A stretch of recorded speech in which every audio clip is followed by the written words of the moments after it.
bombi Chinsenga sogo Kaye kadamba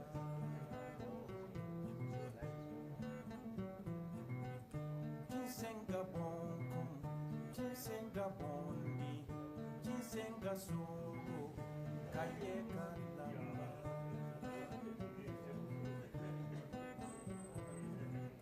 Niyati yowa Kana koyo zeri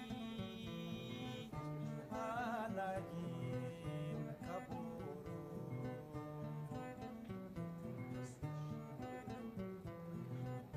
Niyati yowa Kana koyo zeri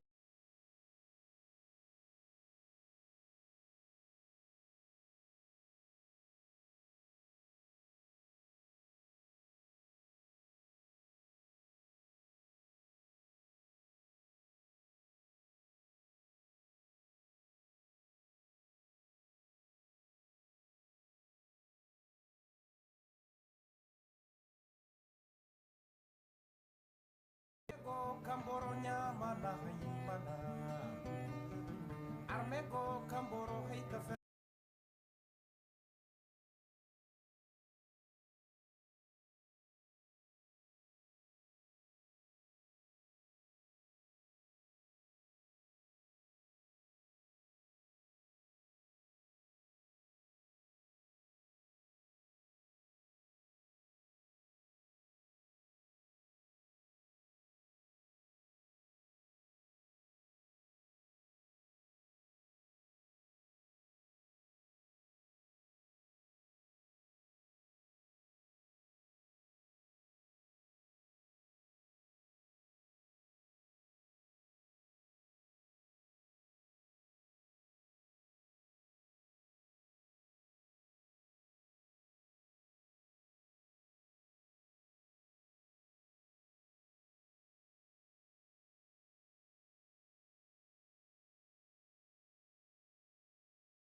Specialist at Tshwane North District, and I will be your gentleman for the day. In the next 5 minutes, we'll be starting, colleagues. So I'm just requesting all the speakers who are on the program to be ready. In the next 5 minutes, let us wrap up our tea. In the next 5 minutes, we are going to start. And the request which I would like to present to you, colleagues, delegates, let us in the interim put our gadgets on a vibration so that we don't disturb the live stream. We are going live. So you know how we should behave, the etiquette of the colloquium or other conference. We know how to behave. So in the next 5 minutes, we'll be starting. And you are welcome. Thank you.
cut some tea time.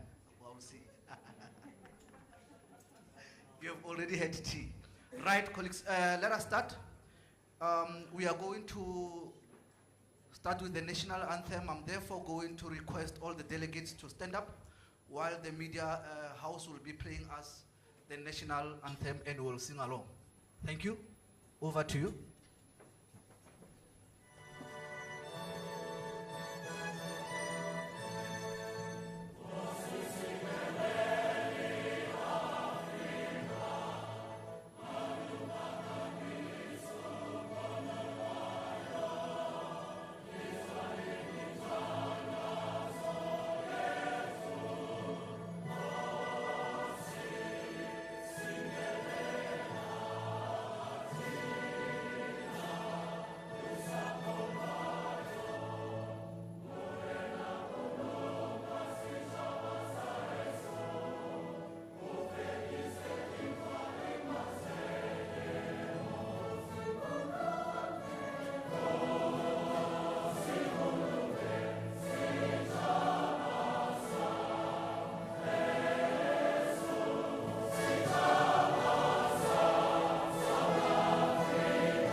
Thank you so much. You may sit.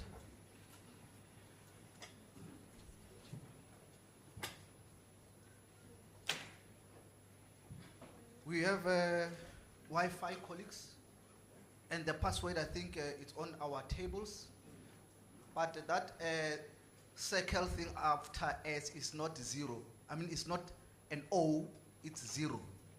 Caps lock S0, then UTHERN Sun 1. Why are we giving you this Wi-Fi? So that you can check the streamline on Facebook and invite those who are at their respective schools currently. Or yeah, home, ne?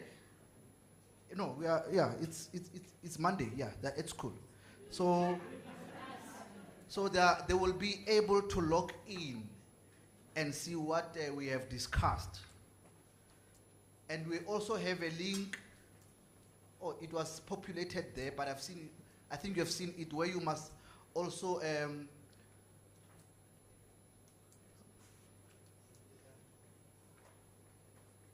use your gadget to register. Says has improved. We are no more going. We are going online, not paperless. I mean, no more paper. So from that Facebook, you know the colleagues at your school, you can just write their names or rather share so that we can be able to cover the whole country. Let me take this opportunity, colleagues, to also request the Acting District Director of Siribeng West, Ms. Vangeli Mweketsani, to come and give us a welcoming remarks from the Acting District Director of Siribeng West.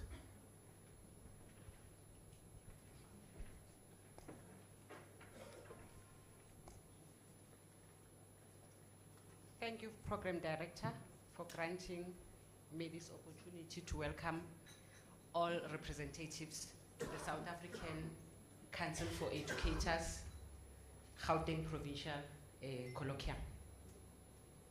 On behalf of Gauteng Department of Education, may I extend the warm educational greetings to officials from different education offices, head office, district offices within the province, delegates from different departments and universities, both public and private, teacher unions, researchers, teachers, principals, SMT members, ECD or grade R practitioners, esteemed guests, delegates from UNICEF, all stakeholders and business partners with a vested interest in education.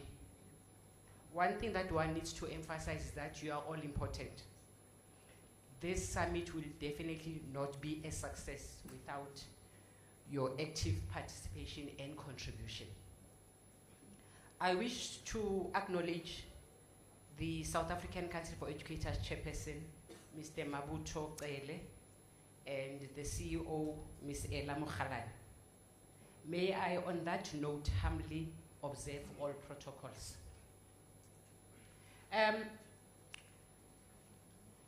The buzzword at this stage in the Department of Education is the migration of ECD centers from the Department of Social Development to the Department of Education.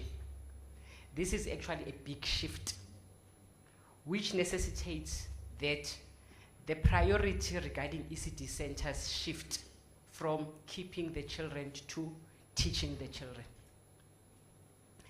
It is a known fact that any transition is not without hurdles.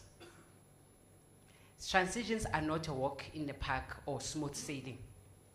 They actually necessitate adapting to new acts and policies for operations to be in line with the new order.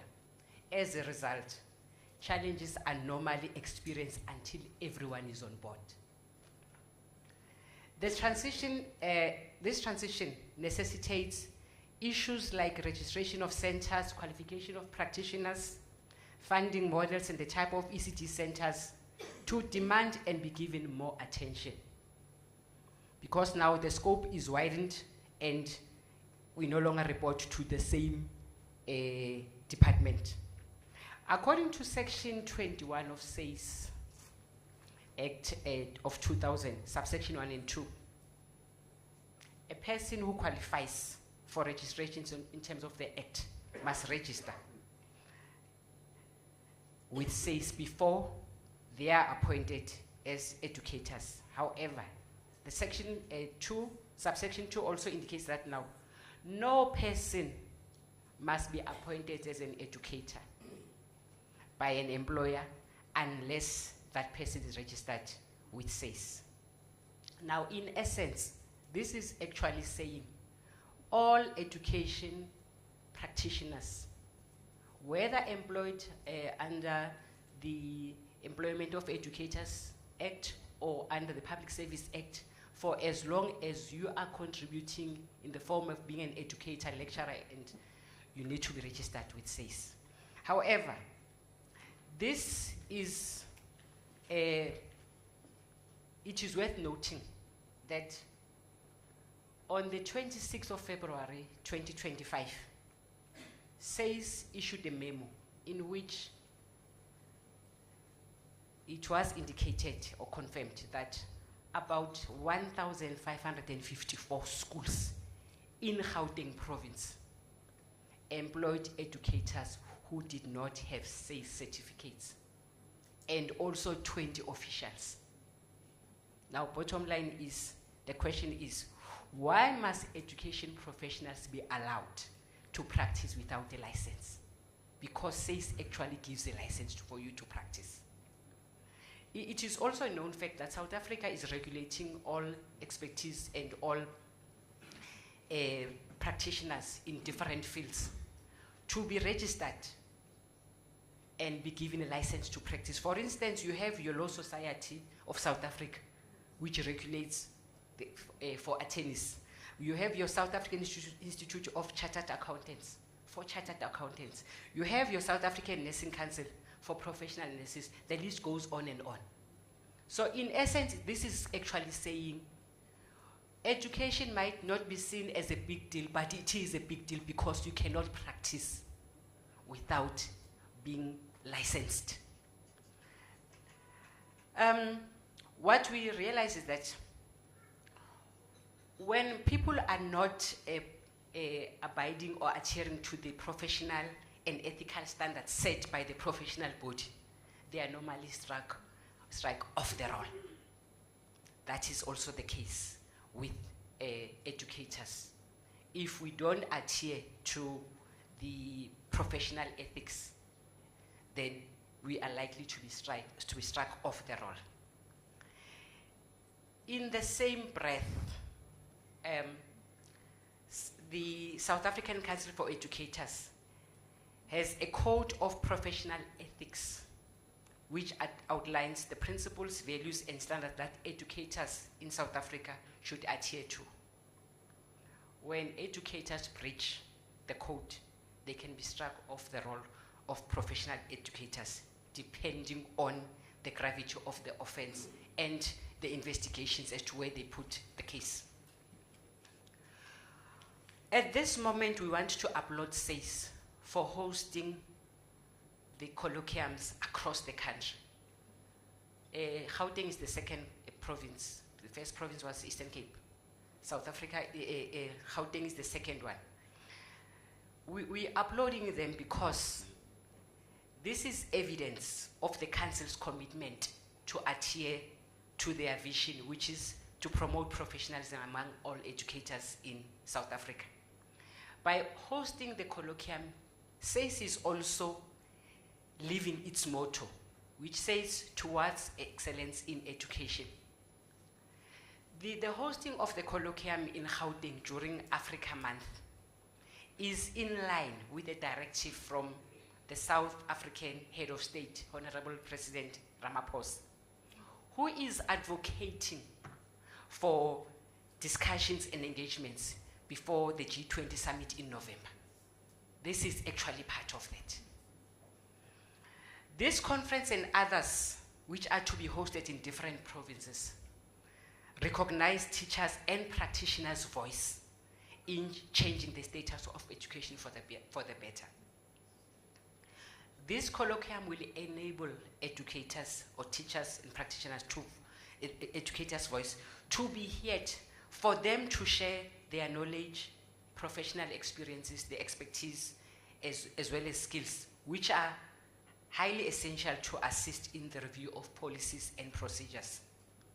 There is actually no better method of achieving this than gathering all the specialists under one roof.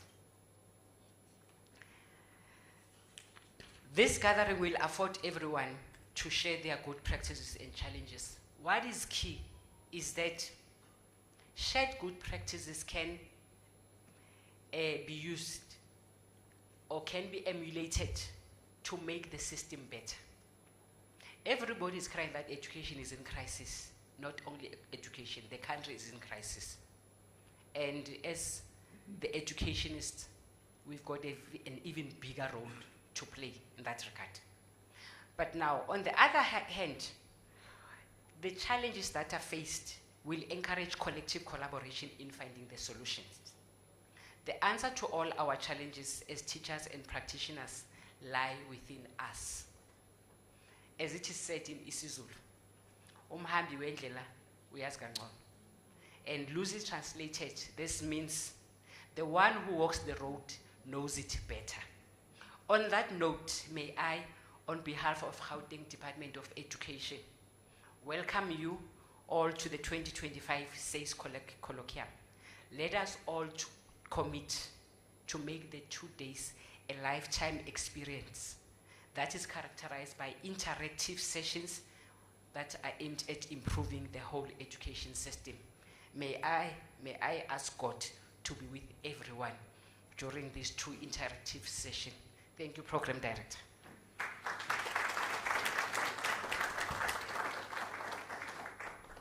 Thank you, Acting District Director. You are equal to the task. No, you should be appointed. I hope. I hope the union representatives who are here will go and be part of the interviews. Thank you so much. And delegates, I hope that we are not on our gadgets entertaining social medias. Let us listen to the speakers when they're speaking so that when we go, we come to the presentations, then we can ask relevant questions which will add to the body of knowledge. I hope you heard the acting district director indicating that umhambi wendlela. Okay. In Sipediri, mosipidi wa tsela ke ena e tsebang go feta balatedi. But what I want to also indicate here, colleagues, is that I hope we had policy makers in this room, or all the colloquiums which says planning. I hope, I don't know, I've never seen, when I go to conferences or colloquiums, I've never seen someone who said, no, I'm a policy maker of the Department of Education. I've never. Because I wish if they were here, they were going to understand the frustrations which the acting district director has alluded. And one of the frustrations which says is encountering is those teachers who are practicing without the license. And in this room, I'm also one of the employers who have employed those particular teachers. So SACE must take us to account. District by district, it must visit us and ask us why did we violate the act. Without much waste of time, Mr. Tele, the chairperson of the council, is going to arrive late, but in the interim, let us welcome Ms. Veronica to come and render the item which was supposed to be rendered by Mr. Tele, the chairperson of the council. Thank you.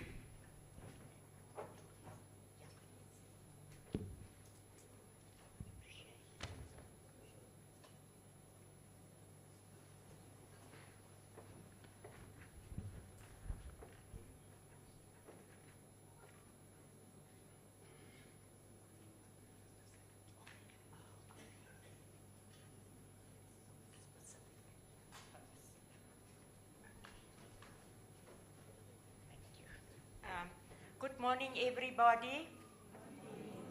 Dumelang. Môre, goeiemôre. Ek kan nou nie, I was asking Councillor Temba next to me, the gentleman here, use a long sentence, and I want to be part of the hearing what is going on, so I asked him, what is he saying now? And he explained to me. So if I try to articulate anything in a language that you are not known to, ask your neighbor. As I said, I'm not the chairperson. I'm Veronica Hofmeester, one of the executive members and also one of the council members of SACE. And I will present him well in his absence. I want to welcome the SACE Executive Committee members who's in the session, also the SACE Council members who's in the session, the CEO, Ms. Mogalani, the SACE constituencies and the stakeholders that are here, and amongst them is SATU, SAOU, PEHU, NATU, NECTOSA, FETSAS, the NASGB, NAHISA, the Independent Institute of Education. With us, we also have, let me see what is going on here, just hold for me. NAHISA, the Independent Institute of Education, the Gauteng Provincial Department, the Catholic Institute of Education, the ELRC. Then also I want to acknowledge the higher education institutions who are amongst the gathering here, SANS, SADIO, the Vaal University of Technology, UNISA, the University of Johannesburg, want to acknowledge the University of Pretoria, and the Swane University of Technology. Varsity College, and the Wits University. I also want to welcome the Colloquium presenters and contributors. And amongst us, we have UNICEF, we have Old Mutual, we have the SACE staff, the ECD practitioners, teachers here, university lecturers, ladies and gentlemen, and distinguished colleagues. It is an honor to welcome you on behalf of SACE to this historic gathering in purpose and magnanimity. We have gathered here under a common message, and the message is valuing teachers' voices towards a new social contract for education. This theme, ladies and gentlemen, is not merely a statement. It is a call to action for all to reimagine the role of teachers as not only practitioners of pedagogy, but also as co-creators of educational futures and custodians of our country's democratic agency. This year, as we celebrate 25 years of SACE existing as a listed public entity, this has called upon to reflect on the impact that educators and institutions that we have entrusted to uphold and protect the integrity of the teaching profession. Educators and practitioners work daily, often against the odds, to ensure that the right to education is not merely a constitutional ideal, but a living, breathing reality in every classroom, every ECD center, in every lecture room are recognized and applauded. Educators and practitioners are the connective tissue between the aspiration of our Constitution and the lived experience of our learners. In a country still wrestling with inequality, educators stand at the intersection of justice and exclusion. They mediate hope. They mediate nurture, critical thought, and they empower through knowledge. Yet, as it is often the case, they are reduced to mere implementers of policy rather than shapers, despite the critical role they play in the formation of society. Their professional judgment is often circumscribed, their expertise undervalued, and their voices are often dulled by the cacophony of society's issues. Ladies and gentlemen, allow me to welcome you again. You and everybody in the education sector are so privileged to witness history unfold right before your very eyes. This colloquium is not just an event, it is a platform for reclamation. This colloquium affirms that teachers are not only recipients of research produced in distant universities or think tanks, but they are also producers of situated knowledge grounded in everyday praxis. Through evidence-based presentations that we will see, practitioner-led research and school-based experience, we can build an education policy environment informed from the bottom up. Professional development must be more than technocratic box ticking. It must become a site of empowerment, a mechanism for teachers to reflect, to innovate, and to build solidarities across contexts. In post-colonial transitional societies such as ours in South Africa, education is often a battleground of ideas, a battleground of identities, and a battleground of interest. It is this imperative that the teacher's voice is not peripheral, but is central to the consolidation of democracy. When teachers speak, they do not only speak for themselves, they speak for learners, they speak for communities and a democratic future. Not a top-down approach, but through the grounded wisdom that emerged from classrooms in Katlehong, in Lenasia, from ECD centers in Soshanguve, high schools in Westbury, and township schools in Sharpeville. So let this colloquium be remembered not only for the dialogues it enables, but for the paradigm shift. Let it plant the seeds of a renewed professional movement, one that centers teachers' agency, deepens reflective practices, and reaffirm the role of education as a public good. In the words of Lawrence Sternhouse, I want to quote the following: "It is teachers who in the end will change the world of the school by understanding it." It would add, it is teachers who will also change the world of societies by transforming it one learner, one classroom, one courageous act at a time.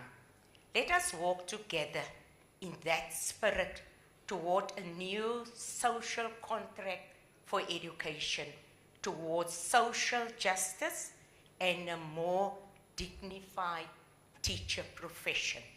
I thank you.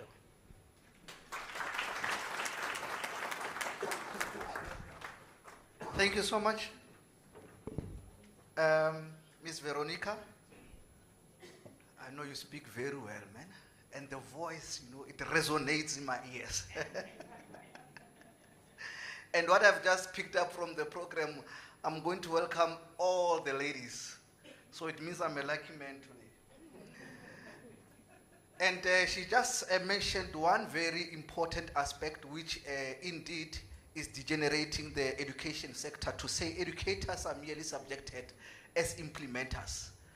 And I think it is through this kind of colloquiums whereby we are going to raise our voices, colleagues. And I can't wait to come and hear the presenters whom we have here. I can see we have got young teachers who are still in the system, who are going to tell us what are their experiences and how can we assist. But SACE cannot do it alone. I wish, you see, after this colloquium, the DBE must follow. It must then invite us, because the entity alone will not win. The Department of Basic Education must also invest in such conferences where they invite us, not only the union reps. They must invite the people who are in the battlefield, the educators. Because if they listen to those voices, according to Ms. Veronica, she has alluded that teachers are the voices of the children or other learners and the voices of a larger community. Let us clap hands once more. And let us welcome the lady of the day, the CEO of the council. Many of you don't know her, especially the young educators, because we just thought SACE is all about registration. SACE is all about striking us off the roll if we have exercised corporal punishment and other that is what we normally discuss in the social media. We are always attacking SACE. But today, the delegates, we are going to protect this council. We are the voices of the voiceless. So we must use social media very well. Today we are here, we are enjoying our breakfast here. So it means, CEO, you are protected. You will never hear the negative comments raised by the young educators. Let us go and share with those educators when we get home to say, no, this is not about registration only. It also wants to make our voices be heard by the policymakers, and the world at large. Says CEO, May Ella Mokhalane, the stage is yours. Let us give her a round of applause. You will see her, the way she walks and smiles to say, yeah, no. She's in charge.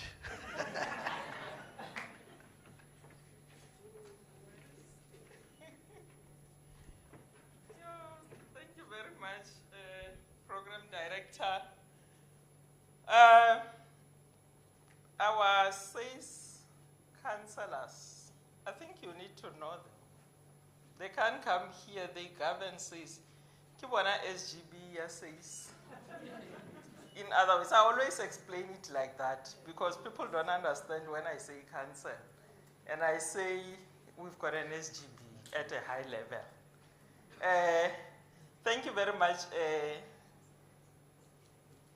May Veronica Hofmeister, who is one of our EXCO and council member, and also responsible for one of the most important mandates, continuing professional development. So if you are not participating in the CPTD system, the principal is here to deal with you. And we also have Councillor George Temba, who is here as well, responsible, EXCO member as well, executive committee member, also responsible for the finances. So your 16 Rand 50s are not going into drain. You can see they are being utilized very well. You're welcome, Councillor. And also Councillor Dubula here, who's also part of council and also participating in continuing professional development committee. So you can see you're not gonna run away from the CPTD system. And I'm seeing Councillor Mboniswa at the back. Councillor Mboniswa is also a council member responsible for making sure you maintain the ethical standards. And therefore the code of professional ethics becomes very important. So they are very important people that we need to make sure that we introduce. And also, lastly, Councillor Lidimo,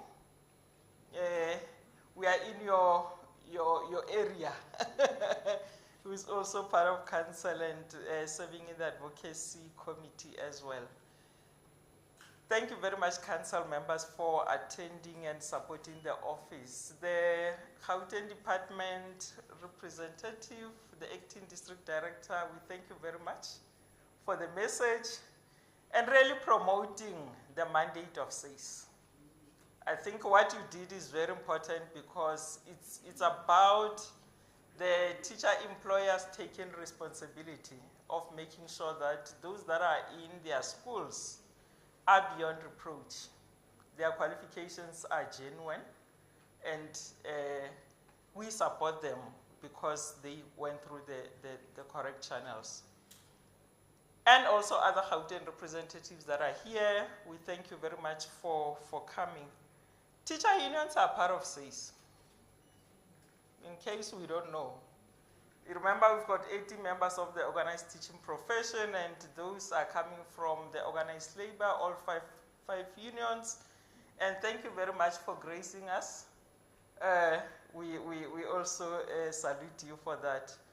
Our Gauteng University colleagues, we work together. We just signed memorandum of understandings with many of them, and you can see the MOUs are in action as we are continuing to work together, including our other stakeholders, our Education Labor Relations Council, ELRC is our sister organization. We can't do without it. We were born out of the ELRC. And therefore, thank you very much. And also our sponsors and partners, UNICEF and RE, thank you for all the support. And also our colleagues from SENS, they always moving around with us in terms of our processes. Our student teachers are very important. They are here. And we're gonna listen to their voices. They're gonna participate in the draft code of professional ethics together with Smangele. Sorry, Smangaliso. as well as our ECD practitioners. You can see them in action. Tomorrow is their day, and therefore we'll be listening to them and hearing a whole lot of stories that are coming from themselves, including our teachers and principals, as well as our SAY staff. I've done it deliberately so that I can make sure everyone is acknowledged from the word go and also appreciated for coming. So I'm bringing to you warm greetings from SAYS, which is the home of the teaching profession. And also just to start by indicating that as the acting district director has already indicated, SAYS has got a legislative mandate to regulate and professionalize the teaching profession. And as we do that, we don't only deal with the in-service part of it in terms of your practicing educators, but we want to make sure that we start from when I say I want to become a teacher until you retire. And so our regulation cuts across both higher education and also basic education, but also independent schooling and also public schooling, including the SGB appointed. I think the SGB bodies that are here, associations, will help us with regard to that particular area so that we can be in a position to make sure our SGB appointed educators become part of the process as well. We are moving essays from the premise that we believe our teachers, our practitioners, and also our school management teams are at the center of driving education transformation and learning outcomes. I mean, you can have the curriculum, you can have schools, you can have everything without teachers. There's nothing you can do. And therefore, that is why we feel it's very important for us to hear their voice, to value them, and be in a position to inform the practice because they would have done their part.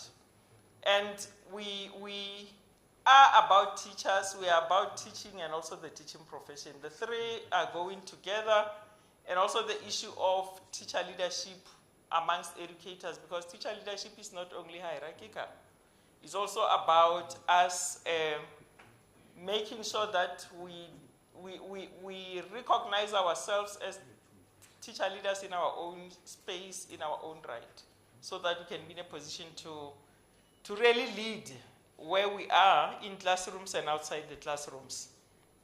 And therefore, we are also viewing teaching as highly collaborative profession, and therefore with emphasis on research, on reflection, but also on what you've already said, program director, knowledge creation and knowledge innovation. So we can't have knowledge coming from the top all the time. We need to make sure that from bottom up, to what an extent are we informing these decisions? Are we informing policy through our voices? And we are really getting into initial teacher education space because we believe our teachers, our teacher training institutions should really partner with us and play their part in terms of providing us the teachers we want. Because we complain every day that these institutions are not giving us the kind of teachers that we want, but what are we doing? Do we really engage them? Do we really go to there and say, these are the standards that you need to be following, and these are the things that you need to do? And therefore, we are looking forward to the engagements and also them participating in giving us inputs on the draft Code of Professional Ethics for student teachers, and we will make sure that those inputs are taken into account when we draft the final version. Now, why are we here? We are here because, number one, we need to make sure that we bring different minds together and critical mass of teachers, student teachers, ECD practitioners, as well as school leaders, so that you can share ideas, we can share best practices, you can deal with the PCK. We still remember. This side, I'm not talking this side. I can see those that want to respond to the PCK. Do we still remember the PCK?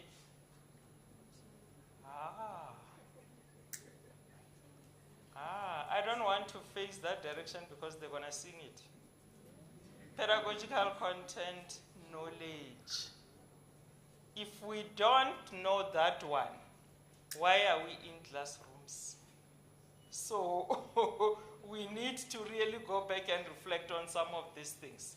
We need to make sure that we shape that. It's not about you knowing the subject content only, but it's also how to teach it. It's different to know how to teach, but it's also different to know how to teach mathematics.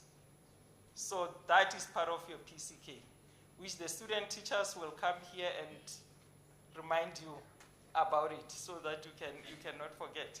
But it's about us promoting capacity building and empowering each other, because the more we share practices, remember I said teaching is about collaborative learning. We're learning together, we're sharing. By the time we leave here, the colloquium that we had in PE, there are so many friends. There are so many professional learning communities that have been communities of practice that have been created. It's not about just today, but it's also to say beyond this, how are we going to assist each other, but also for SAYS to be able to tap on your expertise and say, can you assist us in running these webinars? Because you've already done it, Tuzana, with regard to those that were participating in the Eastern Cape Colloquium. So we build in the future. It's not about today and tomorrow, that's it, we're going to run. But it's also about creating structured space for teachers, practitioners, and student teachers to really exchange knowledge and teaching methods, support each other as mentors and coaches, and as we live to our provinces. And I'm hoping that after this colloquium, we'll really be able to create resourcefulness out of ourselves, because we would have shared the papers. And one of the vision that we have about those papers is to make sure that we create journal of all the papers that have been presented here, referenced, cited, quoted. So we just produced one, thanks to Dr. Mpofu. I saw Tuzana excited. We released a paper with Dr. Mpofu's support, and it was nice to see ourselves in a journal, international one for that matter, and people get excited. So these are the kind of things that I'm talking about, to say it's not about just sitting here and whatever. After this, we're going to work. We're working on the proceedings for each and every colloquium, so that we can inform Gauteng professionals, Gauteng department, Gauteng universities, to say, this is the voice of the teachers. Can you listen? And as we develop policy, as you plan, as you make decisions, that voice must find space in those policies, in those decisions, in those planning documents and all that. So that we move away from the whole thing of top-down and doing things unilaterally, but remember that there's a profession, and that profession is made up of teachers and ECD practitioners. So the Eastern Cape one, we are busy. We will send you not long, and to the MEC as well, and the head of department and everybody, and the teacher unions and all the stakeholders that are here. So we believe the student teachers, the coach will assist us, because there's nothing for us without us. And you'll hear them, they are vibrant, they talk their mind. They are a different breed. That's what you're waiting for in your classrooms. Please don't do what you're doing I don't want to go there. But they are just like that, colleagues. I work with them very well at this age, so all of us can find a way of how you deal with them. but they would bring your vibrancy and nothing else. And they say anything with their mouth. They are the student teachers that they think they are. And therefore, just wait and see and listen and be able to do. I work with all of them. And for that matter, none of them are calling me CEO. They know, they call me who? Maela. Because that's how we relate with those student teachers. So let's deal with that. So, yeah, the voice of teacher unions, we will listen tomorrow, and we hoping that you will be able to shape us, you'll be able to be vocal and deal with the issues the way you deal with them, and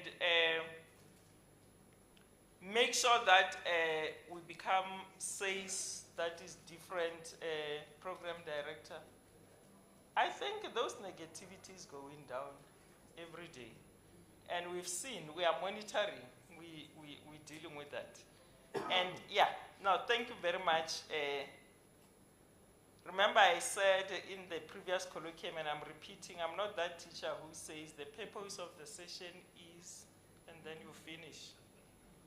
I've dealt with the purpose. It's up to you to extract meaning from what I've said.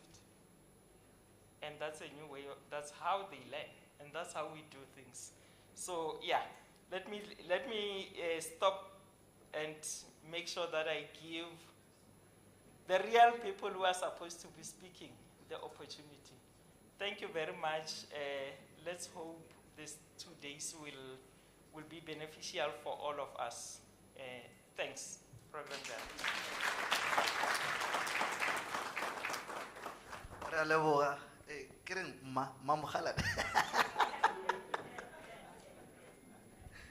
Yeah, but I've known her for quite some time. Very patient. And you know what I like about her? When you send her something, a message, she responds. She gets back to you if she misses, not these leaders we have elected. No. You see, this election process is a problem. People must earn these seats because you put someone there and after they ignore you. So, but today, we are going to be heard. And what I like, you see, if you go to TikTok and you see how this, by the way, when I'm still speaking, I don't know how you are going to maneuver the issue of, hey, are you sorted? When you check these young teachers on social medias, you understand that, yes, indeed, they bring life and that vibrancy to the profession. And I'm quite aware that the oldies, they regret schooling by that time. Because, hey, these young ones, they dress well, they dance when they teach, they take content. I'm just not sure if it's allowed through POPIA Act or whatever, but I'm just aware that there are ICT policies and consent forms filled by the parents there who permitted you. But I'm of the view that because they want to achieve likes, they have to go to class, and they don't want to miss class because they want to take that content in class. So maybe we must just allow principals to install cameras in our classrooms to make it easy so that when you are done teaching, you can go and extract that particular video clip from the administrative block. But however, we really appreciate you colleagues. Come and share the good knowledge which you have. And thank you, CEO, for unpacking the purpose of the colloquium. We are now going to welcome our presenter, Dr. Ntombikaise Nkosi. I'm sorry for that. Dr. Ntombikaise Nkosi from University of South Africa, the College of Education, who's going to present about the unseen influencers, deputy principals' perceptions of their roles in primary school leadership. I can't wait. I can't wait. Deputy principals' perceptions on their roles in primary school leadership. Over to you, Doctor. We are going to engage you after the presentation. You can take a seat after the presentation. Then I will take questions from the our delegates. Then okay. Okay, hold on. respond to us. This is how we- Let us welcome her with a round big of applause. And yeah, no, this is a demonstration of how the profession should look. Oh, Yeah, you can okay. be the face of DBE, eh? Yeah. Yeah, you look dapper. Thank you. I'll take credit for that. Am I projecting what's happening with my life? Yeah. Okay, thank you. All right. I've got a mic. No, it's for the cameras only. Oh. Thank you, Program Director.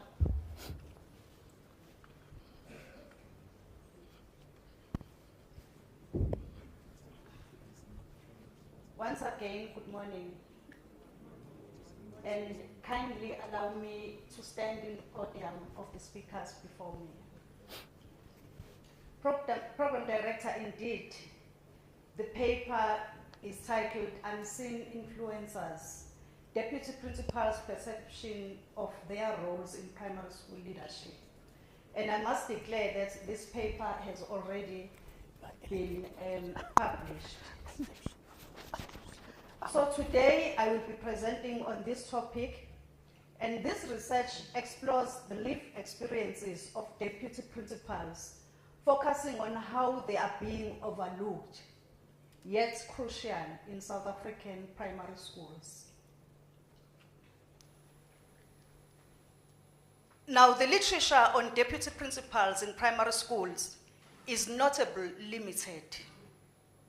The study by Janssen and Duplessis, titled The Role of Deputy Principal, Perspectives of South African Primary School Principals, of South African primary school, of African primary school principals and their deputies, indicated that the School Leadership Development Framework for the Gauteng Department of Education devoted only one page to the role of deputy principal. On the same note, the Matthew Goniwe School Leadership includes only a single page on deputy principal role. Furthermore, Janssen and Duplessis made a comparable observation of the 103-page schools that work reports to the Minister of Education, where the deputy principal is mentioned only once. Both reports focus predominantly on the roles of the principals and the departmental heads. And the principal and the departmental head roles are written in pages, yet the deputy principal is mentioned only once. Hence, in this study, they are referred to as unseen influencers. This situation, colleagues, arises despite the presence of policies, including our PEM document, which was published under the Employment of Educators Act, and the strategy to improve school management roles and responsibilities for deputy principal. But despite these prescriptives, deputy principals often struggle with unclear role definitions, especially as their responsibilities overlap with those of principals.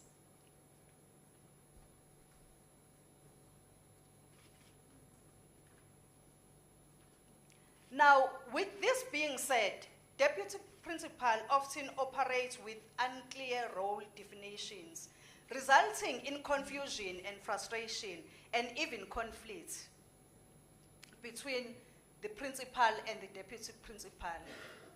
They are expected to support principals, but specifics are rarely outlined in our policies. Hence, this study sought to understand how do deputy principals' perceptions of their roles impact their task and relationships within the school hierarchy. You can imagine when you are not being recognized, how does it feel? Now, methodologically, the study used the narrative inquiry with 4 experienced female deputy principal in Pinetown Education District in KwaZulu-Natal. It draws on distributed leadership theory, which in my presentation as I go on, I'll refer to as DLT, which stands for Distributed Leadership Theory, which posits that leadership is not vested in one person, but rather distributed across multiple actors in the organization. While the study that I'm going to be talking about is based on the 4 deputy principals that we spoke to in KwaZulu-Natal, I acknowledge that there are always 2 sides of the coins. And for me, it gives me an advantage as a researcher that I was a deputy principal. So while I'm speaking about the lived experiences of deputy principals, I also reflect to myself. There might have been limits in the study that we conducted because it only investigated 4 deputy principals. So the findings that I'm going to be sharing here are specifically on them. However, noting that we still need more research on deputy principal. Now, with the findings of this study, there were 4 themes that we were able to pick up. One was ambiguity, whereby deputy principals express frustration at unclear responsibilities and boundaries. For example, Deputy Principal C said, "I face situations where staff approach me with issues, but when I act, I'm told I've overstepped." This lack of clarity undermines the authority, confidence, and participation in decision-making. Although the DLT emphasizes shared leadership, unclear roles push deputies into merely operational or crisis response roles, limiting their strategies for contribution. For example, you'll find deputy principal dealing with parents' issues, latecomers.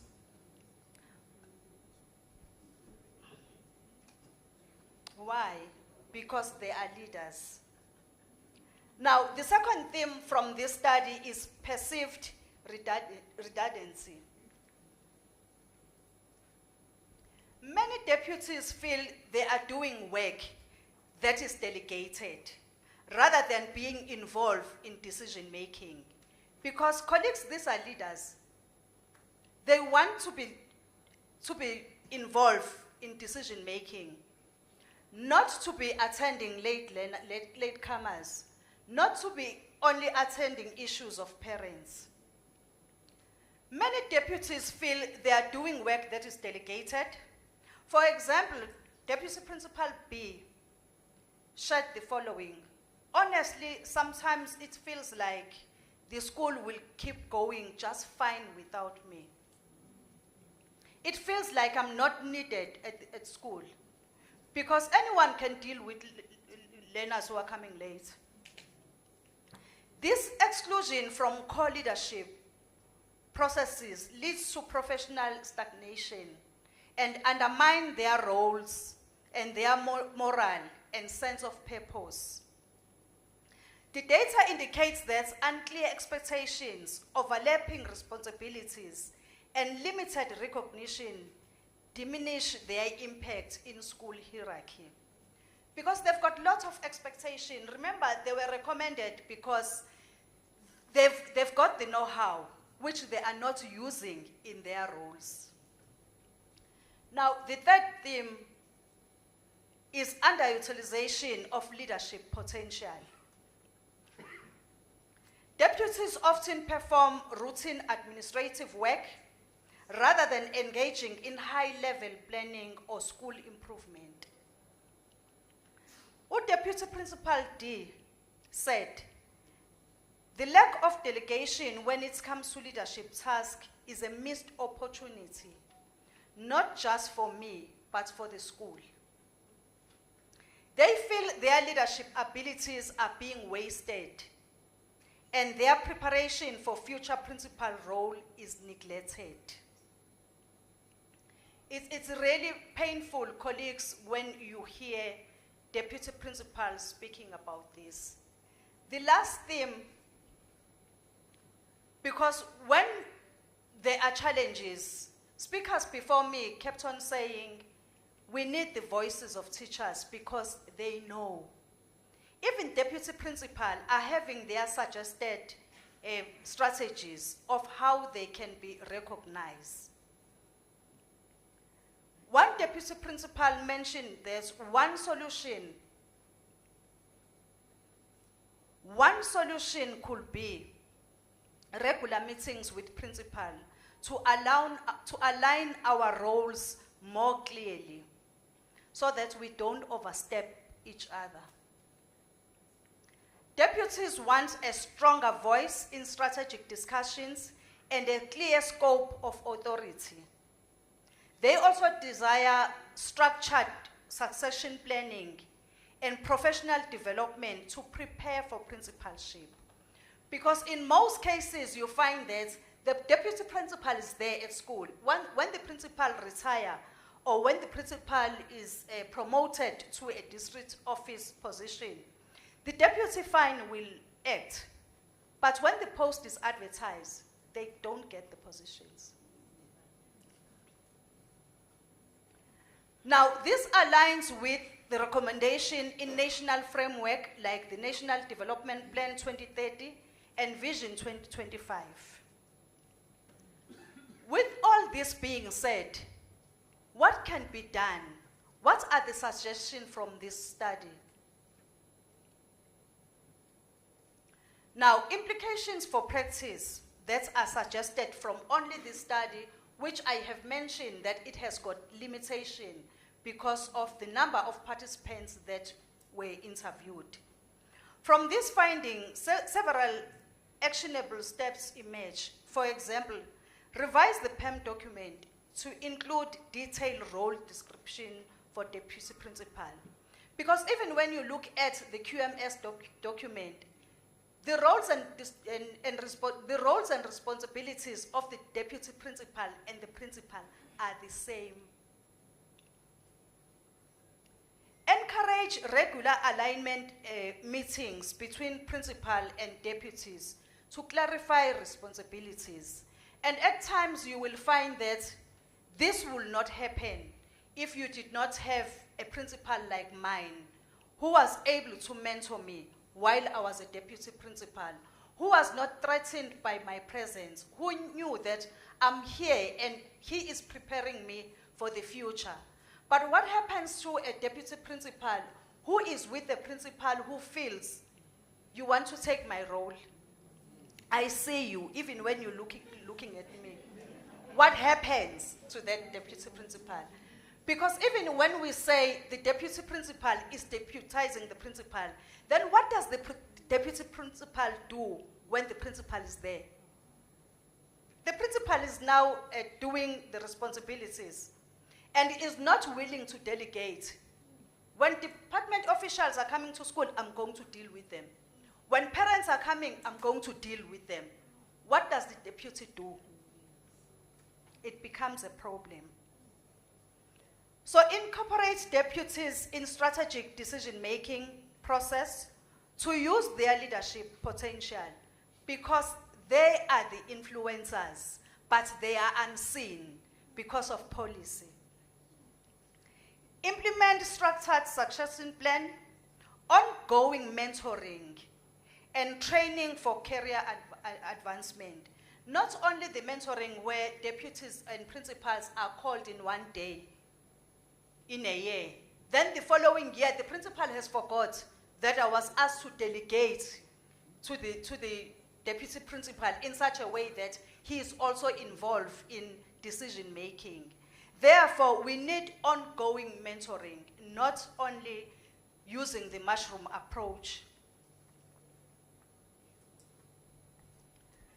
redistribute routine tasks to deputies so that they can focus on instructional and strategic leadership. Because they are leaders, they want to lead. Promote inclusive leadership cultures in schools that reflect the principles of distributed leadership. Because if power is rested in one person, when that person shifts, that's when organizations start to fail. But when leadership is being distributed, even in the absence of the principal, the deputy is able to continue. Lastly, with the implication for practice, there is a need for more research on this phenomenon, because we cannot rely on the paper that was published by Dr. Nkosi in 2025 when we are in 2030.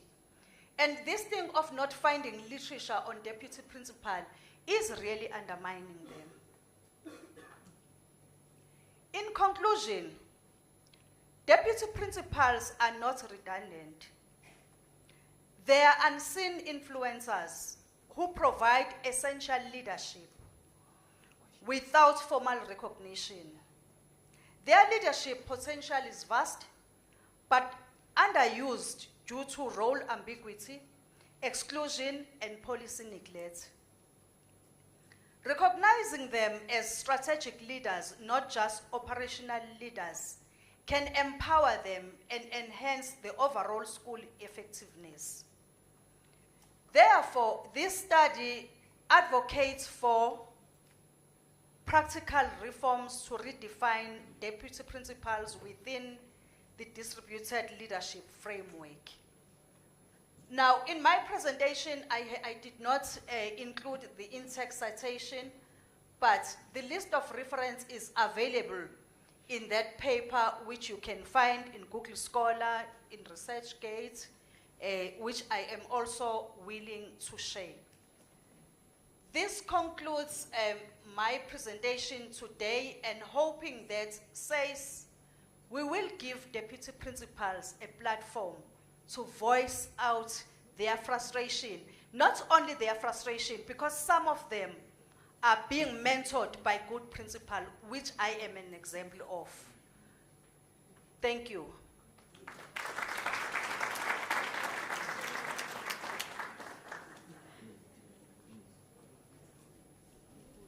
Program director allowed me to sit down. Thank you, Mtanam. Wow, wow. Can we give her a round of applause again?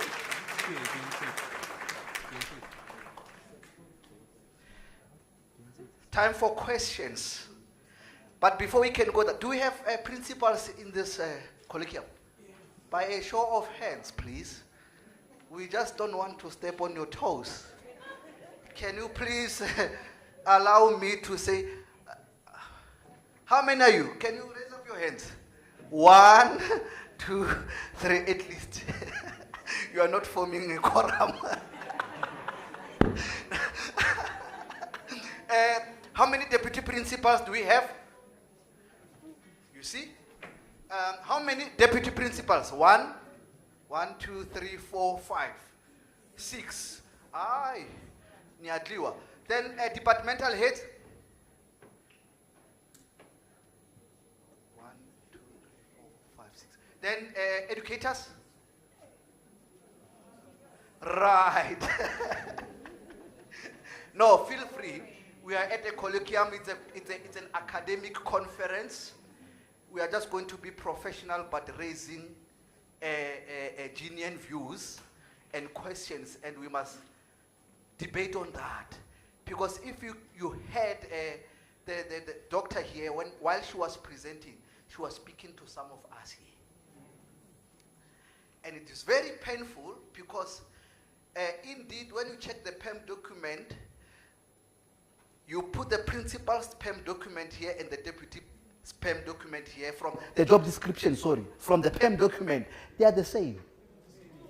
But the principals are not teaching. I don't know why. Okay, any questions? And I hope there's a roaming mic. But when it comes to finances, you will never do anything.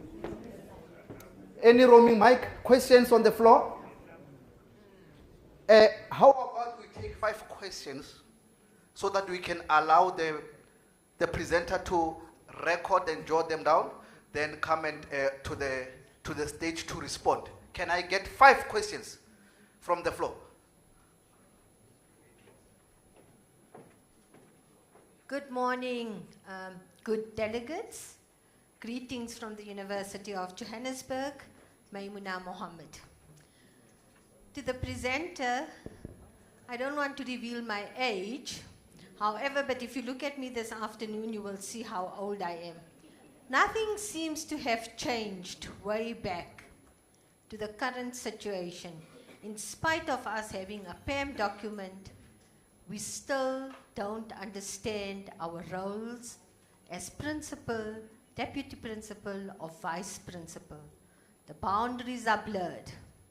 However, my comment is, it boils down to emotional intelligence in terms of the head leadership at school and how much we want to actually share in our leadership, or we want to hold onto our positions of power. Thank you. What a great submission. What a great submission. Can we move to the next speaker? Good morning. Right. I've listened to the presenter. Now, I'm asking myself one question. Does a school have something known as an executive, where we have the principal and his deputies having some extra powers more than the SMT? Or we should consider the management of the school rather as an initiative where the principal leads the SMT and the deputy principal is part of those of that collective. So my thing would be that if we were to concentrate on the role of a specific character within the collective, that they are neglected, it would mean that the whole. What about the other members of the SMT? What are they feeling about? How are they feeling about that? So my take would be that let the principal brings about the cohesion amongst SMT members, not only on the executive, because clearly it's true that their role, when you apply and you are interviewed, you always say, I'll assist the principal in this, I'll assist the principal in that. It means that their role is not clearly defined. But my question would be not that, why deputy principal and not the collective SMT?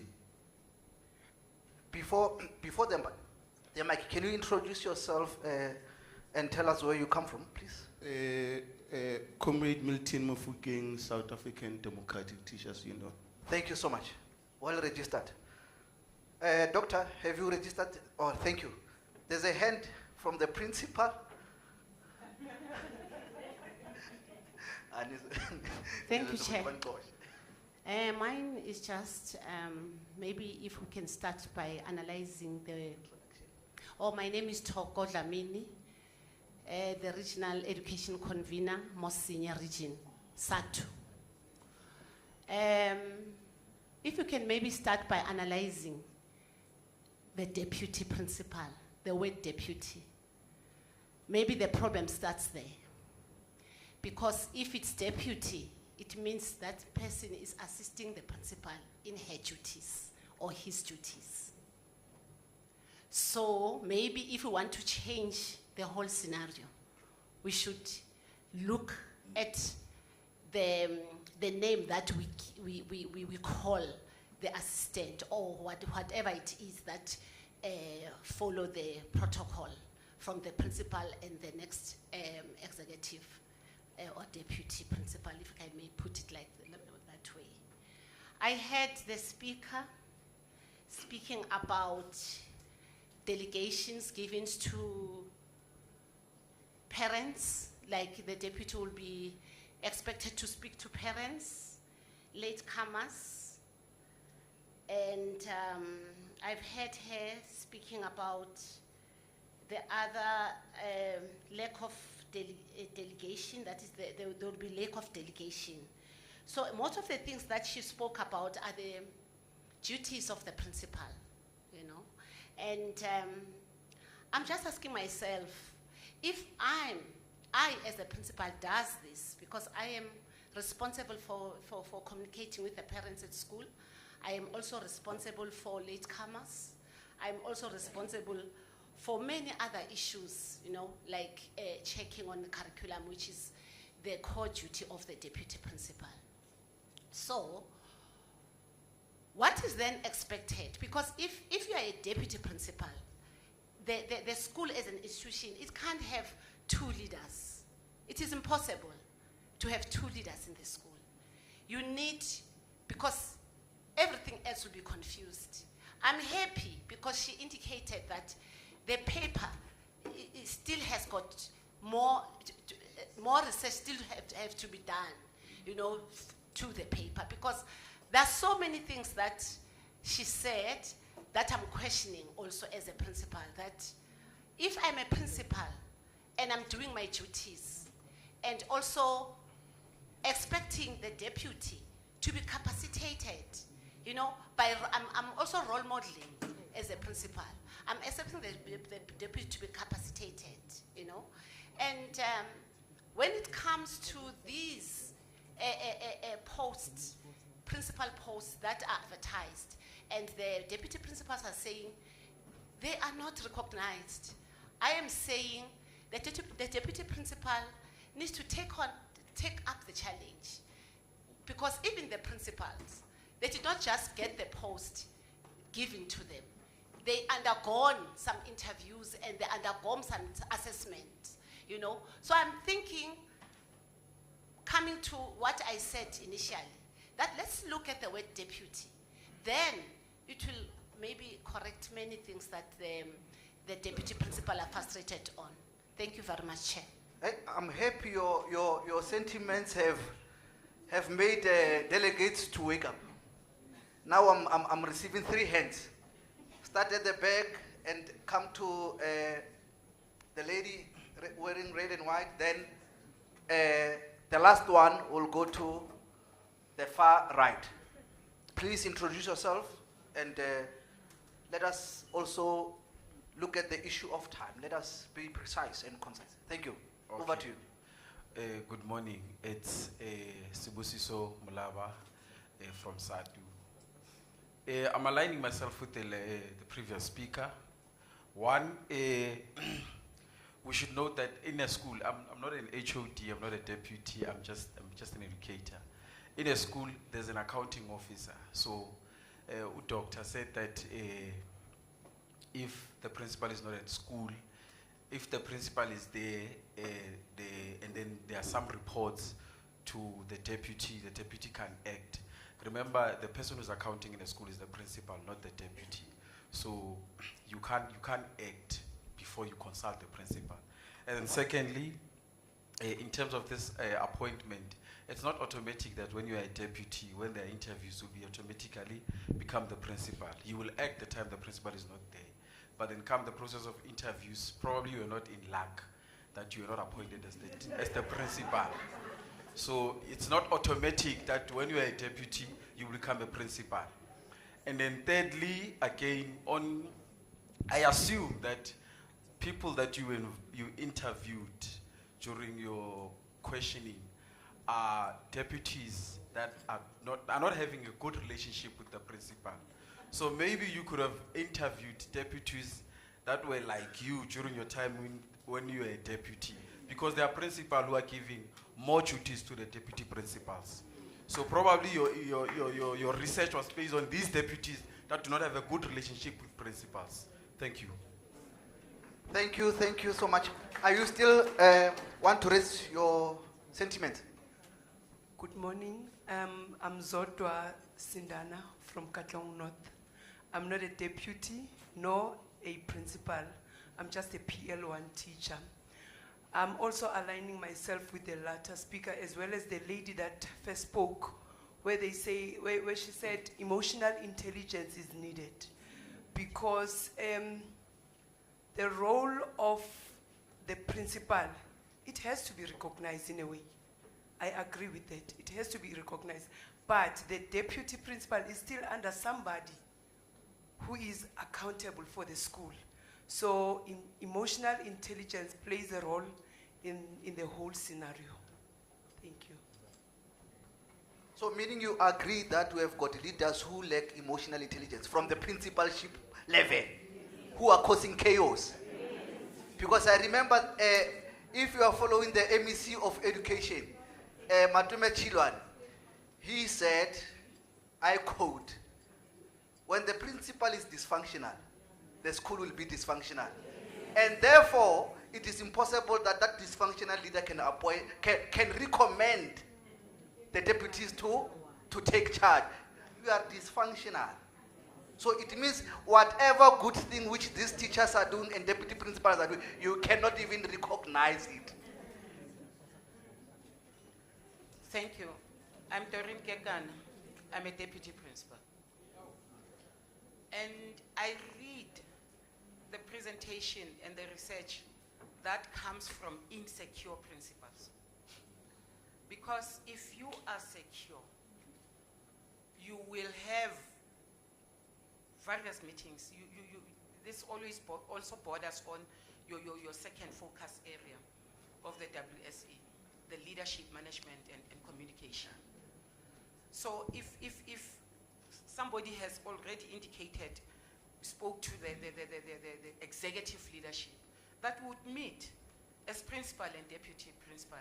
That's the executive leadership of the school. And in such meetings, that is where the principal will be capacitating the deputy principals, such that they do not feel like whatever they do is not accepted. So I'm glad that the presenter has indicated that more research is still needed. But you know, I've worked in Gauteng, I've never come across such. And I'm glad the research is not from Gauteng. Thank you. Thank you. Thank you. Can we then afford the presenter, doctor, to just say something? But I don't want the doctor to be the one who's only responding to those questions. Remember, we have also different views, right? From the floor. Give us your experiences. I'm unfortunate I'm the program director. Yeah, but can we close for now? So we'll open the other pool for questions and sentiments. I'll come to you. Let us give doctor to just respond. You can just respond from where you are, but you can please just stand up. I don't know, only so that they can see you. I've seen some delegates have just arrived, so that they can see the face of DPE. Thank you. Thank you, Program Director, and thank you, colleagues, for those eye-opening questions that you were asking. I'm going to start briefly with Speaker 1, who was referring to saying nothing has changed from the year back, and she alluded to emotional intelligence of leaders. I do agree, everyone, starting from, in fact, level 1 at school, HOD, we all need emotional intelligence. Even myself, standing here, I need emotional intelligence. So that is one of the recommendations that we can take. Moving on with speaking about deputy principal, I think there was also another speaker who also alluded to emotional intelligence. I do agree, we need emotional intelligence, all of us in life. The speaker too spoke of that all the SMT members are important. Why is the paper only referring to deputy principal? This is because when you are writing a paper, most journal will only allow for 6,000 words. Therefore, you cannot be speaking about everyone. Hence, I started by providing a background of a policy which is not having specific role. Everyone is important, but specifically for this paper, I am referring to the deputy principal, not because others are not important. Now, Speaker 3, Metogo, I'm happy you even had solutions in what you were saying. referring to the name deputy principal. Because really, when we are speaking about deputy, it is because you are deputizing someone. Maybe the name of it on its own, we need to look at it. Now, you even mentioned that I made examples of deputies dealing with latecomers and parental issues. As a parent, as a principal, you cannot do all this. It is true, you cannot do it. But why only delegating these duties? Why can't we have the deputy principal delegated to chair the finance committee? Why can't we have the deputy principal in specific decision making that pertains to leadership? Because at school, there are administrative decisions, there are also leadership decisions. This paper is saying, let the deputy principal be delegated in the overall functioning of the school. Maybe it might not be finance because the principal is the accounting officer, but let the deputy principal be delegated in other parts of the school as well, not only those issues which I can also deal with.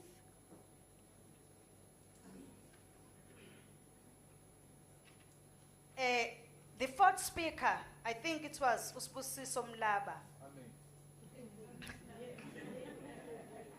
Amen. He said to the school, their accounting officer, which is a principal.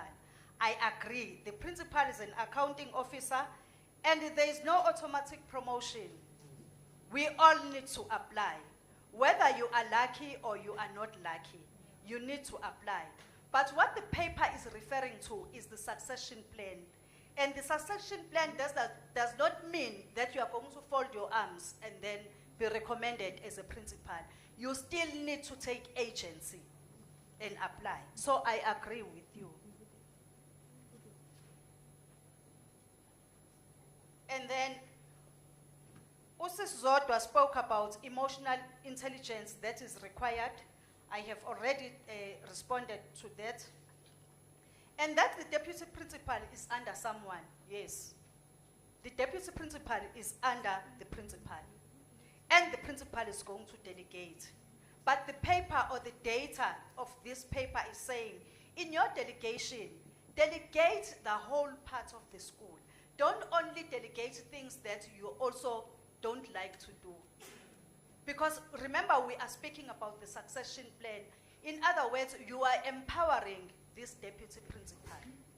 Hence, I said the paper has got its own limitation. And I do agree with speakers who are saying they are glad this paper is not coming from Gauteng. And to say that when the principal does not have emotional intelligence, will not delegate the duties that are empowering the deputy. But there are principal colleagues who are delegating. I made an example about myself. I was a deputy principal for 4 years, and my principal was there ensuring that he is empowering me. He is delegating whatever needs to be done at school to me, and that prepared me. Hence, I was recommended as a principal of the same school. Now, the last speaker also referred to insecure principal and advise on frequent meeting with principals, which is the recommendation of this paper. Because we also feel as researchers, if the deputy and the principal can have frequent meetings where they are talking about the issues that are pertaining to the school, they'll be able to understand each other. And there'll be lots of communication between the two of them. So that is my intake to the questions. Thank you, Program Director. All right, before I open another pool of questions, let me just, I want to provoke you actually. Here are two principals. The other one, the principal is absent, maybe on leave. Then you take a decision Then upon arrival, the principal realizes that this was the wrong decision. He or she calls you and say, but the decision was taken. Let us discuss on how can we possibly mediate on this decision which was taken, because it was a wrong decision. Do you see the approach? The others don't take any decision without calling me. Even when they are sick, you must call that principal before you take anything. Principal, there's a district official here requesting for the grade 12 report for accounting session. Can I please give them? Who's that one? You see, we have those kind of characters. So I think here, doctor has indicated that the limit, the study on itself has its own limitations.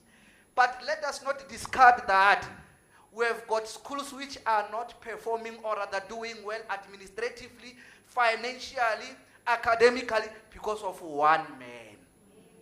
Let us not discard. Again, the succession plan. You must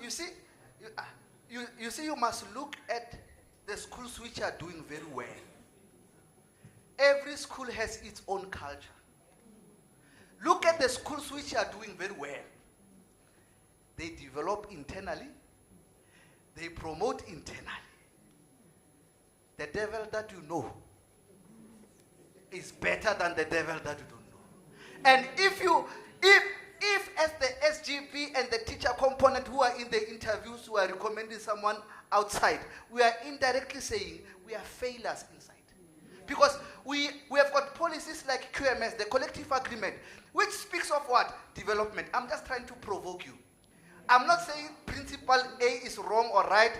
Let us engage, because we are here for our voices to be heard globally. I think I've seen a hand, leadership. Can you give the lady there before? Yeah, it will run from left to right. Then after that, we are going to open the last one. Actually, this might be the last one. Doctor, can you just write those questions? Please introduce yourself, tell us where you come from, and present the question, or rather, you can also add to what the speakers have already asserted. Over to you. Thank you, Program Director. My name is Faith Shabalala. I'm the Director for Research in Gauteng Department of Education province, at the province. So thank you so much, Dr. Nkosi, for your presentation. This is quite a very complex matter. A complex matter which I would say that at this point it needs a solution, because some of the issues you have raised, Program Director, we've got Section 58B schools. So the Section 58B schools, the findings there show us that many of these schools are not functional because of either the deputy principal or the principal. When the principal means well, the deputy principal sometimes wants to create his or her own school with her own crowd. And when the principal wants to implement certain things, he or she is sabotaged by the deputy principal. On the other way around, the principal who feels threatened does the same thing, sidelines the deputy principal. So now, the reason why I'm taking the mic is to say, we've got SACE, we've got the National Department of Education. And so in this case, what we have found, it's about the personality of the deputy principal or the principal himself. If, like the colleagues have indicated, the part of emotional intelligence. I was a post-level 1 teacher, HOD, deputy, and the principal before I became the director. So what I've learned there is that if your principal is well informed about the position that he's doing and is able to make sure that there is transparency, we work together, it becomes easy. I went for the training as a deputy principal. I went for training for financial management training for 10 days. When I came back to school, I couldn't practice what I've learned. So, and then when I couldn't practice what I've learned, I realized that it means I would forget all this beautiful stuff that I learned. Because I had a good relationship with my principal, I went to the principal, I said, sir, you know, I'm worried that I'll forget what I've learned. I was just very bold. Can I also be part of the financial management of the school so that I don't forget? Because I'm intending to become a principal one day. And then the first question was, why, madam? And then, but because of the relationship we had, and then it just changed. And because when he said why, I could sense the voice that was suspicious. Remember, sometimes you don't touch the principal when it comes to finances. Yeah. So then I explained, I said, no, I'm from this workshop, and this is not the first time I attended this workshop. But whenever I come back, I don't put whatever I've learned into practice. I only want to put what I've learned into practice. The principal gave me an opportunity to manage the checks, how the checks are written, check out counterfoils, all those things. He gave me that opportunities. And the gaps that I found, I found that, thank God you don't know where I'm coming from. I found that the administrator who was managing the petty cash was picking up, he would just pick up any receipt anywhere and submit to the finance officer. And then the finance officer would record.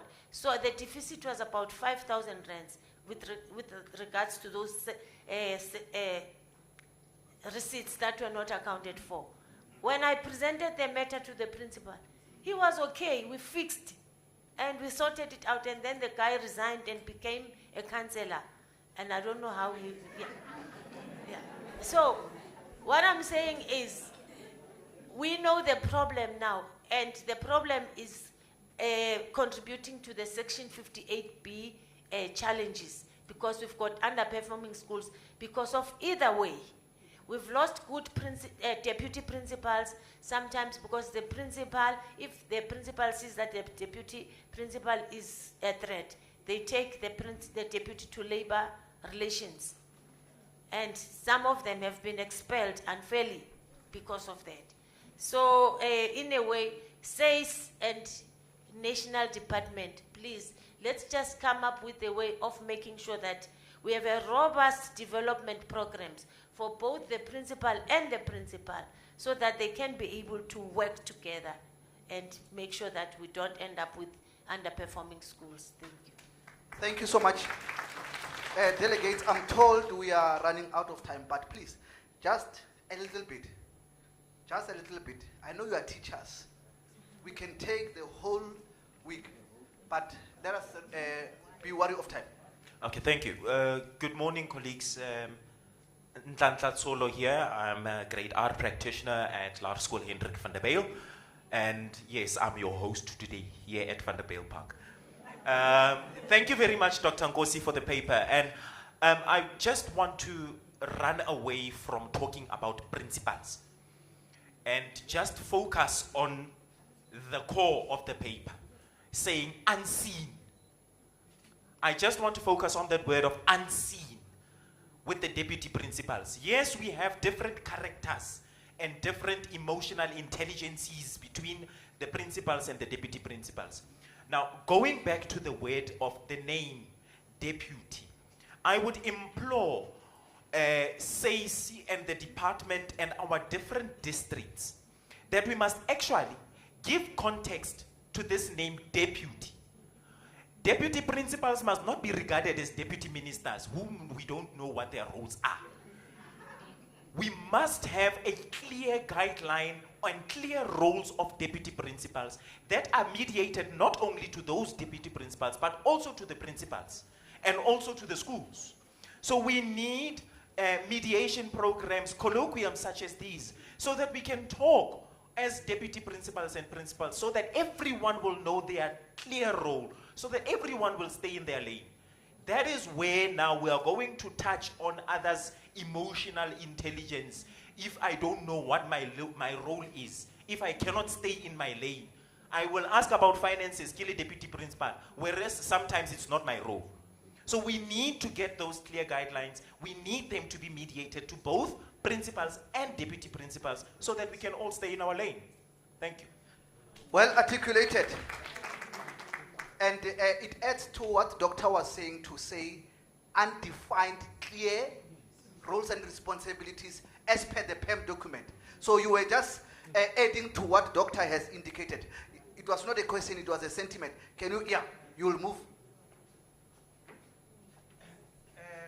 Colleagues, I'm starting to be worried if we don't talk about the curriculum management. Are we not failing our kids, because the deputy principals are core function is curriculum management, and if we are not discussing that the deputy principals must manage curriculum, then we are failing our kids. Secondly, Dr. Nkosi, don't you think that the follow-up study is needed for only curriculum management for deputy principals? And thirdly, the whatever I've identified at schools is that don't you think that the program director, 90% of your colleagues from the district offices are the ones who are causing problems in terms of when they visited schools for curriculum visits, they go directly to the principal's office, whereas the responsibility of curriculum management at schools is deputy principals. And when they identify any problem from the teacher, they go directly again to the what? To the principals, not to the deputy principals. I'm from Satu, Gauteng North. I'm Dr. Tauma Makalo. Thank you, Dr. Tauma. But before the mic moves on, are principals supposed to teach as per PEM document? No, I want doctor to answer that. Let's give doctor that opportunity to say yes or no. Yes. Or they're supposed to teach. Yes. On QMS. Not QMS, there is a portion where even on PEM. Yes. Look at the PEM document and QMS. Yes. But what is the status quo, especially in Gauteng? The principals are not teaching. Thank you so much. It means I want us to say, let us not be selective in terms of policy implementation. Let us also not be selective. But I'm just provoking you. Let us give the. Can we protect you're protected, man. Okay, thank you very much. I am Adeline. I am from PEU. I'm just going to say something about the deputy principals. You know, some deputy principals sit in offices, enjoying tea, and not wanting to teach, having fewer periods and sitting in comfort zones.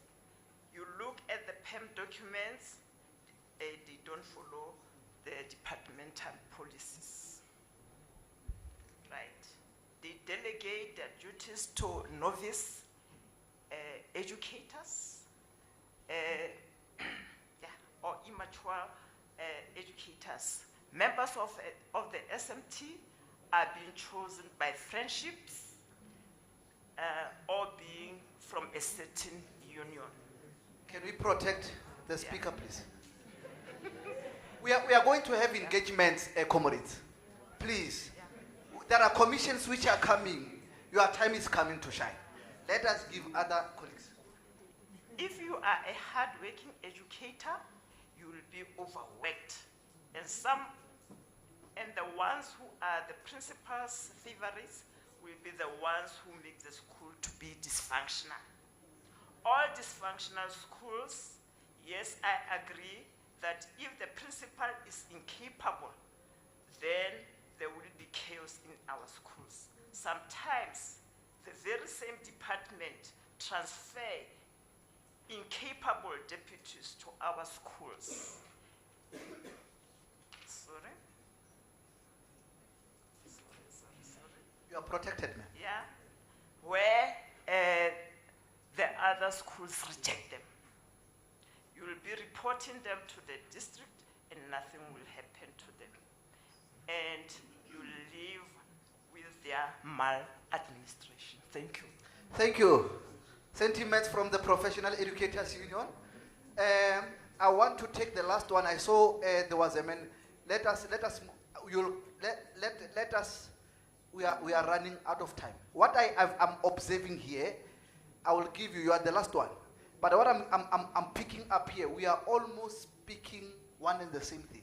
But in different, I don't know whether we are paraphrasing it.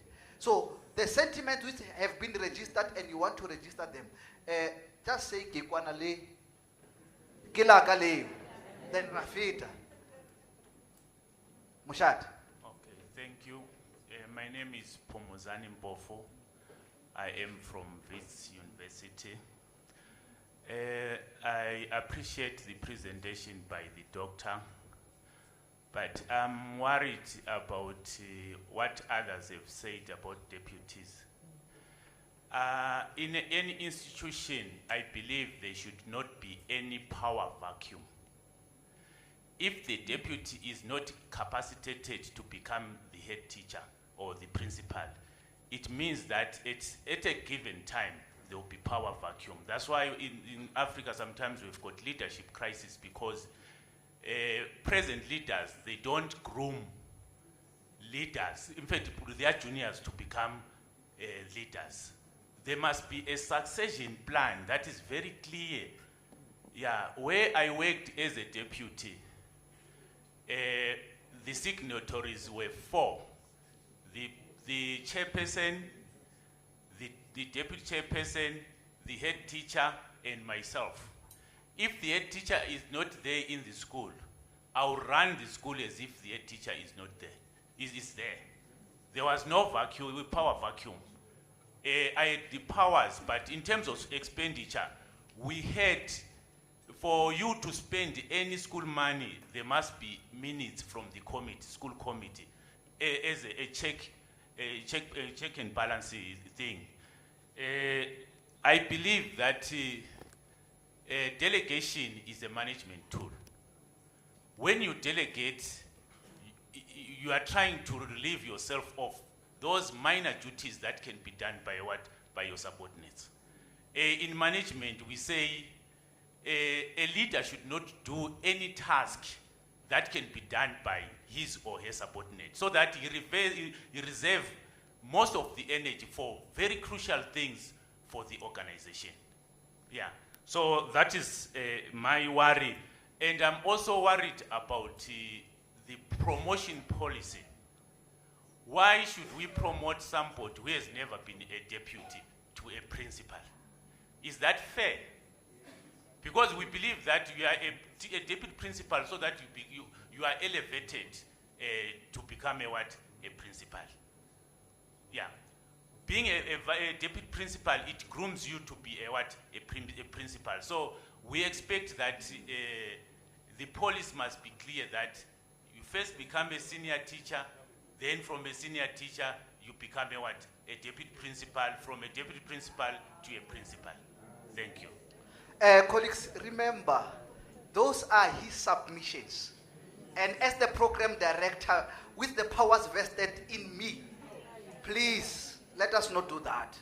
Because the same respect he gave other speakers, we are going to give you. So, the points he has registered are being recorded. And some do agree with him. So if you have got a different perspective, that is why we have got research. Go conduct research and give us papers contradicting. But I heard that you are agreeing with Doctor there. Your sentiments align with Doctor. So Doctor, some of the sentiments you just, they are for the floor. Deal with questions. Thank you. Over to you. Thank you, Program Director. My name is Bongani Henry Lovo from the National Teachers Union, NATO. I'm partly covered by Doctor from the back, but maybe it's fair to say that, you see, the PEM document is clear when it comes to the roles of the deputy principal and also of the principal. But now, why now are we having quarrels at schools? You see, the vast majority of the schools are having problems because the principals, when they look at the deputy, they see a threat. So I think if you can stick to our roles. But also the former speaker, you see, I want to agree with him to a certain extent. A person will be deputizing for ages, and then when it's the time for principal to exit the system, they bring someone from another school to come and be the principal here, while we have someone who's been deputizing for ages. I think as the organized labor, we need to look into those things so that we don't just promote someone who's been an HOD to the principal post, but there's someone who's been deputizing here on the deputy principal post, and then that person does not get a chance. So that is my submission. Thank you so much. We really appreciate you, colleagues. And please, my apologies on behalf of some of the members, but I don't think it will be done again. So, Doctor, just only the questions. The sentiments, let us brush them to the commissions. Thank you. Thank you, Program Director. I'm going to start with Dr. Shabalala. Doc, Section 58B, it tells that there might be similarities between the context where research was conducted and this context. And then I'll go to Mr. Ntlantla, who spoke about unseen. There need to be clear guidelines. I agree. It was one of the recommendations. And Doctor, you spoke about curriculum management, that if we don't touch on it, because it is the core business of the school, we might be failing learners. And indeed, I agree with you. There need to be follow-up studies on deputy principal, not one, not two, but a lot. So colleagues, we need to write about these things so that we can come up with possible solutions. Speaker 4 spoke about a deputy principal being in comfort zone. It again indicates that we need more colloquium where we are going to be speaking to the roles and responsibilities of principal and deputies. Dr. Mpofu, you spoke about power vacuum. We need to have a clear succession plan, which is crucial. I agree with you. And you are worried about the promotion policy, which we have to sit down and look at it as well. But I agree with you, succession plan is crucial. And then lastly, Mr. Ndlovu is asking a very crucial question. Why are there quarrels at school? We need colloquiums where we are going to discuss this, because it tells us we need to empower each other about our roles and responsibilities. Thank you, Chairperson. Thank you so much. Can we please clap hands for ourselves, colleagues? Before I head over to the next speaker, look at that image, which has made us to boil. There's a new, I don't know whether I can say a teacher or a departmental head or a deputy principal or in the SMT. And those are the sentiments which comes from the same SMT. And the SMT is a school management team. It's a team. But the roles are not clearly defined. Or if they are clearly defined, but other managers don't feel comfortable when you take a certain decision without engaging them. They always want to be the ones in the forefront. That is why we are here, colleagues. So, Doctor, thank you for your presentation. Young teachers, novice teachers, let us go and register. You heard there is Dr. Mpofu from VET and other institutions here, UNISA. Let us get their phone numbers, let us register and rope them in to be our supervisors or co-supervisors. And doctor has indicated that this study, there's a limitation to it. There are no research papers based on the perceptions of the deputy principals. So it clearly says to us, there is what? Lack of literature. Let us then go back and add to the body of literature. Thank you so much. Can you please clap hands for myself, for me? Papa, tell him Mazo. Because I'm driving you very well, eh? Yeah. Okay. Let us welcome Maseko, her law student teacher at VET. Wow. The edge. You are saying is what? We conquer the edge. All right. Who's going to take us through experiences or experiencing the initial teacher education sector from a student teacher perspective? I like SACE because you see, they gave us someone who has went through the ropes, and now we are going to hear from the student teacher. Are we really doing justice when they come for teaching practice? No, let's hear. Thank you. Over to you. Clap hands for her.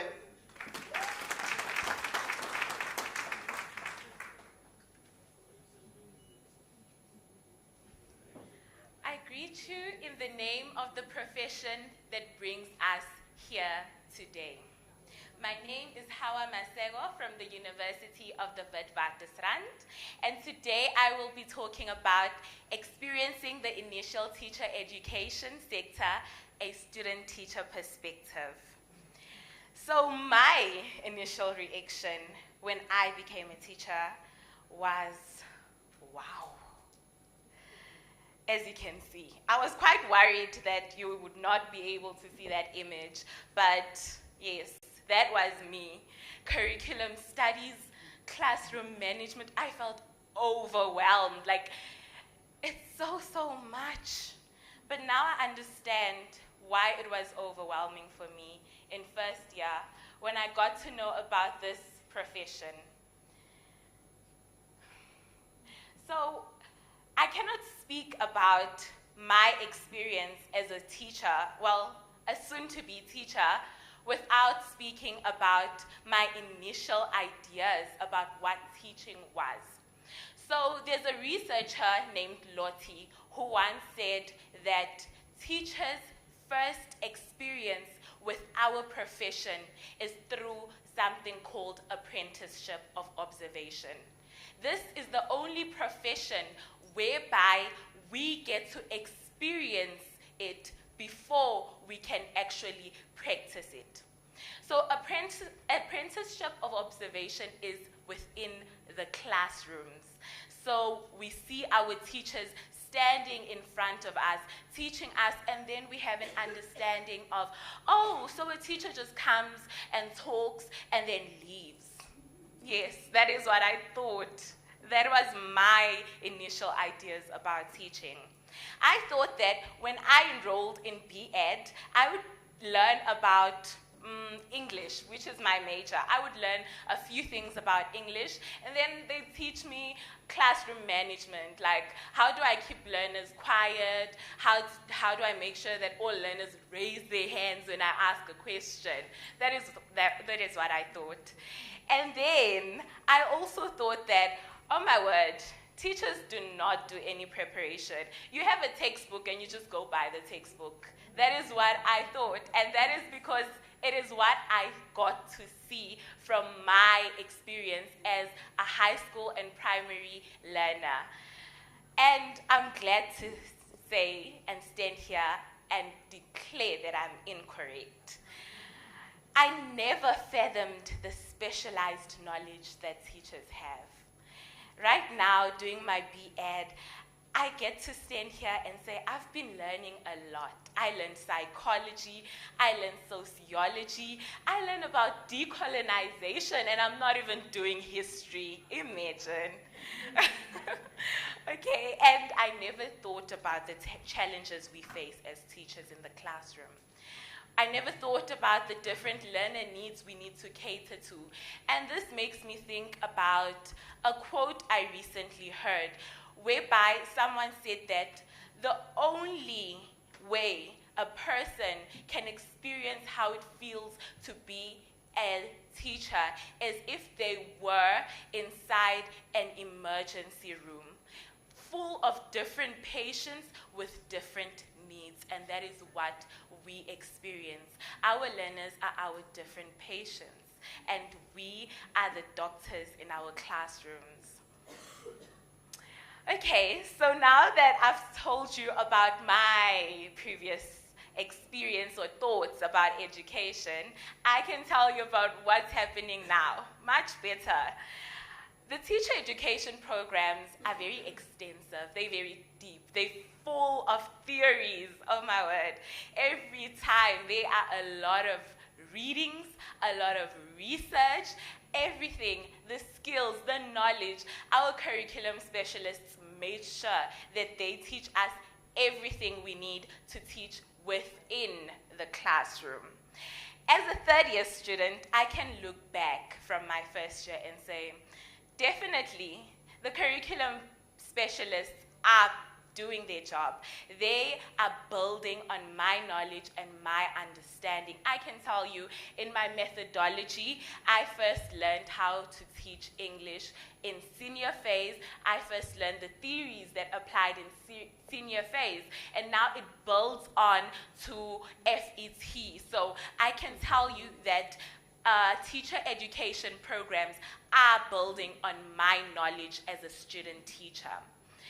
And I can tell you that our teacher education programs do provide us with opportunities to learn and get experience on how it feels to be inside a classroom. We have some activities such as micro-teaching, whereby you stand in front of your tutors, your fellow student teachers, and you teach them. And then you also go for teaching practice, which is a daunting time as a student teacher, but I will cover that soon. I think my teacher program has built on my identity as a student teacher. At first, I was not aware on the impact that my religion or my culture or my environment might have on my teaching strategies or on the way that I think about my learners. But now I know that this is my identity as a teacher, and I only got to know that through the teacher program. And most importantly, the teacher program has built my passion. At Education Campus, we say that education students are the most passionate students in all degrees. We are like politicians. If you entered a teaching class, an education class, the debates that go through, I can even see it in this program, in this colloquium, whereby different speakers add their opinions. So another story time from me. Okay, so I want to tell you about a story on my teaching practice as a student teacher last year. So at my university, third block, we all know it's empty at Education Campus. Nobody is there. We all gone for practicals. So during our practicals, we are always preparing, like June, July, every student teacher is looking for a new outfit, formal clothes, because you can't go for practicals in jeans, right? And then when you get there, you are so nervous. And you do not know your mentor teachers until you get there. And last year, during my practicals, I had 3 mentor teachers, 2 for English and 1 for LO. So my LO mentor teacher mentored me for grade 8 and 9, and my 2 English teachers mentored me for grade 8, 9, and 11. So these are different experiences from all of these teachers who are in service. They have more experience than I do, and I am just a beginner, a baby in the profession. So my LO mentor teacher would allow us to only come on days that she is teaching LO to the grades that we would be observing or learning from her. One day, I walked into her class, and she is trying to settle down her learners because they had just arrived. I stand in the front and I wait for her to give me instructions on what to do. So she looks vividly overwhelmed by the learners. And because of her overwhelming emotions, she tells me, go out. In front of the learners, she pushes me and says, go out. And because of that incident, I did not finish my practicals observing LO. I only observed English. With my English mentor teacher, he was amazing. He would mentor me through everything. He'd tell me about how to pace myself when teaching, how to interact with learners. He'd tell me each learner's needs, and he'd instruct me and observe my teaching very well. So these were very contrasting experiences. I tell you this because I will be speaking on my experience of teaching practicals, or rather what many student teachers experience. So many of us in first year are either not allowed to do teaching practicals, or we do them at a primary school even though we are specializing in senior phase. So my first experience with teaching practicals was through a program that's called Teachers' Choices in Action. So you go online every day, you watch videos of teachers teaching, you do notes, and you speak about theories like scaffolding, PCK, semantic waves, all of these theories that we do throughout the year. And after those 3 weeks of doing online work, you get to the 3 weeks of going to a primary school, because you can't go to a high school as a first year, they'll devour you. So when I compare the first 3 weeks online to the next 3 weeks in the classroom, those are different worlds, two different worlds.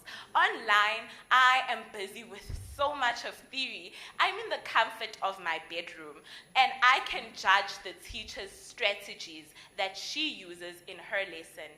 In the classroom, now I have to put my theories in the back seat, because as I said, it's like I'm in the emergency room and I'm trying to save lives.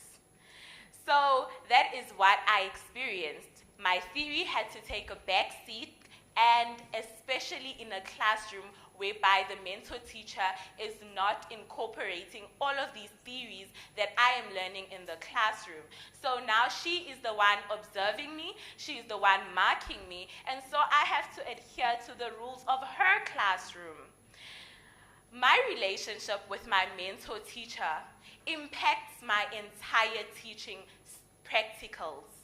As I stated in the story before, because of the incident that happened with my LO mentor teacher, I was unable to complete my observation and practicals in life orientation, and now I have to try again this year. I missed out on a very, very big opportunity to learn how it feels to be in an LO classroom.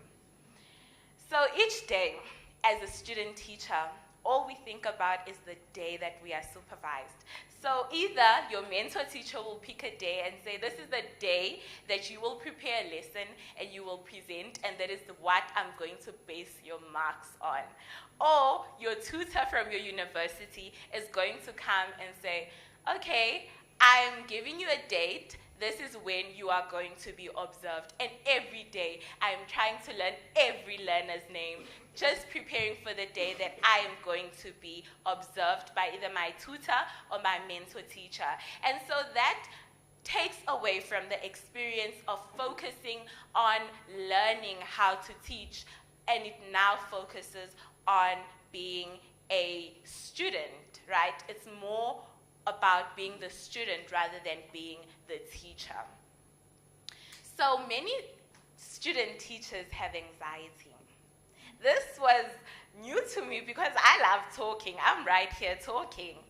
This was new to me when I saw my peers, my fellow student teachers, getting nervous on micro-teaching activities.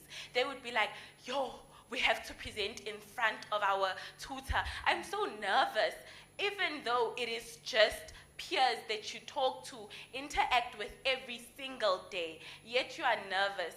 Can you imagine how it gets in a classroom with your mentor teacher, or in a classroom with learners who can see your anxiety? Learners devour you when you are anxious or when you don't know what you are doing as a teacher.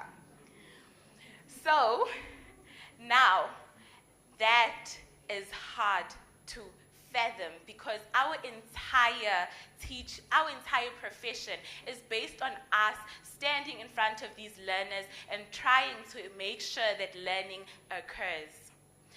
So another thing that I experienced as in my teaching practicals is investigative or reflective tasks. So during practicals, we have this big assignment that decides on whether you pass your practicals. And if you fail your practicals, you repeat the year. So this big assignment, you have to go to the school and act like a little detective.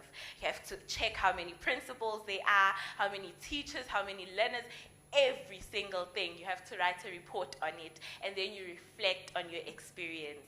And so now, my entire teaching practice is just dedicated to me getting that little information.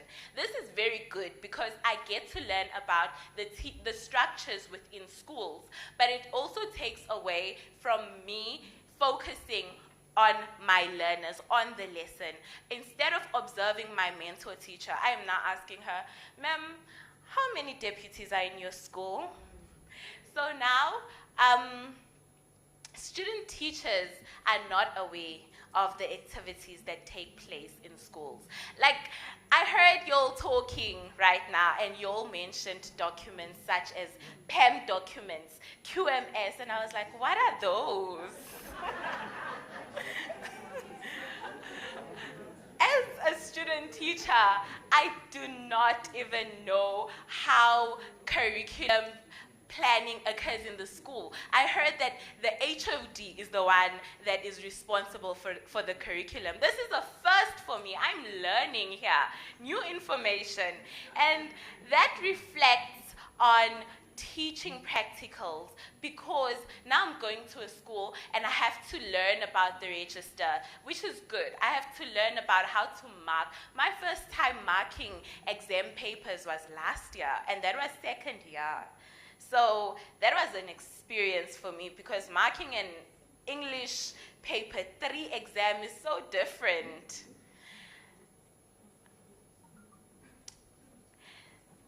Okay, so now I'm going to talk about professional teaching standards. And this was something that I recently learned about. The reason why these are very relevant to this conversation is because they took a complete 360, in my opinion, on teaching, or rather teaching within the classroom. So they are relevant because they changed my experience of teacher education. I learned about them 2 weeks ago. So now I look at teaching completely differently. So I feel like professional teaching standards would be this big, rather structures that would be eminent in our profession, a code of conduct rather that we would aspire to show in our teaching. When you walk into the classroom as the HOD, I would be able to look at you and say, I can see you showing collaboration, or I can see that you're showing your ethical commitment as a teacher.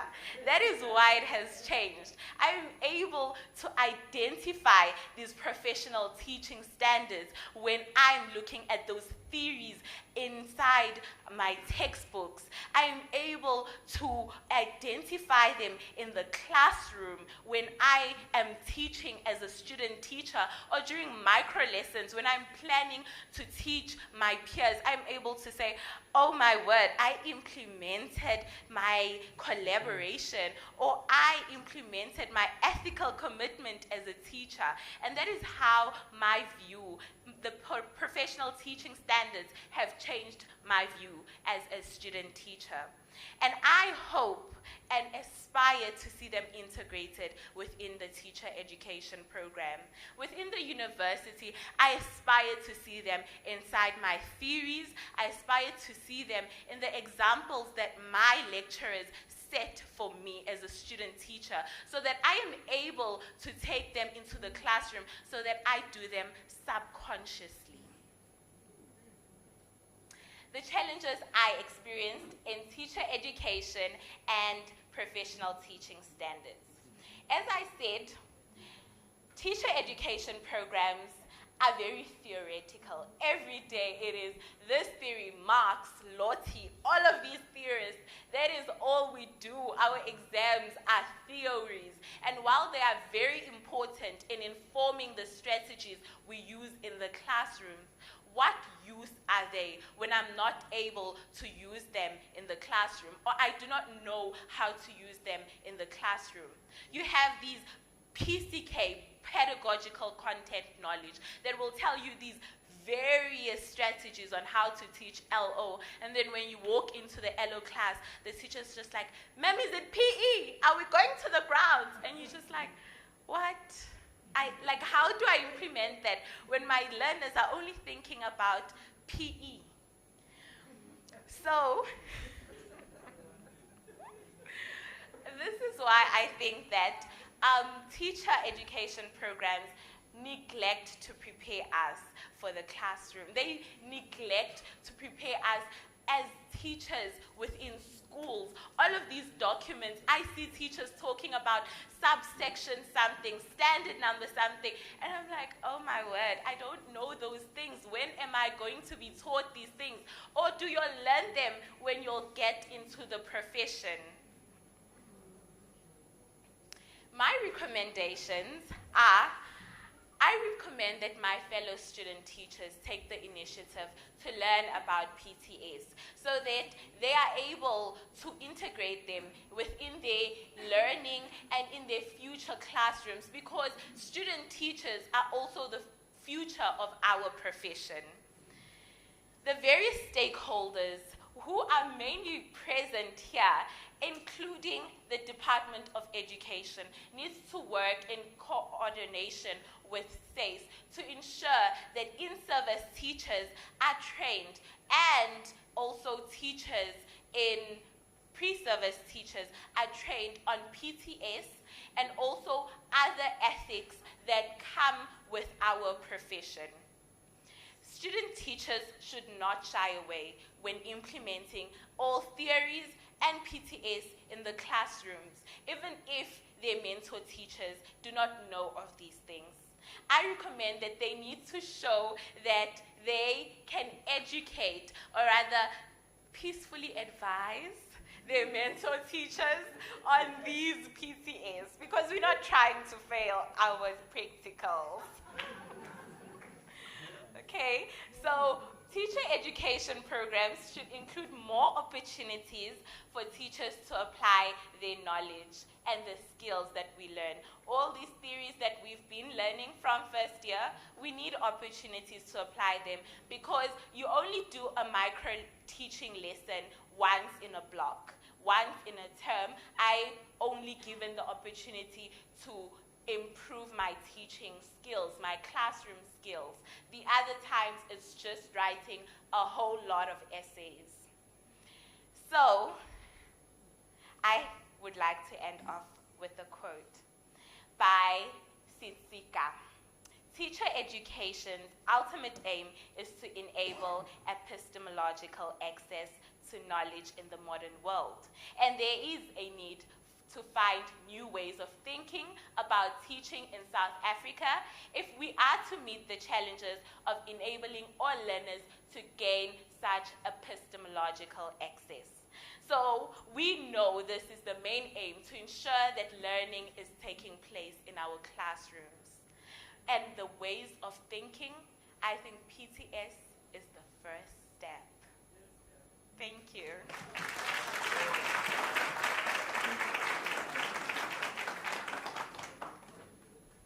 Well done, girl. Hey, I need that English for for me to run this program. Can you have a seat, young beautiful lady? Just here, I want you to come and assist me with that English. All right, before we can, colleagues, engage on the presentation, we were supposed to go for lunch at 12, ne? Right now, it is 20 minutes past 12. But we cannot go without engaging on the presentation of Hawa. So I'm appealing to say, let us just be precise. And I wish I would give this opportunity to the young educators, maybe if they want to add to the experience. But can we give this session only approximately around 10 minutes, or let's make it 5. Let's make it 5. All right, 5 minutes, I'm picking only 5. 1, 2, 3, 4, 5. Then we are closing. Then we are going to have some announcement before we go for lunch, colleagues. Thank you. Don't forget to introduce yourselves. Thank you, sir. I'm not a young teacher. But I am Professor Haystack from EduTel. So we are being responsible for your discomfort or whatever you call it. And we are trying not to do it. But this is very interesting, very insightful. The link between theory, what we are trying to teach, and the background. Maybe, and this may be another day's discussion, that you don't even know how the theory may help you in getting into the emergency room and surviving. That's the one thing. And then the balance between our teaching in the classroom and the teaching practice. How we can do that better. That is what I'm taking from you. So we will try and do that, and it's a huge reflection for us also to do that better. Thank you very much.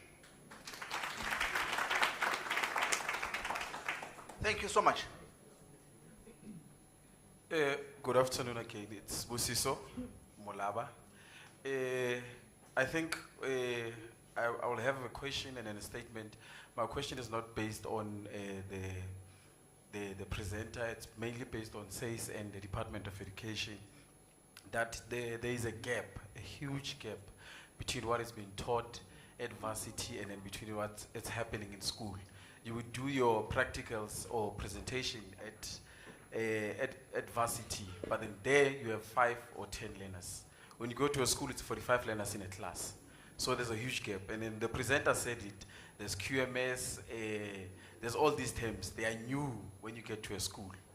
And then, Mema Mokhale, even me as a young teacher, we knew your PTS, your PSK, up until we met ATP. Your local parentis, we knew them up until we met ATP. So, and then all of those vanished. But then we still encourage even new teachers to know your PTS and your PSK. Thank you. Thanks. Ndlandla Solo once again. Also, just to add on that, I'm happy that we do have higher education institutions here in our midst. And as a student myself, I would just like to advise or maybe suggest to them that the program of practicals, workplace integrated learning, it must not only focus on me learning how to stand in front of children and teach. It must actually expose me to all the roles of being an educator. I must be able to plan. It must teach me, assess me whether I'm able to plan for the week, whether I'm able to do the classroom management, not only to teach, but to discipline learners. What are the correct guidelines of disciplining learners? That is where SACE goes in. It is my role as a teacher. Extracurricular activities. It is my role as a teacher. Assess me also on that. Don't only assess me for standing in front of the class and saying, these are your practicals. Practicals are not only teaching. Practicals are being a teacher. Leadership, you said you are a great art practitioner. Yes, sir. So you are engaging great arts. Yes, I teach great art. No, you are a superstar. You are a superstar. You are a superstar. Your sentiments remind me of the time. You remember there was a session whereby teachers were resigning. There was a situation whereby the school principal was left alone. In the school, a certain school, I don't want to mention it here. And imagine if the principal then has to appoint young teachers who are frustrated like this. Because they were felt by some of us who did not want to give them an opportunity to learn. Because when we were frustrated, we pushed her out of the classroom so that I can do my corporal punishment techniques without the evidence of a student teacher. Because I know my learners are. But thank you very much, colleagues. Let us go to the fourth. Okay, thank you, comrade. Okay, yeah, my name is Temba. I'm representing SATU, but I'm the school principal as well. All right. Yeah, my observation it is that young teachers, they thrive well when ICT is being integrated. I'm very passionate with ICT. Hence, all my young teachers, they've got tablet gadgets, and we are installing smart boards in their classes so that they can thrive, because they do well when there is gadgets. And also our children, they relate well with you if you use gadgets. So how do you feel when you go to schools and you're expected to teach using a textbook, follow a textbook, no ICT is being integrated? I just want to know how you feel about that. But I just want to advise that when you go to schools, the first thing when we've got teachers who are doing practicals, we introduce to them all the committees that exist in the school, that they must be part of that. We put them in the supervision timetable as well. Like the latter speakers just said, that you must make sure that it's not only about teaching, but they get familiar with the school environment. They also attend workshops. If you are at that particular time, you are there, you are attending LO, you are there for LO. When there's a workshop of LO, you attend, so that you get, you are well equipped. And I always say to them, when you are going to be assessed, I also want you to assess your mentor, because I want to know what my teachers teaches you as well.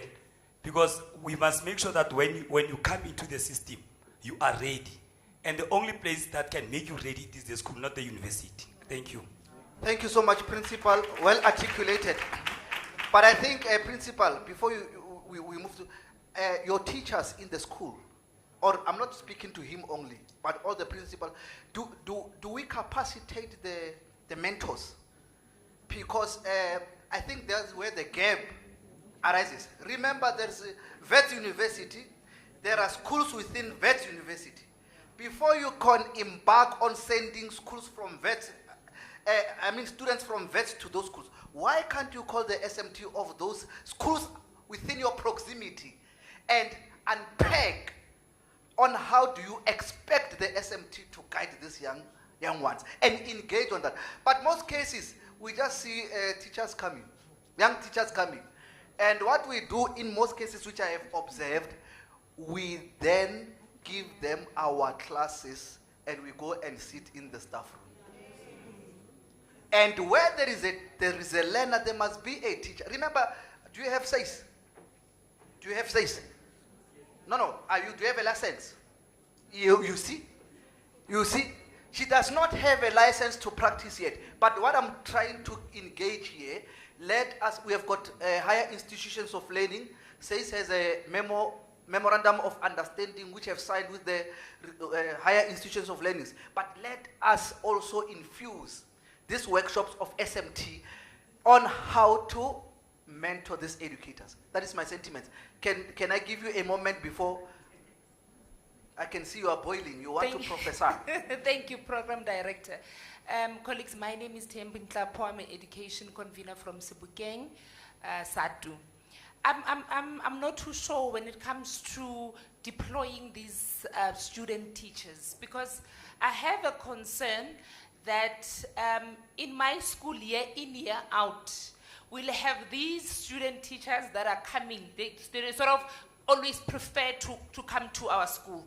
But my concern is, how about the institutions of higher learning sort of encourages or sort of deploy these student teachers to different learning environment. For instance, your former Model C schools, your farm schools, your township schools, so that at the end of the day, they've got an experience of different types of learners and their learning environment. Thank you very much. Well articulated. The last speaker. There was a last, yeah. No. Maybe financial constraints, you see. Because no, agree they choose schools which are nearby. So you can't expect a student teacher to take a taxi to town, whereas she is not funded at some point. Or NSFAS is not paid. We've got a huge problem in South Africa. Good day, colleagues. I am Tato Kwete. I'm from SENS. I'm a graduate. I'm a new teacher. I'm a novice teacher. I just wanted only to applaud our student teacher there from VETS. I just wanted to say to you, I'm very proud of you. As a new teacher myself, I love your energy. You are going to make a great teacher. I have no doubt in that. Keep on pushing. A lot of us, youngsters, we tend to get into this career path only for money. But what I can see, what I've observed from you is that you are in this calling for real. You know what you want. You wanted to do this. I'm very proud of you. I love your energy, your curiosity. All the best from a new teacher. You've inspired me to go to that classroom with that same energy that you were having here. Thank you so much. Are you happy? Are you happy with the? Are you happy with the incentives? I'm very happy, but I'm also like her. I'm here for it's such a calling. Not a lot of us go there because we want. But what I've observed from her, she's very energetic. She's there because she wanted to be there. She's going, and I know for sure that she's not going to remain in PL1. She's going to rise above. Yeah. Can you give? Please pass it. But these young teachers, we must pay them well, colleagues. In fact, we must pay teachers well, because you see, she's not going to stay for a long time. This one, very soon she will be doing MBA and or law. I see a lawyer there, an advocate. But please, for the sake of our kids. Good day. My name is Sana Siema, the former Deputy Secretary of Harankua Branch, SATU. I want to elaborate on capacitating the SMT. Also, I want to hold the district accountable for not inducting newly appointed educators. Because if you induct newly appointed educators, they will be in the know of all the policies. I want to recommend one district that I know that after every recruitment, the district director of Tshwane North is doing the justice of capacitating by inducting the newly appointed educators. And then on the issue of teachers allowing the practicals to be everywhere, I would like to say, on that one, I want to take credit because I just had a practical student from SENS that just finished last weekend. And when they come to assess her, the assessor just called me before she left and said, "Thank you, ma'am, for doing a great job, because it is shown that you did capacitate her and then you did all that out of the good heart of loving your job." I take credit. Can you stand up, madam? You are from? I'm from Harankua Branch, SATU. SATU. Branch, yes. Can we clap hands for this beautiful lady? Thank you so much. So you are saying Tshwane North is doing correct? Tshwane North, yes, is doing correct in terms of inducting. And I'm from Tshwane newly North. appointed educators. And I think other districts And I'm from should Tshwane do North. the same. Can you clap hands for us? I hope where Thea Godzi is, she's really impressed. But colleagues, let me give the student teacher an opportunity to respond to some of the few questions before we go to the announcement and lunch. Over to you, advocate.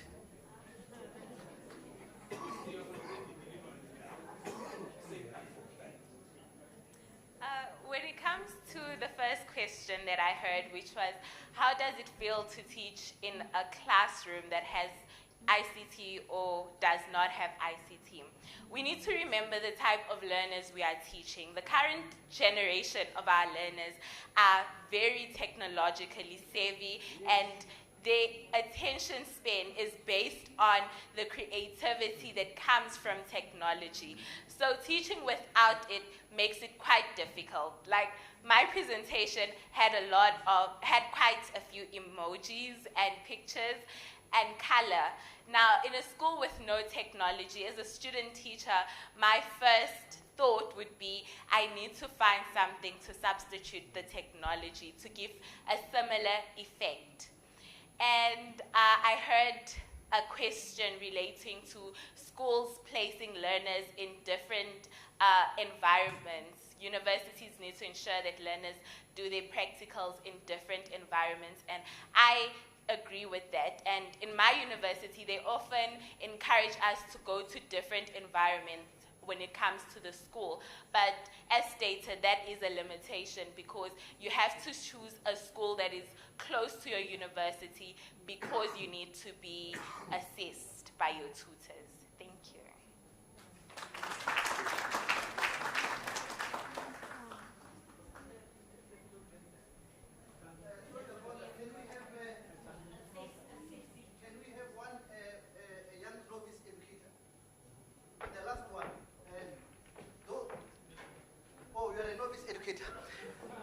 Okay, please, 2 minutes.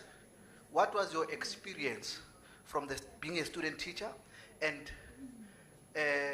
after being appointed? Yeah, student teacher, and just after being appointed. Thank you very much, Program Director, Maseti Tladi, SENS alumni. I will say that my first experience actually did diploma in grade R, and now it's B.Ed. So I was appointed for diploma in grade R. I'm a grade R practitioner. So I would say that my first 3 years, I'm glad that it did not make me mark, because that was the teachers do, the mentor teachers. And I'm glad also that they did not feel threatened by me. I had a HOD as a mentor teacher, and actually she was excellent, to the point whereby when my file was supposed to be assessed, the way she was so hands-on, she would ask me, did you do the lesson plans? Did you do this? That is the first experience, the first 3 years experience. The current one told me straight that your lesson plan is long. Like really, like it's long. And I'm like, what are you doing? Are you planning the lesson plan? And she was like, no, you just go to the conclusion.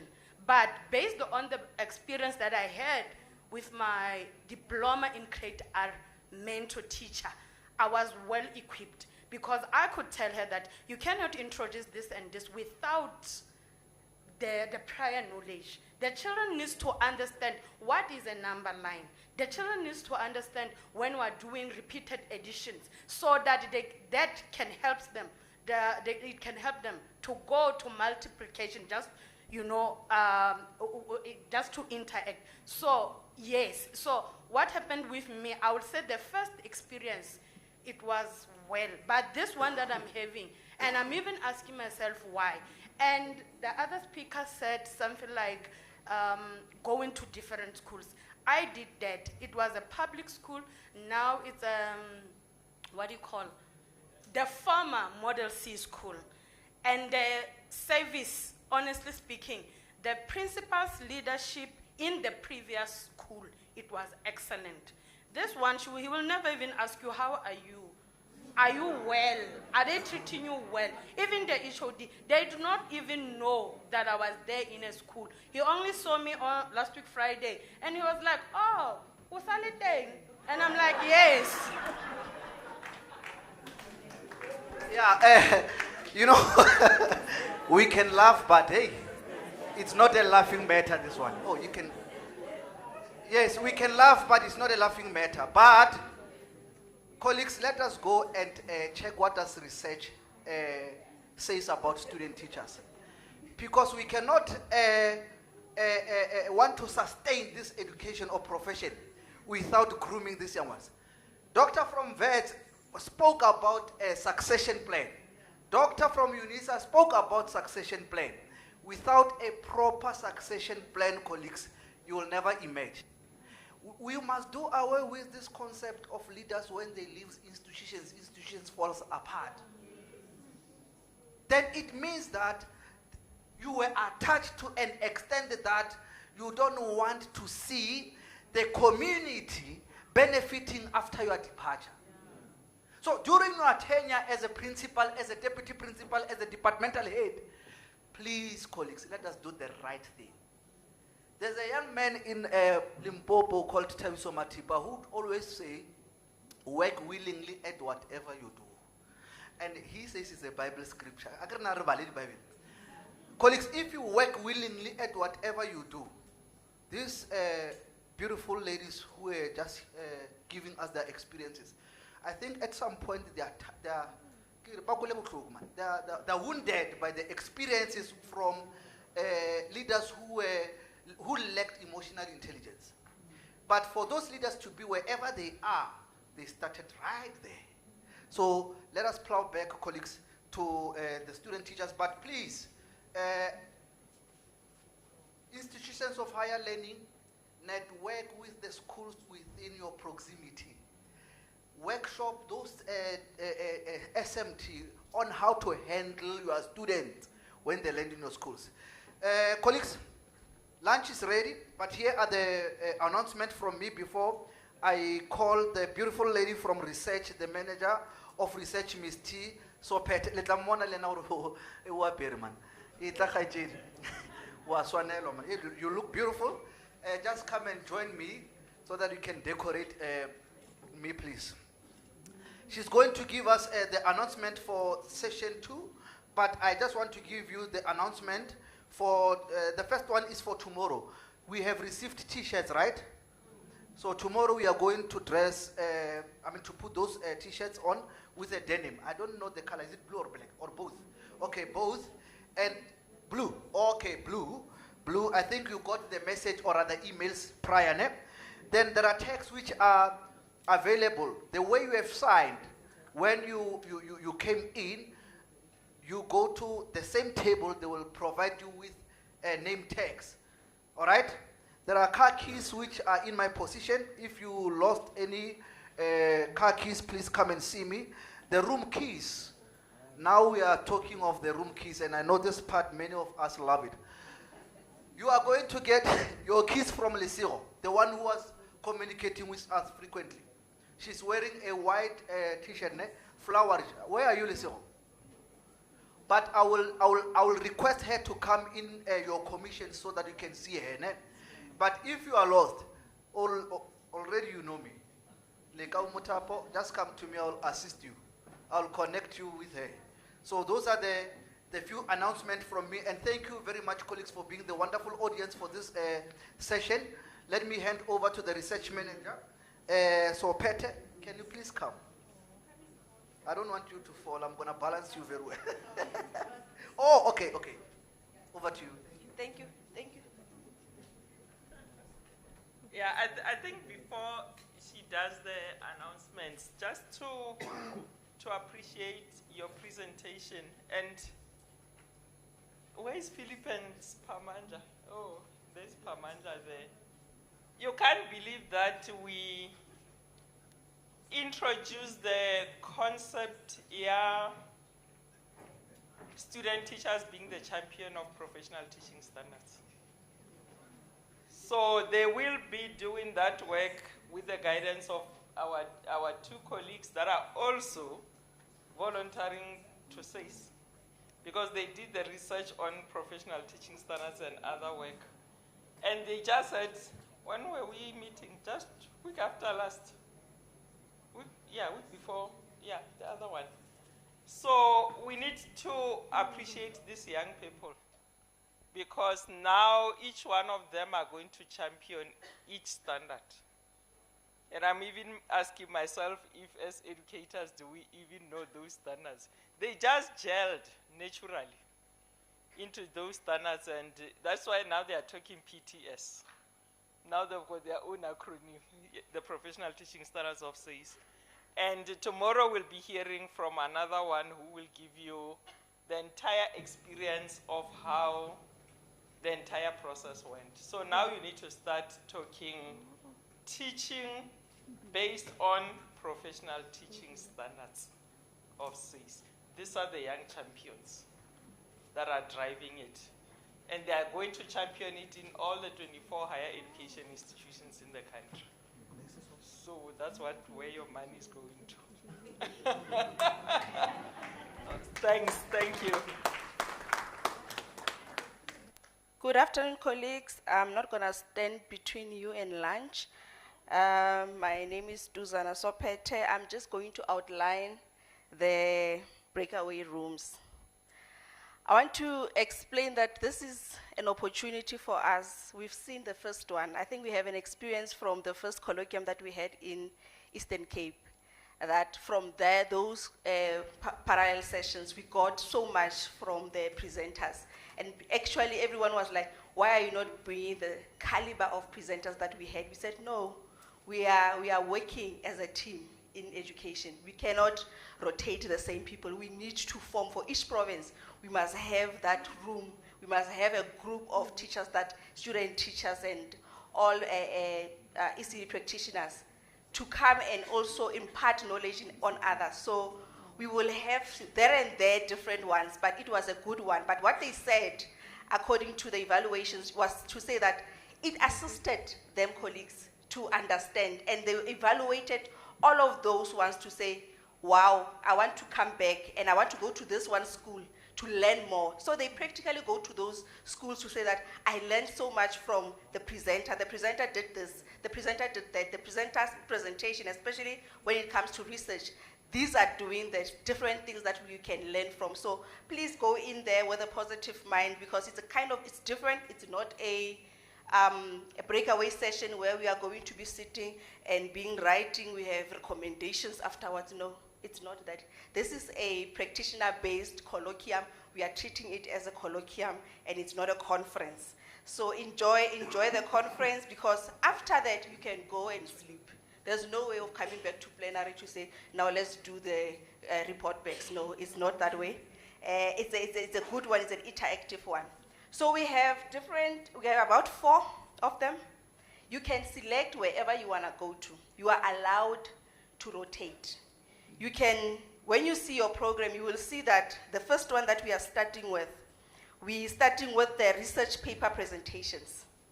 With regards to the research paper presentations, we have your participatory action research to the professional development of veteran primary school mathematics teachers, which is between that time, because obviously you know the time has changed, 1:15 up until 10:02. Then you have the master's research that will be done by Dateleka, who was here. Then we have the development of mathematics teacher identity by Dr. Zanele. You have the master's in education management. You have the master's in education management again by Mr. Kwabe, and then the PhD research by Dr. Philip Plaza. So all of these are in one room, this room, gonna happen here, all of them. But we are saying, while all of them are sitting in this room, when you feel like, okay, the first one which is participate, I want to listen to this one, you are allowed to move to the next one of Student Teachers Code of Profession, just to listen. That one is very interesting. Everyone that actually end up going there, they sit forever, because it's quite robust for the Code of Professional Ethics, because it's new for student teachers. So everyone wants to listen to say, what did you come up with for your code? Because it's a different code from the teachers, the one that we currently have for practicing teachers. It's totally different. It's a value-based a Code of Professional Ethics. So you will like it when you go to there. So you can go there 10 minutes, like listen. Then you can move again. You go to the next one, the mini workshop group 1, which is, all of them are happening at the same time. There you have different speakers as well. You have about 4 of them that I will be speaking. That's why I'm saying that when you don't want to listen about school education twinning with Sunwood Park High School, Ms. Nadia, that's a very nice experience that you will be listening. You will be hearing how she has done well for her school and the next school, because she is trying to plant that seed in all of the community schools around her community. So you can say that, okay, fine, I'm moving this one, I'm going to listen to this one first, but I'll go to the next one. But the next one you have Ayanda. You have Ayanda who actually, I was telling him this one to say, you came all the way from KZN to actually give us the experience on life orientation and life skills. Very interesting. You can go and listen to him on that one. There's a one of enhancing educational outcome through effective curriculum with Tate Bongani also from KZN, who we said that you must come in because we know that you're gonna do justice to curriculum when you deal with your issues. Then we have the labor relations and ethical disciplinary, Nora, I think you are somewhere here. So that one also, we don't leave it out. It's always there. That one is always there. It's about ethical, it's about misconduct, it's about the code and everything else in education, all-rounder. So we need a person who's doing the all-rounder.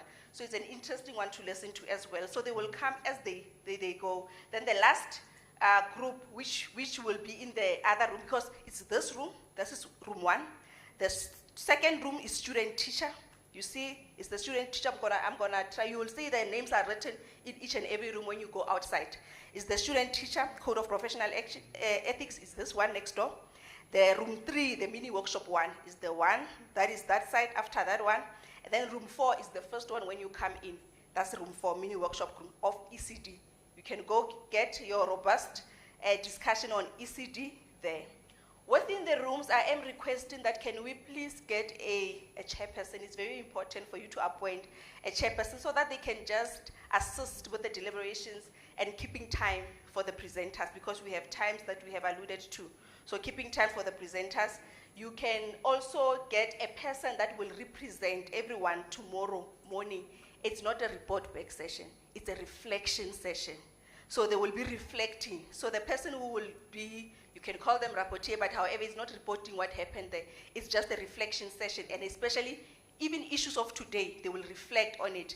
But in each of these 4 breakaway sessions, you can just select one person who will come back and sum up issues of today, the entire day from morning up until their session. And I think we'll provide them with 5 minutes tomorrow morning to do that reflection session.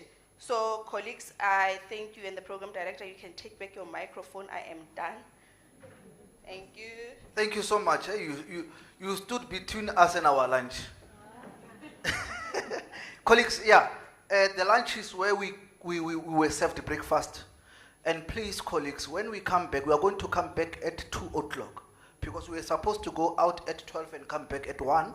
However, we are 1 hour behind. But we are going to have 1 hour lunch, then we go to the commissions as alluded by the research manager. Please, let us go to those commissions which we want to go to. Let us not be found roaming around, because we said we want to be policy makers. We want our voices to be heard. So we can't come here and want our voices to be heard, whereas we'll be outside. That is why we've got teacher unions here, those who approved your time offs. They are going to assist us in ensuring that you go to those commissions. And the chairperson, please take the register in those commissions so that we can come and consolidate. Are we clear, colleagues? Not 2 o'clock. 13, we must go to our commissions at 13:48. All right. Bagwele, 13:48, we should be in our commissions. My advice is when you stand up here, it is advisable to take along your gadgets and your handbags. Please, because we don't know who's going to guard here. So just take your gadgets and let us go and indulge. Thank you, colleagues.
Okay, I found the chairperson of the program.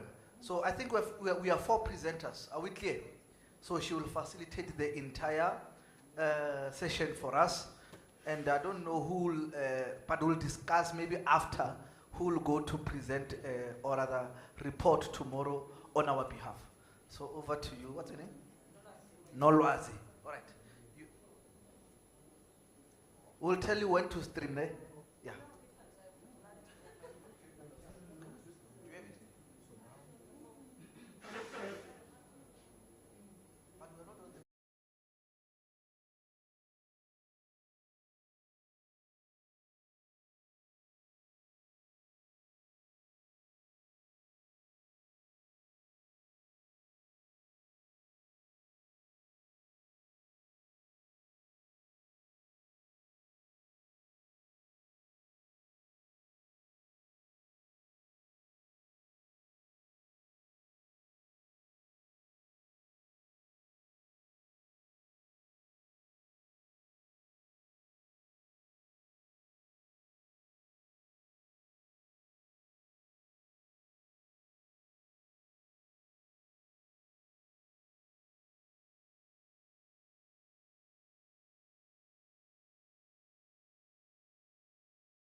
The program. I would kindly like to introduce our first speaker by the name of Caroline Mahlangu, who's going to present the participatory action research to the professional development of veteran primary school mathematics teachers.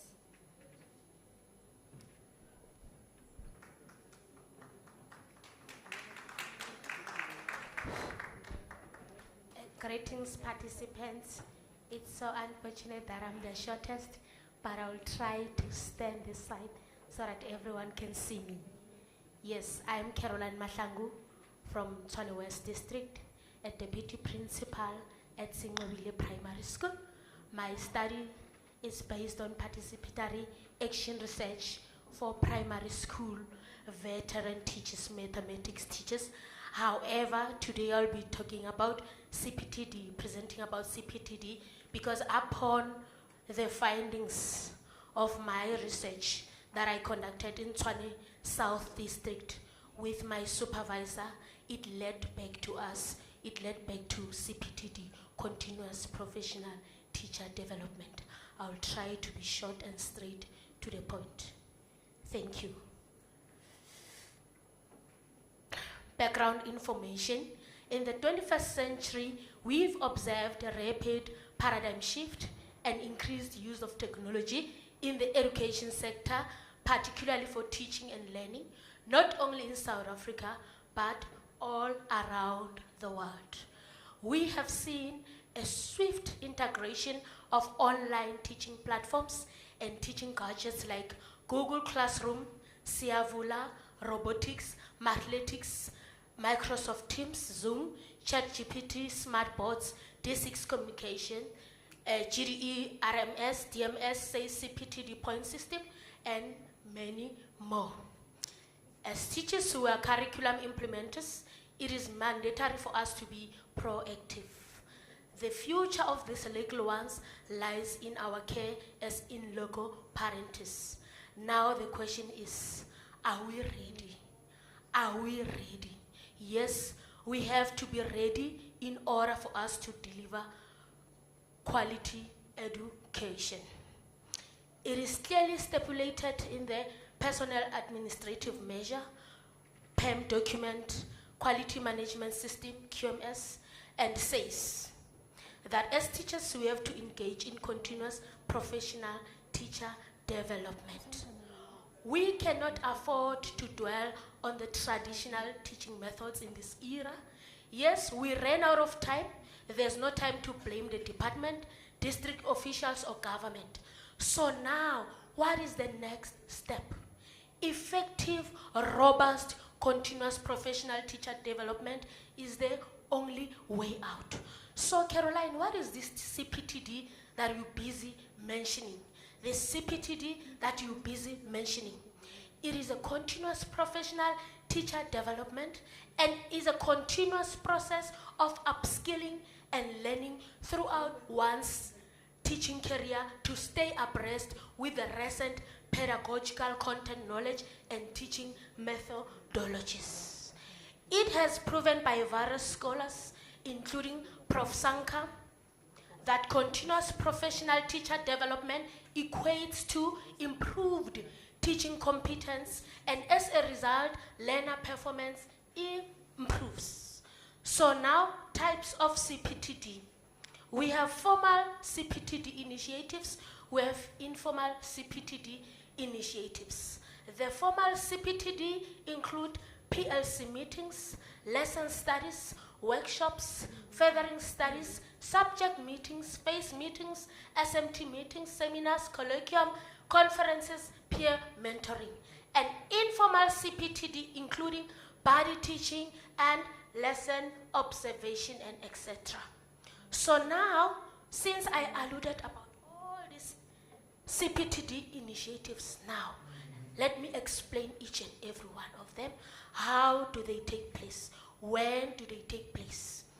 PLC, professional learning communities, takes place where a small of teachers who share the same subject, grade, or position collaborate to share their challenges, good practices, teaching methods, and resources with the aim of learning from one another for improved output performance. PLCs can be established at a school level, cluster level, district level, and etc. This is just a model. This model explains everything that I explained in the PLC. PLC focuses on what? On learning, collaborative culture, collective inquiry, action orientation, continuous improvement, and it focuses more on the output results. Now, let us move to another initiative for CPTD, of which is lesson study. In a lesson study, a group of teachers work together and identify a problematic or challenging topic. They plan a lesson together, identify one teacher within that group to present a planned lesson while other teachers are observing.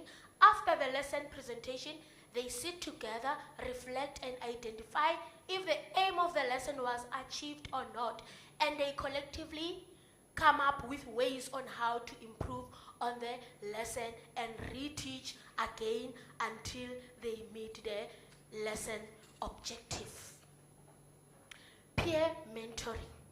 Peer mentoring takes place when a teacher who's more experienced has a certain valuable skills such as good classroom management or understand a certain topic better, provide mentoring to other teachers. For example, myself as a young deputy principal, I established some good relationship with a deputy principal from neighboring schools, whereby if I encounter any challenges or whatever good practice that I implement on my day-to-day work, we share together, we assist each other, we are in this together.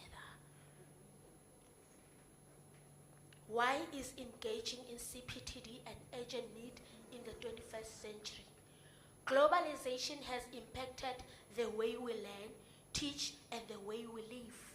It is imperative for us as teachers to continually update our skills, content knowledge, and teaching methodology to effectively meet the needs of these diverse learners, to stay abreast and adapt to new technologies and pedagogical approaches. A knowledgeable teacher is a powerful teacher. Knowledgeable teachers are problem solvers, critical thinkers, good communicators, lifelong learners, confident and competent, and they are inseparable from utilizing the ICT. Therefore, they are bound to provide effective quality education in the 21st century. Remember, in GDE, our mission is to provide functional and modern schools that enable quality teaching and learning, to protect and promote the right of every learner to quality, equitable, and relevant education. And in DPE, our mission is to envision a South Africa where all people have access to lifelong learning and education, contributing to a peaceful, prosperous, and democratic nation. The only way to achieve our mission as the department is through CPTD. And then, I don't know about other provinces, but in Gauteng province, we monitor CPTD. We monitor CPTD. How do we monitor CPTD? We have what we call DMS, Data Management System. Before we can attend any formal CPTD initiative, we enroll on DMS. At my school, as a curriculum manager, I'm the one who's responsible for managing the DMS. Before teachers attend workshops, I approve them on DMS. It serves as monitoring to me as a deputy principal. And after attending workshops, what do we then now do? What do we then now do? We record our points on SACE, CPTD system. Even on that SACE CPTD system, I'm an ambassador for this at my workplace. But I don't only work by myself, I also capacitate my educators, because you'll never know what the future holds for you should anything happens that I leave the school, so that the school won't be left in havoc.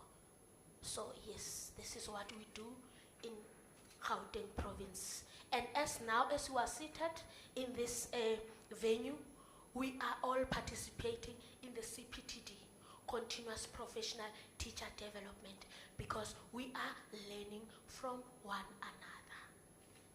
Yes, thank you. Questions? But I think it was straight to the point. I tried my level best to summarize my dissertation. Thank you.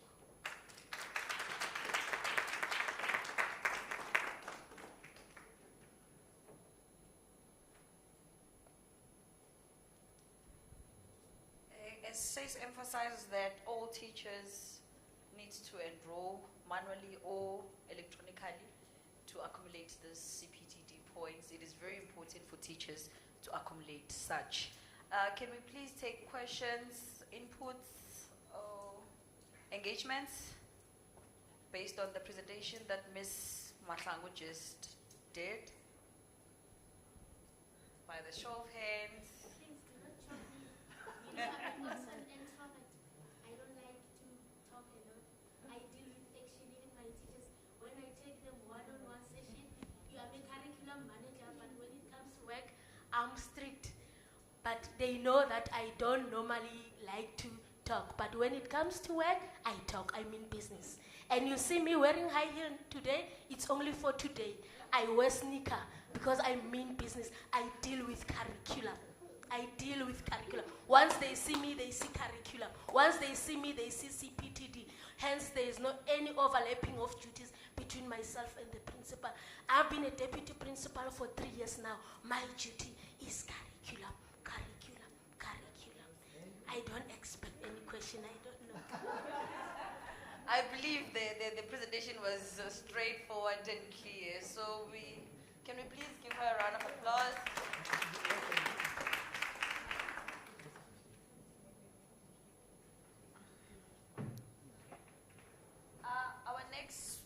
speaker will be based on master's research. Can we please, you have me welcome Mr.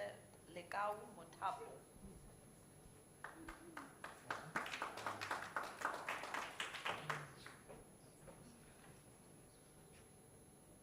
Thank you, Chairperson. Good afternoon once more, colleagues. Yeah.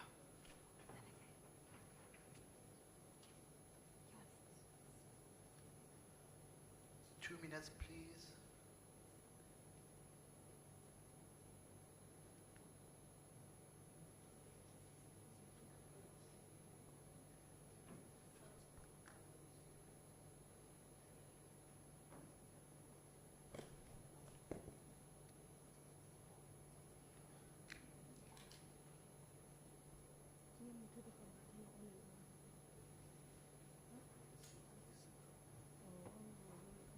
Can I get assisted here? It's my gadget, but I don't know what is the problem. The deputy principal has messed. Anyone to assist from the technical team?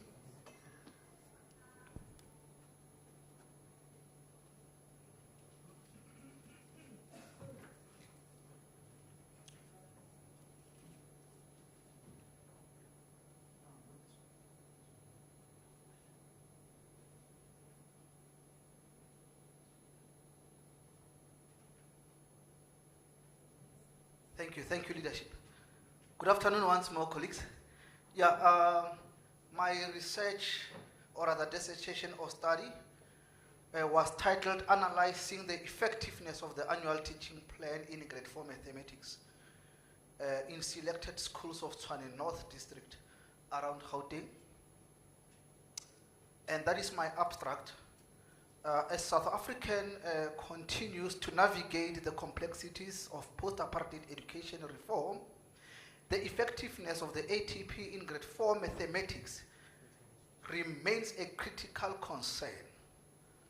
By valuing teachers' voices, this study seeks to uncover the realities of the ATP implementation in selected Tshwane North District schools around Gauteng and contribute to the social contract for education that prioritizes insights and learner outcomes. This study investigates the challenges faced by teachers in implementing the curriculum and the annual teaching plan in grade 4 mathematics. Building on the complexities of previous curriculum reforms, this research explores teachers' experiences, challenges, and coping mechanisms in selected Tshwane North District, shedding light on the impact of increased workload, resource constraints, and inadequate training on effective curriculum implementation. The study adopted a qualitative research approach, utilizing a case study design and purposive sampling to gain an in-depth insights into teachers' experiences and challenges in implementing the ATP. By exploring the complexities of curriculum implementation, this research is aimed to provide valuable recommendations to support teachers and enhance the effectiveness of mathematics education in South African schools, which will improve the quality of education. Now, this is the problem statement of my study. Asmarawati indicated that the implementation of the ATP in grade 4 mathematics as outlined in CAPS has been plagued with many challenges. Teachers are struggling to follow the ATP effectively, often prioritizing syllabus completion over learner understanding, which compromises the quality of education. Hendari Ndivunguru Rwaraza and Ndawiha emphasized that the pressure to rush through the content without ensuring comprehension leads to poor academic performance, classroom management issues, and increased learner drop rates, which is one of the issues which we are going to talk about, the drop rate of learners in our South African schools, especially the townships. This situation underscores a fundamental tension in education where schools are expected to provide academically rigorous programs that cater to diverse learner needs. The current ATP implementation approaches appears to be at odds with the goal, highlighting the need for a more unearned understanding of the challenges teachers face and the impact on learner outcomes. The study therefore aims to investigate the effectiveness of the ATP in grade 4 mathematics in selected schools of Tshwane North District, focusing on identifying solutions that balance curriculum coverage vis-a-vis meaningful learning experiences. And these are the following research questions which underpinned my study. The main research question was, what are the teachers' experiences regarding the implementation of the ATP? The sub-questions are as follows. Number one, what are the challenges regarding the implementation of CAPS? How do teachers cope with the pressure of ATP completion vis-a-vis learners' understanding? How do teachers deal with delays in the teaching and learning process? And the objectives of the research study are as follows. Number one, to investigate teachers' experiences regarding the implementation of the ATP, to investigate the challenges regarding the implementation of CAPS, to investigate how teachers cope with the pressure of ATP completion vis-a-vis learners' understanding, and to investigate how teachers deal with delays in the teaching and learning process. This is the methodology part. My research methodology is a strategic method used by researchers to address research inquiries. However, this study was underpinned by qualitative research due to its inherent characteristics and collected data through interviews. Qualitative research is crucial for exploring, describing, and developing ideas through qualitative data. And qualitative research aims to understand phenomenon based on human meanings and perspectives, rejecting to the notion of a singular reality. Thompson, Thorne, and Sandhu pointed out that understanding a phenomenon from participants' perspective is crucial for gaining credibility and respect. And these are the discussions and the findings from my research. Wangi expressed that the voice of teachers, I've taken my thesis, my dissertation colleagues, and tried to link it with the theme of this colloquium. Expressed that the voices of teachers must be acknowledged due to their distinctive competence and understanding of the classroom environment. Teachers, as the principal executors of educational policies and curricula, possess profound insight into effective practices, rendering their contributions essential for guiding successful reform. By complying with educators, policymakers may ensure that modifications are pragmatic, attainable, and advantageous for our children. Furthermore, educators are optimally situated to comprehend the varied demands, strengths, and difficulties of their learners. Their voices can offer essential specific to the environment input that aids in customizing educational policies and procedures to enhance learner outcomes. Therefore, when educators' viewpoints are esteemed, they are more inclined to feel respected, inspired, and empowered to effectuate the beneficial influence on their kids' education. Ultimately, valuing educators' perspectives can result in more successful and durable educational transformation. Involving educators in the decision-making process enables policymakers to cultivate collaborative and shared ownership, so to facilitate significant change and enhancement within the education system.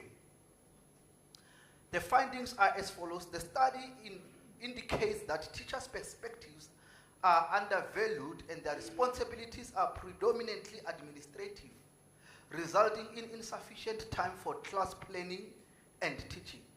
Overcrowded classrooms present considerable obstacles such as difficulties in sustaining learner discipline and addressing varied educational requirements. And this point, I think one of the student teachers has raised it when she indicated that during the observation of life orientation, chaos happened there. The responsibility of conducting workshops frequently without sufficient assistance worsens teacher stress. The scarcity of resources and inadequate facilities characterized by deteriorating classrooms disheartens even the most committed educators. The lack of flexibility for teachers in their professional activity intensifies these issues, highlighting the necessity for a new social compact that recognizes and empowers teachers to effectuate significant educational reform. Therefore, now we are going to link the study with the theme of today to say, why should teachers' voices be heard? I therefore submit to say teachers are the backbone of the education system worldwide. Their voices and expertise are crucial in shaping the future of the education system. Policy makers, or rather formulators, should involve teachers who are on the battlefield when developing these policies, and do away with the issue of only robbing in, I don't know, the union representatives, but I'm of the view that we really need to go to the battlefield and engage these educators.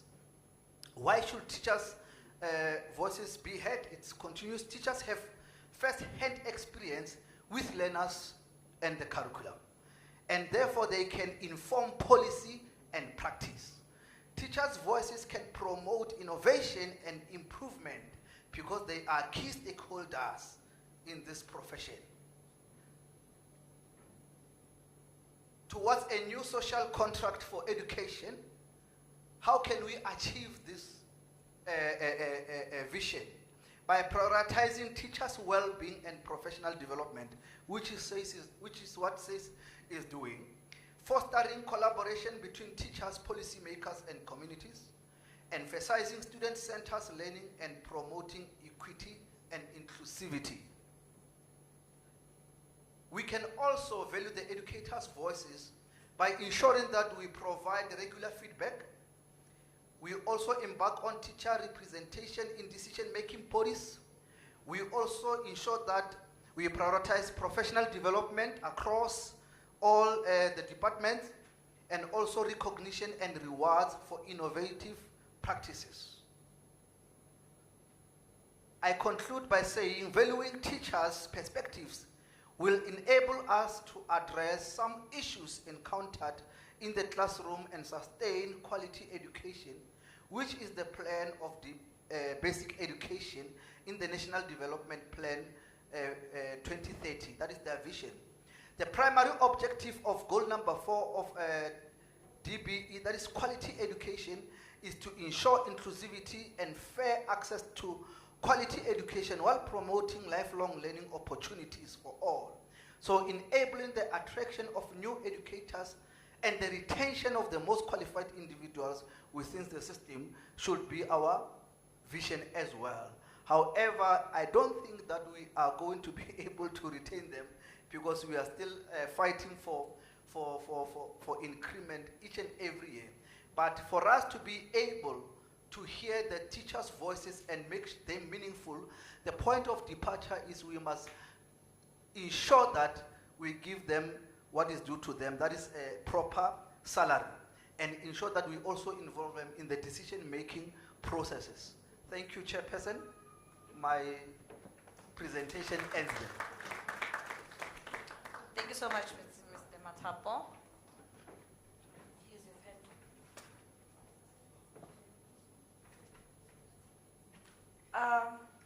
Well presented. Can we please have the inputs, comments, and engagements, if there are any? One. Another one. 2, 3. Okay, in that manner. Or 4.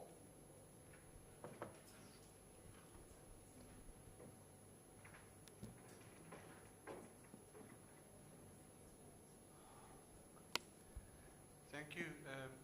Jay, sir, thank you very much. It's very interesting. Those of you, I'm Professor Haystack from EduTel. So I'm going to ask you a few questions, not to criticize, but to think with you, because this is interesting to me.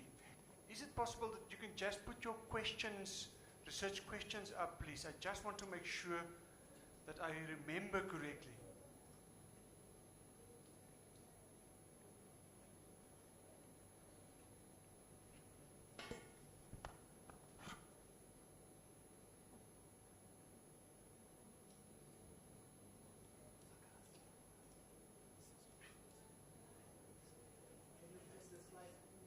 All right. That's it. Well done. Thank you. Now, sir, your first question, and this is a master's dissertation, am I correct? Correct. Right. Now we're going for the doctorate. You're going to do it now? Good. Well done. The question is why? Because I think most people who are in education, know schools and everything, they know this. And this is fine for your masters. But now for the next one. Why are they not coping? And why are they rushing through the curriculum instead of making sure that the learners first understand and know what they must know before they move on? Because that is for me a key to understand. Because I know teachers are stressed, I know they are under pressure, and the pressure is mounting and they have more administration. The question is why? Let me stick with that. If there are other questions, I can continue maybe later, but let's just stick with this at this stage.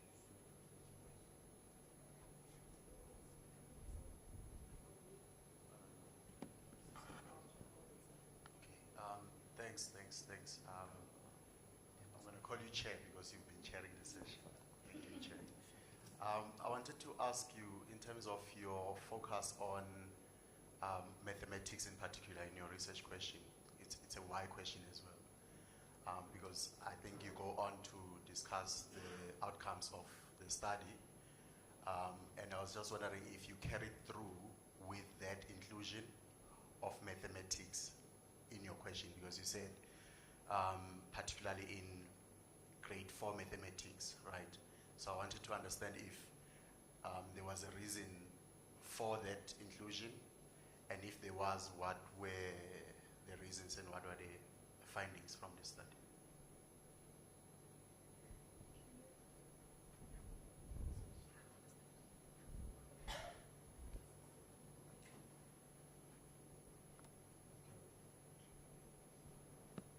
Thank you, Chair. Again, my name is Dr. Faith Shabalala from Gauteng Department of Education. I'm responsible for research, education research and knowledge management in the Gauteng Department of Education. And thank you so much for conducting the study. Actually, I don't have a question as such. It's just an addition to think about.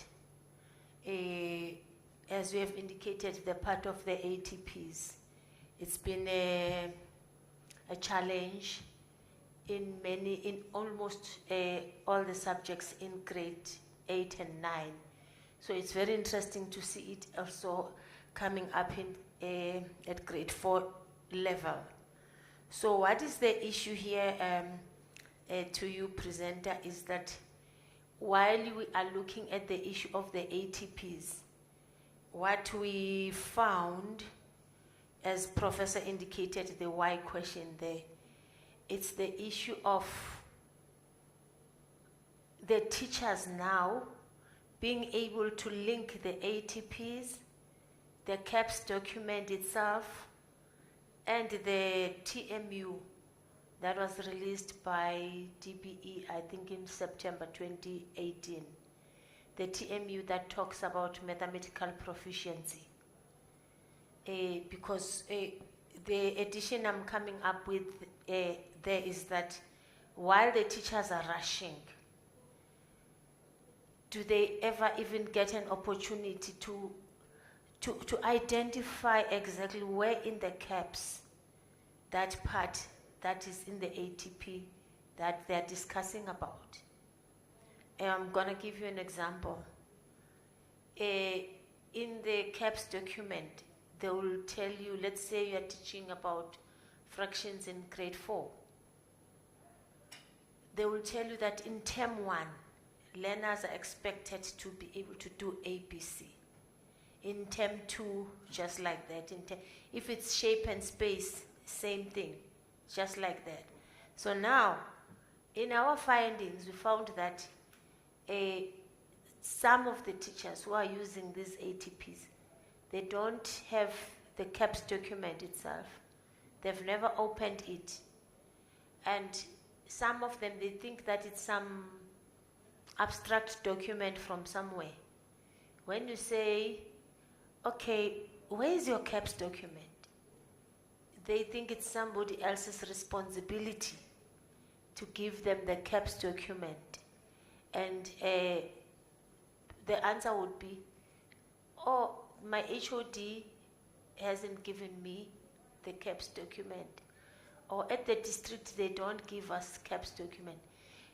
Which then said to us, they are not even aware that they can just Google and get it from the website. So now, that has created lots of content gaps. The content gaps which is now taking me to the previous session which we were chairing.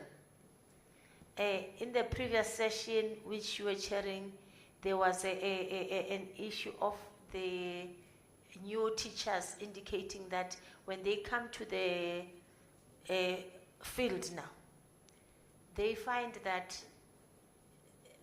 they find a lot of new things that they should have known while they were still at the pre-service level.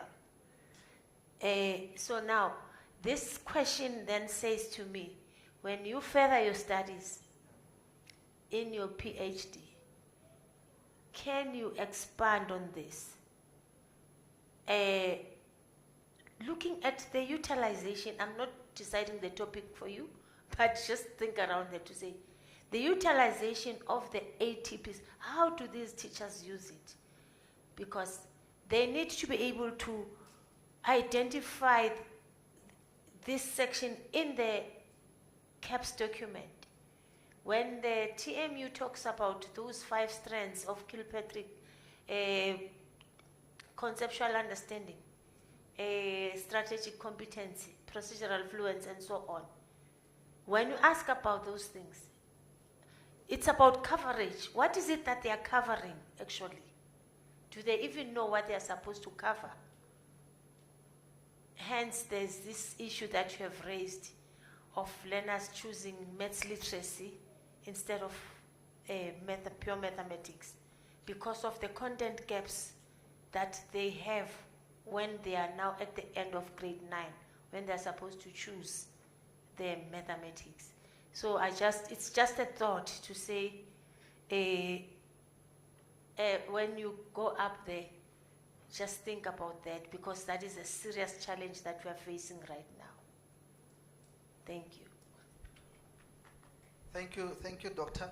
Chairperson, can I just start with Doctor? Thank you, Dr. Faith Chabalala. Yes, I think what they're covering is just a number of the activities, which when we go and do our monitoring, I think at some point as the officials or the district officials who are monitoring, we push more activities. That is the only way we can say learners have learned, because we cannot go into the classroom and test them ourselves. We are just only going to wait for the result analysis, which will be conducted during the term meetings. So, but I think what we have realized is they are pushing more classworks. Like for argument's sake, in mathematics, per day, learners are expected to have 3 activities. That is the mental math, the classwork, and the homework. Fresh from grade 3, where they were learning in their VNEC, when they make that particular transition, we are still expecting the grade 4 educators to give us those number of activities, even in term 1. So I think that is why they are covering more of the activities rather than ensuring that they impart more knowledge to the educators. The second speaker, the inclusion reasons and findings. I wish you can give him the mic. I didn't indicate the question very well. We'll come, yeah, we'll come. The second speaker before I go to the first one. No, the question was on your research question. So you said you are interested in teachers' experiences of how they implement, I think, annual teaching plan, and then you said you particularly mentioned the grade 4 mathematics group. So I wanted to understand if that has any significance in your study, and if there were findings relating to that particular inclusion there. Thank you, thank you. Yes, the findings from the participants or the sampled population, they've indicated that they are not actually coping in this utilization of the ATP and CAPS. And one of the things which we have realized is that most of the newly appointed novice educators, when they enter the education system, the only training which they receive is from the senior education specialist. The departmental heads at the school level, they're not offering those trainings to those educators. Hence, the same departmental head or SMT will be surprised by the district report to say the grade 4 content is not covered. Here are the gaps. So meaning the SMT at the school level, they are not, I don't know whether they are neglecting their roles and responsibilities, or maybe they are not well capacitated on how to monitor the smooth implementation of teaching and learning on a daily basis.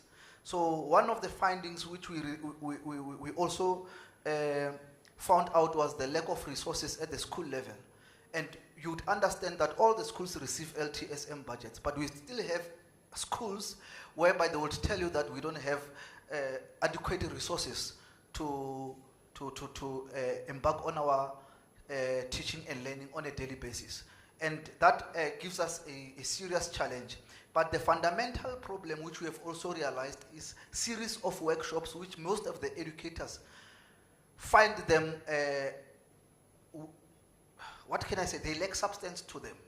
You'd find that most of the workshops which we are running as the government, we are using third parties like, I don't know, Matthew Goniwe, the NTT, and we are also utilizing educators in the form that we believe that they are learning from each other. But from the research findings, we have realized that they find those educators not well acquainted in that particular subject. And those third party entities, they are conducting those workshops with a lack of knowledge of what is happening on the ground level. So those are the other findings which we have realized. The first question was, why are the educators not coping? You'd understand, say that most of the educators, especially in the township schools where the study was conducted, one, they are confronted with overcrowded classes whereby they are unable to even reach all those learners. You'd understand that they are from the foundation phase transiting to grade 4, and in grade 4, that is where the teachers are vesseling. So those learners, you find that there was a school in Hammanskraal where a grade 4 teacher was teaching 95 learners in class. So even when you get to that particular saturated school, for you to even let the educator, you can feel the burnout from that particular educators who are unable to reach. And at some point, they raise profound reasons to say, out of 95, I've got 20 whom I have referred to the district, but till date, nothing has been done. And when you check the process of referral, it has long started in the foundation phase. So I think there are a lot of challenges which also speaks to inadequate resources dilapidated classrooms, and lack of support from the SMT, which in turn affect the educators who are going on the ground level. You check in the schools under the QMS files where we need evidence of development. It's not found. It is only type. Remember, we are here. It is only type 3 which you see, which is external. The district, Matthew Goniwe, and says on so on. But type 2, which is school initiated, you will never find it. So I think that is where the challenge is, and Can I just want to ask something for you. If I'm allowed. Thank you. Sir, this thing is not working. Is it working? All right. Say it's working, I believe you. It's not working. But I think we can hear you. You can hear me. Maybe the people there, now it's on. Right. Sir, if you had the answer to my question, you don't have to do a doctorate. Remember this, and for everybody. You start with questions, and then you go and look for the answers. If you have the answer already, you don't have to do a doctorate or a master. So that's the first thing. I'm just going to throw two things to you. You didn't mention language, and you didn't mention the pressure for from the department for them to perform, and a few others. So there's a lot of depth, and if you're really going to ask the why question, my colleague here, from the department also asked a few questions. So there's a lot of scope for you and for anybody. So when you start to ask the why question, you can just sit at the teacher and say why. They give an answer, you say why. And they have to go as deep as possible to get to the deepest root of why they are battling. All these answers may be excuses why they're not performing. But you get certain schools, and I've done all my research in similar schools than you. One example, I got to a school, principal, every learner neatly dressed, painted, they are poor. 1 kilometer further on in the same dirt road, same school, or not the same school, another school. The principal didn't get up from his table, he was sitting eating Kentucky while I was talking to him. So, you have a doctorate to go, sir. I'm looking forward. Thank you. No, thank you for the submission. Thank you so much for the submissions. Oh, we had two last.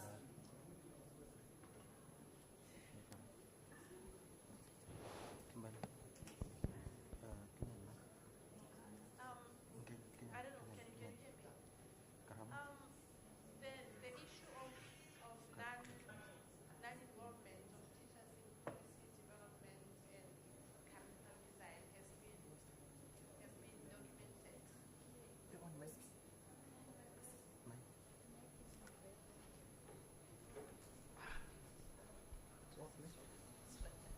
I want to comment on your recommendation that teachers need to be involved in policy formulation. To say the issue of teacher non-involvement in policy formulation, even in curriculum design, has been documented in literature. So what I want to find out from you is this recommendation, is it something that it's informed by your data? Is it something that came out from your data that your teachers are saying we want to be involved? And if that's the case, or how did they want to be involved? What kind of involvement are they looking at? The other question is, are they up for the task?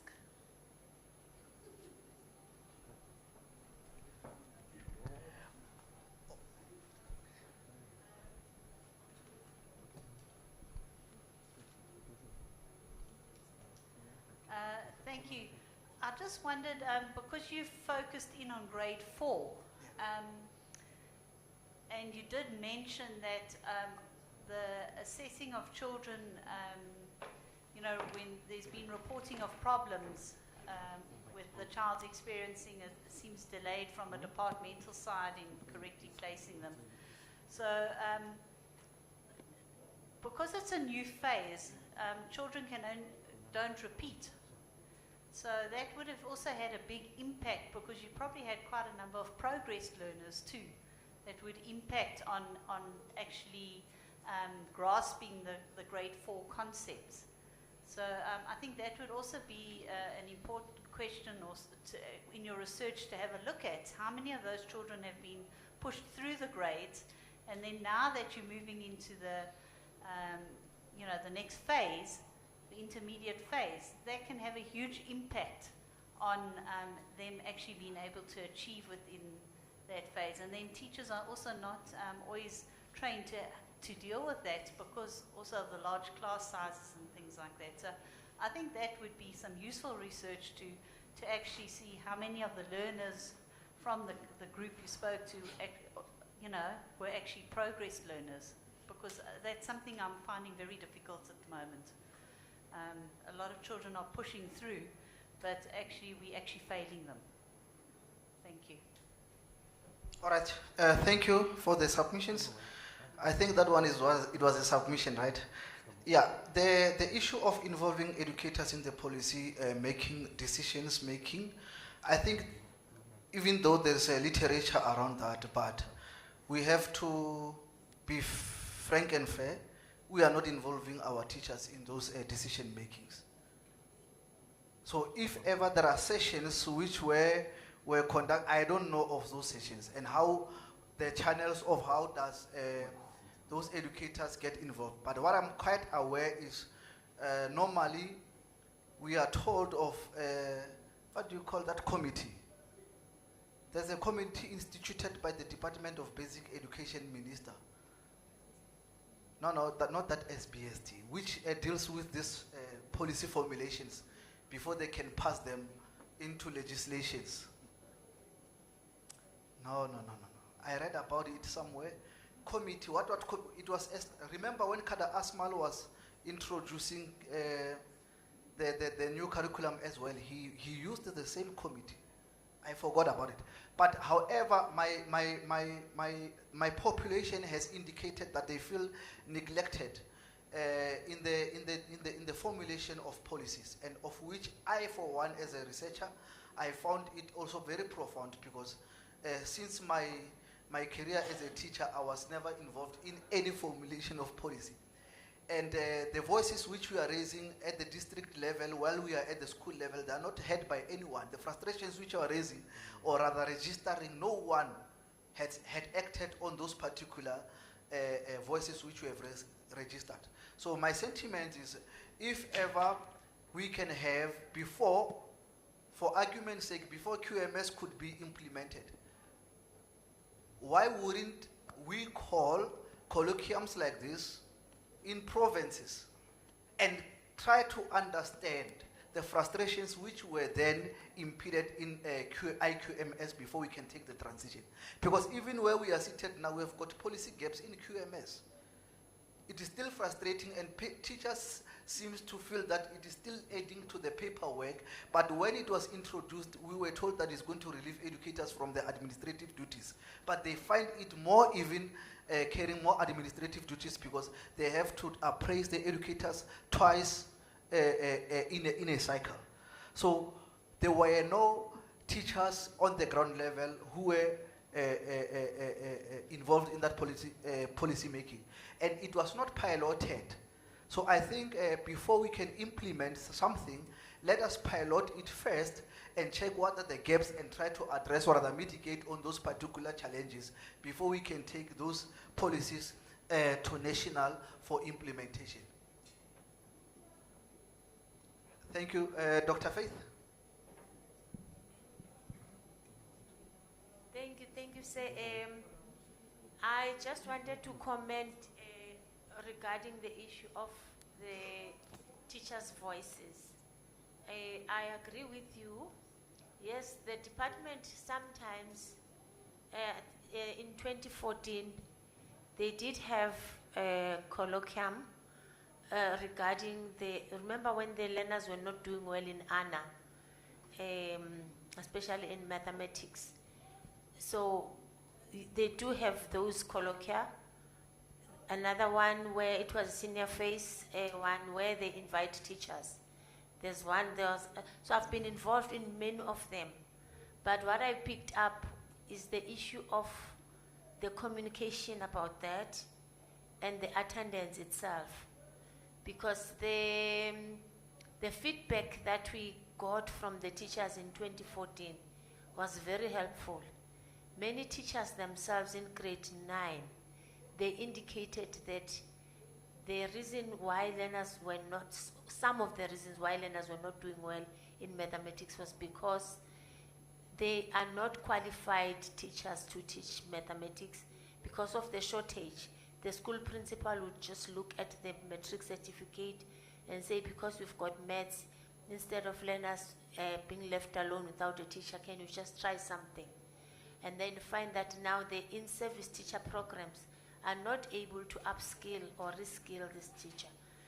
So there are such opportunities. So it means, even for me as the person from the department, I need to play my part and inform my colleagues to say, can we have more of these? Because we did have those ones. And I would encourage the educators to make sure that at least they attend those sessions. And the other thing that we do, after having such sessions, when we write our proceedings report, we write it in a form of it's a research study, because it's a research study that was conducted in one day in this one room. So when we write, we then have a table of policy implications at the bottom, where we indicate that because of what the teachers have said, it means this is what the policy should focus on. If maybe there's even an existing policy, we even use that to identify the gap in that policy. But I think what needs to be done more is to maybe be able to reach out to many educators as possible.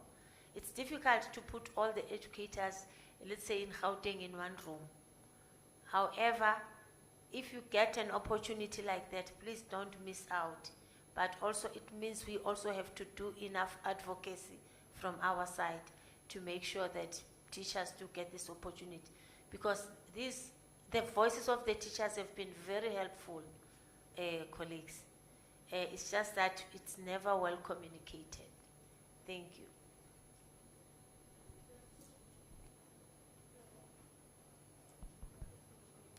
Thank you, Doctor.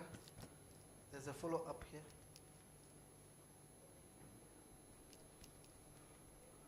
Yeah, the question, the question that I asked, it was for you to just reflect on them.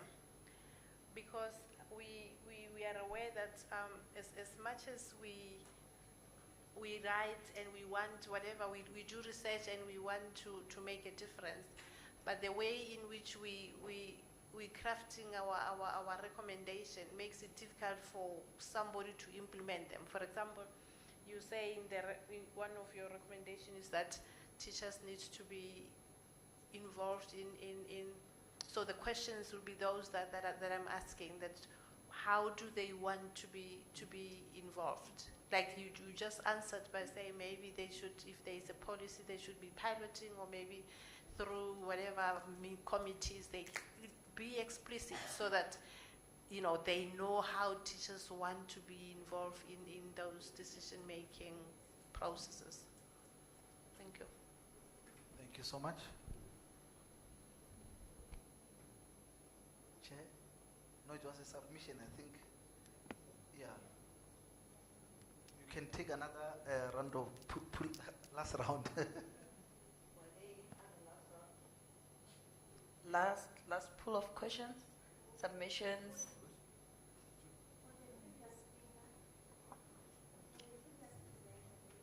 Or for the previous, she has already left the podium.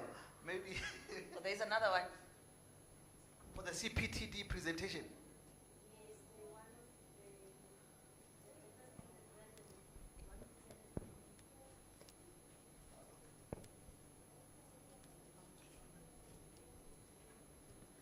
Is she still in this room? Oh, okay. Yeah, thank you so much for your wonderful presentation. What we wanted to do regarding what you have presented about the importance of the PLCs was to say, can we have them online? And if we have them online, maybe in some SharePoint where the teachers in Vanderbilt Park know that even if they cannot meet physically, face to face, they can just be able to click there and ask a particular question, and others who are familiar with that space can then be able to respond. But also the other question that I wanted to ask regarding your presentation was when you meet in that particular PLC, who is in charge, who is taking responsibility to ensure that whatever information that you are sharing there is the information that is correct, so that when you get to class, it doesn't maybe end up leading to misconceptions. So how do you quality assure your sessions so that they enhance the teaching and learning? I don't know if it was just based on the study or it's already something that you are practicing. If it's already something that you are practicing, maybe you'll be able to respond to my question as a curriculum specialist you indicated. Thank you so much, Doctor, for the questions. Yes, in Tshwane West District, we are already implementing PLCs, and PLC leaders are appointed by SESs. And whatever that we share before the workshops, we have meetings as PLC leaders with our SESs first. And normally in our district, we conduct them online, more particularly for mathematics, because I'm also a mathematics specialist. We conduct them online. Yes, thank you. I also have videos of myself, because I'm a lead teacher. I can also share maybe with you or with Mr. Motapu. Thank you. Thank you so much, participants. Thank you for the inputs, comments, suggestions, engagement, and the submissions. And thank you for your participation at large. Could you please kindly help me welcome Dr. Zanele Dibane, who's going to present the development of mathematics teacher identity in 10 purposefully selected grade 6 non-specialist primary school mathematics teachers.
Good afternoon, colleagues.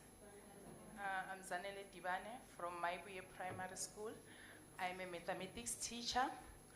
I'm going to present my study of PhD, my studies finding.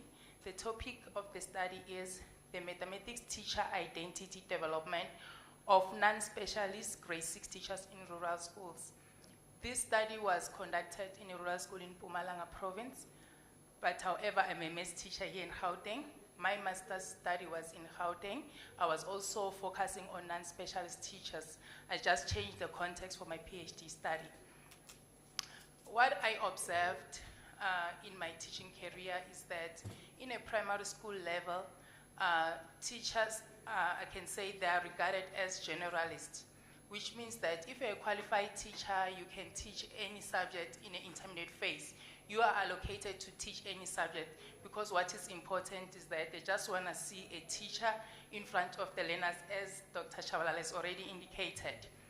So, which is also a problem because in South Africa, in most schools, like in particular, the schools in rural areas or in township, that's where we experience a problem of non-specialist teaching because they just allocate the teachers to teach a subject which they're not qualified to teach. And it becomes a concern in particular for a subject like mathematics because it's a specialized subject. And that's how I came, it leads to this question like, can the non-specialist mathematics teachers develop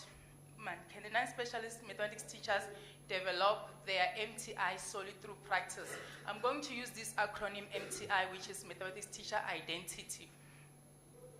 And I asked myself, with the MTI, I'll be focusing on the teachers, the mathematics subject matter knowledge, and the didactic skills. And then, who are those non-specialist teachers? As I indicated, these teachers, they are trained at a tertiary level, but they were not trained at a tertiary level to teach mathematics. They are qualified teachers, but not mathematics qualified teachers. They are teaching out of field of their expertise. There are several reasons which we find these teachers teaching maths, the non-specialist teachers. There are various reasons. Firstly, it can be the shortage of teachers. And also in rural school, it's because of the difficulty of attracting and also retaining qualified teachers. And as well, the issue of timetabling, where they can't find a teacher who specializes in mathematics, they just allocate. Next, the MTI, MTI develops continually, is not fixed. It develops throughout the teacher's career through practice. However, there are factors that can positively or negatively influence the MTI development. The personal one, it is the teacher's beliefs. What the teacher believes about the subject, and what are the teacher's beliefs about the teaching and learning of mathematics. And the professional factors could be resources, availability of support, and also the context of the school. It is very important that the mathematics teachers have a well-developed MTI for the effectiveness of teaching and learning of mathematics.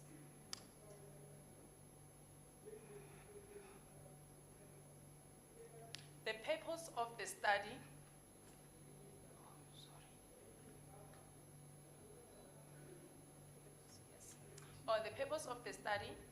is to explore the MTI development of the non-specialist mathematics teachers through practice, and also to explore how the teachers' beliefs, contextual factors, and practice may influence their MTI development. Problem statement. Non-specialist teaching is a worldwide issue. It's not just a South African issue. And non-specialist teaching, it affects the learner's performance in mathematics. And this, it is evident from both national and international assessment, such as the trend in international mathematics and science studies, and also the Southern and Eastern African Consortium for Monitoring Educational Quality, and as well as the ANA. Even though they were no longer conducting ANA, it was evidence that our learners are not doing well in mathematics. And the problem is that these non-specialist teachers, they are expected to develop through practice, through the job, with no support. And another problem is that these teachers, they lack the subject knowledge and the didactic skills to effectively teach the subject. The research question that guided this study, I had a primary research question: how do non-specialist mathematics teachers subject matter knowledge and didactic expertise develop through practice? The secondary research questions was: what beliefs do non-specialist mathematics teachers have about mathematics as a subject and its teaching and learning? What contextual factors influence the non-specialist mathematics teachers' MTI development through practice? And how does the practice of non-specialist teachers influence their MTI development?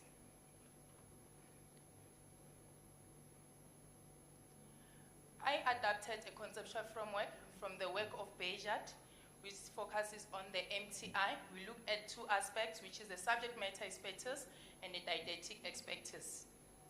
And we also look at the influencers, which were the beliefs, contextual factors, and the practice of the teachers. The research methodology that was employed in the study, I follow the interpretivist approach, qualitative research approach. Why I chose the interpretive, because I wanted to understand the phenomena from the participants' perspective. And we also apply a design a case study, and the participants were purposively sampled. We sampled grade 6 teachers because it is a terminal class for the intermediate phase, and the criteria we also use, the teachers were teachers who are teaching in rural areas in Mpumalanga, teaching grade 6, and also not qualified to teach mathematics.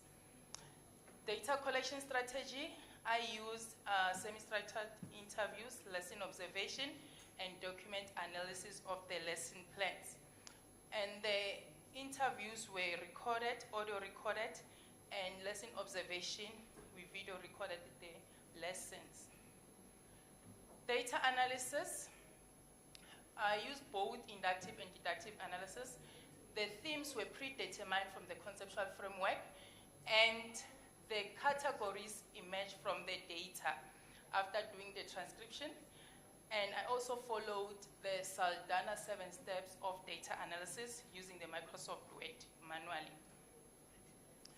To enhance the quality of the findings, the credibility was enhanced by triangulating the data from the 3 data collection methods, and the transcribed data was member checked to ensure no misrepresentation occurred.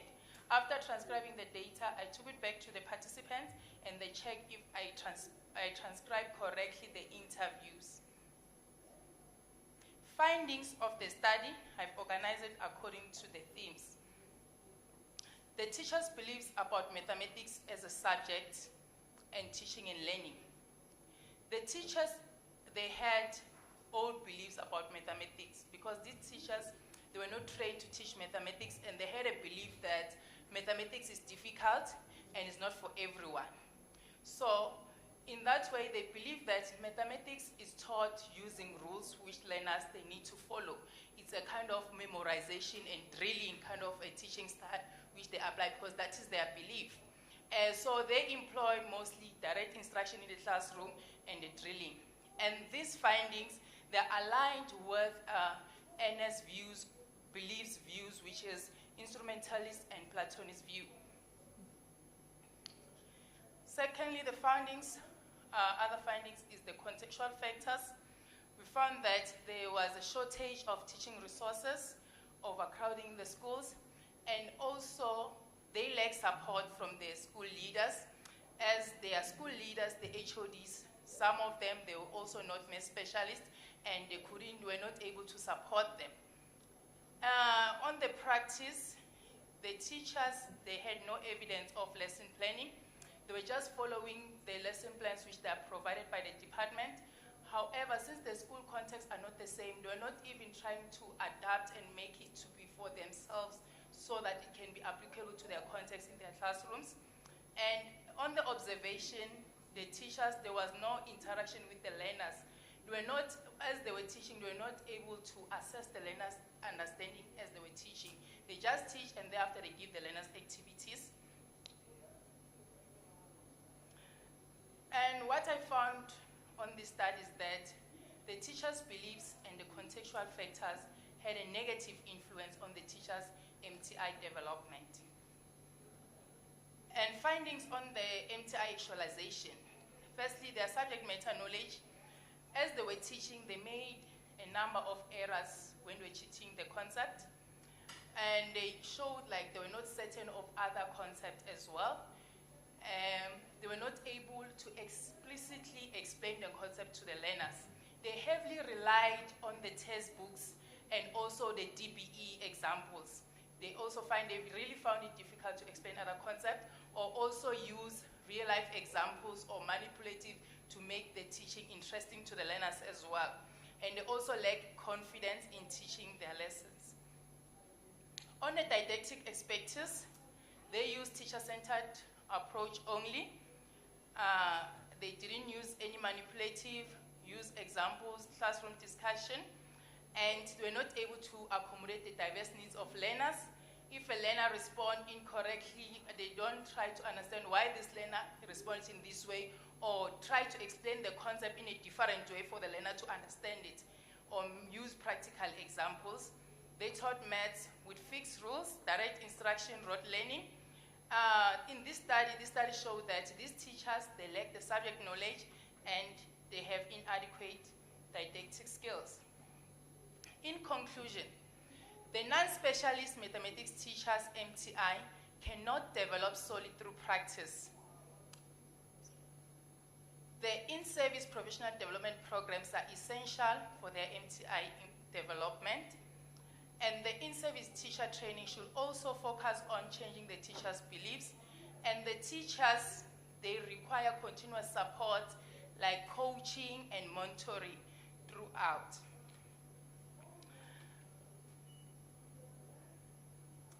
Practice alone, it was found that practice alone is insufficient for the development of non-specialist mathematics teacher identity.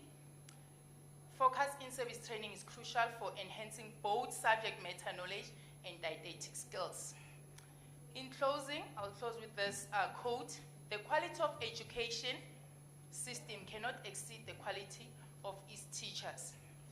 This statement emphasizes the significance of non-specialist teachers' MTI development through in-service training because it has a direct impact on the teaching of mathematics and the learner's performance. Thank you.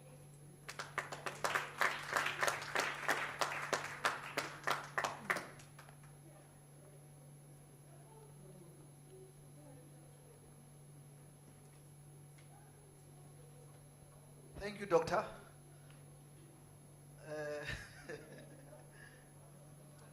Thank you, Doctor. I think the chairperson just went out for some water. I don't know. What a profound presentation, and congratulations. I can see that you have attained your PhD. You are a PL1, eh? No, wonderful, wonderful. Clap hands for that.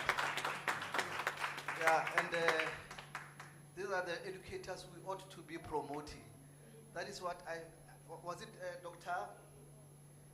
Succession plan. It is not there. So, but it's fine. The higher institutions will recognize you. Any submissions on the floor? Questions?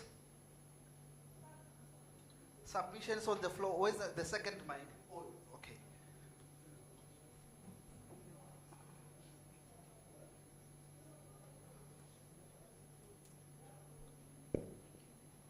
Busisiwe Kumalo from SADU. I just wanted to say thank you for your presentation, but I also wanted to add that I feel like, as much as you said the research was done in the rural areas of Mpumalanga, but I feel like as well as in Gauteng, we are facing the very same thing in primary schools, where the teachers are not qualified in mathematics specifically, and that hinders the subject a lot. And not only from grade 4, I feel from grade 1. From grade 1, because there's a certain way that a grade 1 teacher will introduce fractions, for instance, because it's a big challenge in mathematics. And those kids will stay with that 1/2. 1/2. By the time they get to grade 4, I start telling them, but this is a half. And they're like, oh, you are teaching us something new. So it's not only specialists that should start from grade 4, but if we could start from grade 1, have mathematics specialists from grade 1, even if the foundation phase teacher can teach all the other subjects and then they have a maths lesson where someone specializing in mathematics can start from grade 1, I think that would help us a lot. Very profound, very profound. She's just asserting that that is not the issue affecting the maths fraternity across. Then I'm worried what is happening at the school through the recruitment system. What is happening through the recruitment system of the school? That was a great submission. Thank you so much, comrade. Over to you. Thank you very much. Did you explore the motivation, dedication of these teachers? They were now forced into the new position. Were they motivated to really go and study and qualify themselves, improve themselves, or they just had the attitude of, I don't want to be here, it's difficult? Can you take that, doctor? Did you comprehend the question? Yes, yes. Thank you. Thank you. Over to you. I can say those teachers, they have attitude towards maths. As I indicated, I quoted there, they say mathematics is difficult and mathematics is not for everyone, it's not for them. They heard that I'm a social science teacher. They have an attitude towards maths. So they're not even trying to do something to work on developing themselves. Because I think this is crucial for our maths problem in the country. We know, and we have read last week, I think, there are so many secondary schools who stopped to teach maths. And my opinion, maybe too critical, is because of exam results. If the school doesn't have good exam results, rather take out maths. Now, if those teachers in the primary school realize they can secure a post wherever they want to go the next level and start to get themselves going in maths, is that not a possibility? I don't expect you maybe to give an answer, but is that not part of our process which we have to follow and motivate these teachers and say, listen, this is your road to go, if they are willing and able? Over to you, doctor, if you have comprehended the question. However, he has thrown the submission to the floor to say there's a school whereby they've ceased to teach mathematics because of accounting sessions, if I understand very well, where they've realized now, you see, our learners are poorly performing in mathematics, so let us channel them to math lead so that our results can increase. But the submission, if I have registered it very well, it is a route from the bottom where those teachers who have indicated that they are recruited to teach mathematics without proper qualifications are the ones who are causing the same problem. Therefore, that is why it is very difficult for those students in high school to comprehend the content. Did I capture you very well, Menier? All right. Is a question? I want to make a remark.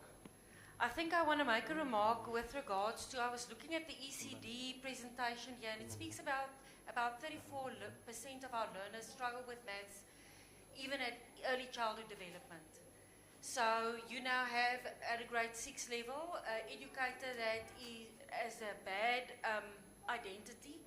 So my question is, and maybe it hooks onto the remark that the gentleman at the back made, is we have a lot of intervention plans at school. A lot of time is spent on it, but it feels to me like if you are struggling with mathematics, when you go into the schooling system, you will always struggle. It feels for me the same with the teachers. So I don't know, the question is, for me, is how to fill that gap. So that I don't know if that's a good research question, maybe. Because I don't know. How can we close the gap? While I'm going to Dr. Faith, can you please come in, doctor? Okay. With these teachers, it's because they are forced to teach mathematics. Themselves, they didn't like mathematics while they were still school kids. So now, since there is a shortage at school, the principal will come to them and ask them, can you please assist in this department? Can you please assist in this subject because there's a shortage? What I think it can assist in this gap is to train more teachers specialists, mathematics teacher specialists, maybe provide bursaries and some incentives for people to go through that route to study again and develop themselves. They need motivation because they don't have motivation currently. Thank you, Doctor. Dr. Faith wants to make a submission. Over to you. Thank you so much for the truth that you have just spoken through this presentation. Hi, Guning. We say it's Bondi. It's a serious challenge. Not just facing the teachers who were not trained as maths teachers. The other challenge we have is the teachers who qualify as mathematics teachers but are still not able to teach mathematics. Professor Roberts from Gelelo conducted a study, I think in 2019. In her study, she was focused, it was a longitudinal study where in the first year of these teachers who were doing their B.Ed, she gave them a test in their first year, mathematics test, intermediate phase. The average score was around 50–55%. It's their first year granted. So then they studied. Towards the end of their fourth year, she gave them the same test. And they didn't get above 65%. Meaning that the majority of them did not do well. Because if their average score was 60–65%, it means there were those who got 30%, 20%. But they graduated, they passed. How? I don't know. And those teachers are in the field practicing right now because they graduated wherever they were coming from. For ethical reasons, you never disclose the name of the institution. So now, so this challenge, it's a big elephant in the room. It's a systemic challenge. Systemic challenge because at the reading panel, we ended up having a conversation with the higher education institutions to say, how is the pre-service given to these teachers? What kind of content is given to them? Because you cannot have a teacher who comes to the field and teaches with content gaps that should have been closed while the teacher was still training. Yeah. So now you find that the Department of Education is spending a lot of money on in-service training, focusing on the things that should have been done there. Another systemic issue is that I get a service provider who must give training to these teachers. I do, so and then I conducted my research when they was doing trainer, where the service provider said to the senior education specialist, subject advisors, give us your best teachers so that we can train them. After training them, they can then go and train other teachers. And when those teachers wrote the post-test, they failed the post-test, but they went to train.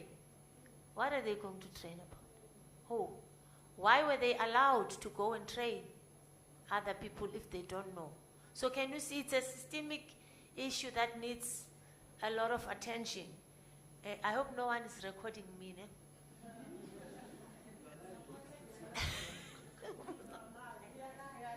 Oh my God. Oh, okay.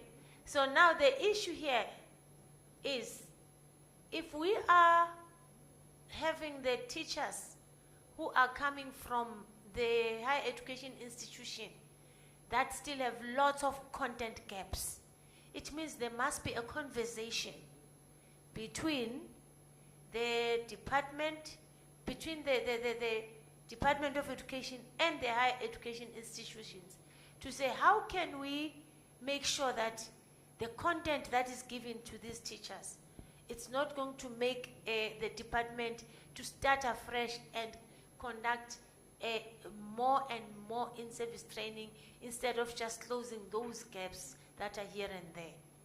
So in other words, what I'm just trying to say is this is a huge problem, it's a serious problem, and the way we recruit, when I was a principal, I used to, when I wanted the maths teacher, I would give the teacher a test, maths test. That's how I recruited, because I was tired.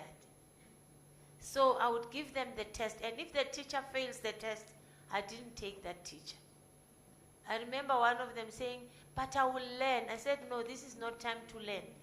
The learners are supposed to be learning from you. So I'm sorry, I had to be heartless and I didn't take the teacher. But that is how, and then, because you find yourself now employing this teacher, you are feeling pity for her because she's telling you about the bond and so on. Then the teacher is there, she's a problem, never improve. Because if a person has a potential, some people never reach their potential, you know that.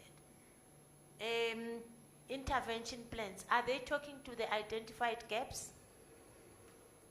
Because you find that there is an intervention, but when you look at the gaps in that intervention strategy, nothing is responding to the gap that has been identified. So that is why I'm saying it's a lot. It needs serious attention. I don't know how, but it will work. Just to add to what Professor was saying, week before last, the National Department of Education had a meeting with all the provinces looking at why so many schools are now doing maths lit only and not mathematics. So the schools have been, the provinces have been requested to come up with a plan on how they are going to improve maths participation rate in South Africa. So it means it is our elephant. We need to make sure that we work together and come up with a good plan. Thank you. Thank you, Doctor. You have raised very profound submissions, and I'm glad that you are alive. We'll go and reference next time. But Doctor, from the sentiments of Dr. Faith, she has indicated how can we close the gap, because if you can see now, we have got a lot of schools which are running away from pure mathematics to mathematical literacy, although she has alluded that it is a systematic problem. But from your side, what do you think could improve the high rate of intake in student mathematics? I think the first thing is they need to retrain teachers at the upskilling, work on the in-service training of the non-specialist teachers, because there's a number of them which is influencing also the development of the kids from the foundation, because it is also important that at that on those grades, like the intermediate phase, a strong foundation is being laid, mathematical foundation. So once they miss the foundation in the intermediate phase, that's when now we'll have these challenges whereby the kids, they just go for the easiest route, which I don't think is also the easiest one, the maths league, because they lack the foundation. They didn't master what they needed to master from the foundation phase and intermediate phase. So it's upskilling of the teachers and focus mainly on the subject knowledge, the content, and the skill of teaching it as well. Thank you. However, Dr. Faith is still telling us that the workshops which are administered by the department, who's in charge? I think she has a... Yeah, I also found something about this Yes. workshop that they were not having any impact on the teachers because of the time as well, and also what they were demonstrating in the workshop is they demonstrate a lot of things for the terms work, short is not like fruitful to them in a way. So the workshops are not working, or maybe they can extend the number of days and hours, it can be a month, I don't know. But the workshops currently are not helping the teachers. They're even lazy to go and attend because they know that they're not gaining anything from them. Which is very true. So meaning the third parties are just a ticking box no new knowledge is learned there. And it also boils back to the senior education specialist when Dr. Faith said, who's managing the PLCs? And in some districts, it is managed by the educators themselves. And the senior education specialist, they shift their responsibility from those PLCs.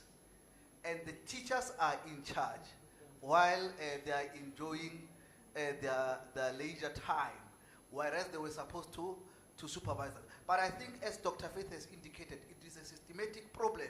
But how are we going to get out of that particular situation? I don't know. That is what we have to discuss here. Let me give over to our delegate here. Over to you. Thanks, Mr. Mutapo. I'm glad that the concept of CPTD is coming in now.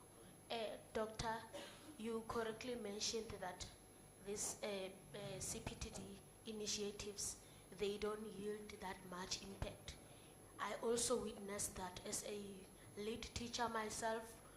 I witness some lead teachers that cannot differentiate the difference between ratio and rate. I worked with lead teachers that are struggling with long division. I worked with lead teachers that do not know the cognitive levels for mathematics, you know. I ask myself that if these leaders do not understand this, so which means we are wasting our time here. Then now I communicated with our SES for mathematics. I said, ma'am, in order for these CPTD initiatives to lead, in fact, to see positive impact from them, how about from your reports, the school visits that you conduct, from your reports, you elect PLC leaders from the best performing schools. And I'm glad to mention that in Tshwane South, we started doing that. But because of this, sometimes, you know, I don't want to tarnish anybody's reputation, but because of this union, you know, union politics and what, I don't think, even now as a lead teacher, with this politics game, I don't think all these initiatives will lead or will give us good results, because there's a lot of interference from unions, you know, because we as lead teachers, we get sort of we get paid, we get a stipend from conducting these workshops. I was trying to be defensive before, but now get back to business. Let us be realistic. Even lead teachers themselves, they are struggling. And then in the PLCs, what we are doing in the PLCs that are conducting by us, by teachers, without the involvement of the SESs, what do we then now do? We assist each other, because there are teachers who have been teaching for more than 10 years, but they still struggle to set a standardized quality question paper. So in our PLCs, from our cluster, what do we do? We sit down together, we set a standardized control paper, and that paper is written by all schools in our district. We sit down, we do pre-moderation together. We do pre-moderation together so that all of us, we can be on the same pace. And in the PLC, we don't only share difficult topics or concepts. We also assist each other with teaching resources. You know, in some schools, it's said, I didn't want to mention this, in some schools, monies are not directed to the relevant things. For example, LTSM in location schools. Even now, as I'm sitting right now, there are some schools where learners are sharing textbooks. They are sharing textbooks, yet there is a principal, their deputy principal, who is a curriculum manager. Things are not done correctly. For us to rectify this or to correct this, I think unions, collectively with the unions, with the department, if we can sit down together and prioritize learners, then we'll find solution. But if we prioritize our own benefits, this thing, if we prioritize this thing, we are going nowhere. Hence, the standard of mathematics is going down the drain. Because teachers themselves, they do not know. They do not know what they are doing. You know, during QMS, during QMS, you'll observe a teacher who is claiming that she has been teaching for 20 years. A teacher, you know, there's no introduction of the lesson. You know, is even asking learners, meaning that learners, where are we at now? Like, there's nothing, and there's no accountability from the principal, no accountability from the deputy principal. When you ask the principal, this teacher that you told me that she has been teaching for 25 years, I went to her class. She didn't even know where she doesn't even have an ATP, she doesn't have anything. Yet you are scoring her 4 and 3. Are you doing justice to learners? Principal will say, you know what, I don't want to find myself in other offices. You know, I'm too old for stress. Just give her 4, 4, 4. You won't lose anything. That's why the standard is going down the drain. That's why the standard is going down the drain. And I'll finish now, Sene. For interventions, this other time I just did a random selection of intervention strategies. Guess what, ma'am? Guess what, doctor? The intervention strategy is not an individual support plan, is not directed to Caroline. I myself, Caroline, I'm struggling with long division. But the teacher, just for compliance, they just compile a booklet for intervention. When you check that booklet for intervention, it doesn't even align with the ATP. It doesn't even align with CAPS. Mara, when you check results, the very same teacher, the average will be 90%. I will ask myself, Mara, how come? But the principal will just say, my child, shh. That's why in location schools, we encounter such challenge. Even teachers themselves, they do not understand. But for peace sake, we just keep quiet. For peace sake. But at the expense of who? Learners' future. A lot is happening, doctor. In our schools, a lot is happening. A lot is happening. You know, as a young deputy principal, having a vision that, when I arrive at the school, I want my school to perform so. I want my school. Oh, you are going to start and develop teachers. Long division, dololo, ATP. It's week 4. But the teacher is already teaching things for week 10. When you check a lot of content gaps. When you want a catch-up plan, you are going to account to the unions that, ma'am, why are you telling these teachers to write catch-up plans? A lot is happening in our schools. A lot is happening. But I'm a senior management, so I can't talk that much. I'm protecting my job, but a lot is happening. Even myself, when I'm conducting these workshops as a lead teacher, you know, sometimes I get irritated that how this guy is a lead teacher, but he doesn't understand this. How come? But you know, naturally, I'm a soft person. I'll just smile and let it go. But teachers, hey, I thank you. Thank you, Caroline. Doctor, do you have anything to say before I give to the other speakers through the sentiments? But she has said a mouthful. And what she has said, it's very touching. And it is the true reflection of what is transpiring in our schools. So, Dr. Faith, we still have a way to go to fix the system. And I don't think we are going to get it right. Through the sentiments ushered by Caroline, here it seems as if we are going 1 step forward and 10 steps backwards. And we have got unions representatives here. Before I give you, ma'am, I just want to check. Satu, is it wrong for the SMT to demand, because we must demand it, to demand catch-up plans from the educators? And if it's not wrong, are you mediating it in your structures? Let me just give you the mic, please. Good afternoon. Zotwa Sindana speaking here. I'm the education convener in my branch. We we actually encourage teachers to have their programs for the learners, a catch-up plan, as well as PLC meetings. We do not do that. Maybe it's your school because schools are individuals. But for us, we do in our branch. All right, we will give you the name of the school. Please go and intervene. No, we want to fix the country. We are here to fix the country. So, okay, yeah, the speaker. Yeah, I still want to give the unions.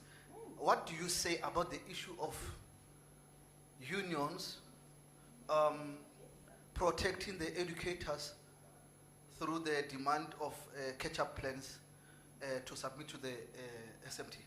Do you discourage or encourage educators who are on prolonged leaves to submit catch-up plans, or what is your intake on that? I think as a professional, if you are adhering to the code of conduct that we have signed and that we are adhered to, you are obliged to do that. So we are only protecting where we feel that those rights on the individual had infringed, but you can also not infringe on the right of a learner. So it goes both ways. So yeah, each case on its own, but we definitely, you as an individual also submit yourself to development. So if you're not able to do that, why? What's the reason that you're not able to do it? Thank you. That is so. I think it is very important, ma'am, to lobby in the union's representatives in your plenary meeting before you go to the educators, so that you can go there with one voice. I'm assuming it will be much better, but not only the site steward. You see, she's a education convener. There are conveners at the district level, right? Even at the national. Rope them in so that they can come and capacitate the site steward at the school level. Because alone as the SMT member, you cannot champion it. But maybe if you rope in the education conveners from other structures, so that those who are at your school can learn from the best. Thank you. Introduce yourself. Good afternoon. It's Lydia from Naptosa. Yes. I actually wanted to take you back to the problem that we have as a country, especially the reading, the maths one and all that. That there was once a program, the then Education Minister Barbara Creasy, GPLMS. If we could, you know, if I at some point I would say, if I were to get that position, I would go back to that. Because believe you me, during that time, the learners at schools in townships, they could read, they could count, and they were confident. And I know that we are not fighting my sister, but unfortunately, the reason some of these things did come to an end, it was because of SATU. I'm happy they are here. They were one of the people that, they were one union that was adamant to say, how did you employ these people, these coaches? They were coaches. How did you employ them? And believe you me, I remember there was one time when the coaches would go to schools. When they got to schools, our sister union would fight them. How do you go into schools and you tell teachers what to do? I remember there were a few schools that were a bit rebellious at the time, because I actually was personally involved in that program. And being personally involved in that program, I could see the progress. In one school, you go there, and then one time the principal said, how can you give me a report of what is happening in my school? You go, you give the principal the report. I was not obliged to report to the principal, but I thought, as the leader of the school, this person wants to know what is happening in the school. Your frustration, ma'am. I was Caroline. The leader wants to know what is happening in the school. But unfortunately, it was turned around to say, you reported about us to the principal, and now it means we are not working. But guys, you are not following what you are supposed to be following. And if you are not following what you're supposed to be following, then it means that we need to talk, we need to sit down and talk to it to say, how are you going to get this right? Hence I'm saying, I really need to take you back. You know, if we could go back to GPLMS, our kids, because at this point in time in grade 8 and 9, we are sitting with learners who can't read and write. And you are expected to pass that child in grade 12. How are you going to do that when in grade 8 you are supposed to teach this child how to read and write? How do you do that? I'm Wes, I'm from a different situation. And I was in the other breakaway room. I told them, my challenge is frustrating because DBE, I since wrote an email to DBE, I still have not received an answer. We've got deaf learners who are frustrated by the system, especially the deaf learners. They're given a written question paper when we teach them inside. How do we expect these kids to be perfect when we are not assisting them? And then when it comes to the district, they clearly tell you, hey, madam, you are on your own. You are the expert. Please tell us what to do. And that is how it is. You see? And well, with the blind learners, it's different. Because with blind learners, you can teach them, they listen to you. But unfortunately, the caliber of kids that we have these days, it's a different story. So we find ourselves in a predicament, ma'am. But I am still hopeful, and I still believe that if we could bring back GPLMS to the foundation phase, because it started in foundation phase, if we could bring back GPLMS, because it had all the resources, it gave the educator your lesson plan, and it told them, this week, by this day, you should have done this and that and that and that. And those who followed, their kids were perfect. Thank you. Thank you, Naptosa, for the submission. Doctor, I think these are submissions. Do you want to sum up before the next speaker? Or are you fine? All right. No, thank you so much. Let us clap hands for Doctor. We are seated with various frustrations. And it is through this colloquium that we are in search of answers. But Naptosa, you are saying GPLMS. Have you heard the sentiments of Dr. Faith? Dr. Faith asserted that there are teachers whom were given a test, and those teachers didn't pass it. So she further asserted that there were student teachers who were given a test in their first year, and the same test was given to the same epoch in the last year. So are you saying with the GPLMS being taught by the same educators, are we going to win?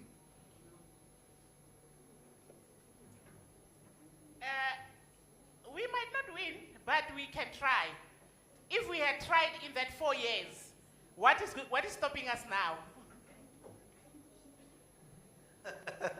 No, thank you so much, colleagues. Let us welcome Ms. Matebula. Matebula from Tshwane West District. Ma'am, the frustrations which we have in terms of LTSM, that is the relevant person to speak to. She must go and check those schools which in fact, she must visit your school. Madam, there's an outcry here. Let us clap hands for Matebula. Over to you, Matebula. Good afternoon, colleagues. As my colleague has mentioned, I'm Zandile Matebula, the education specialist for LTSM in Tshwane West District, and I am currently enrolled for my PhD. All right, I conducted a study. Before I can continue to the study, let me time myself.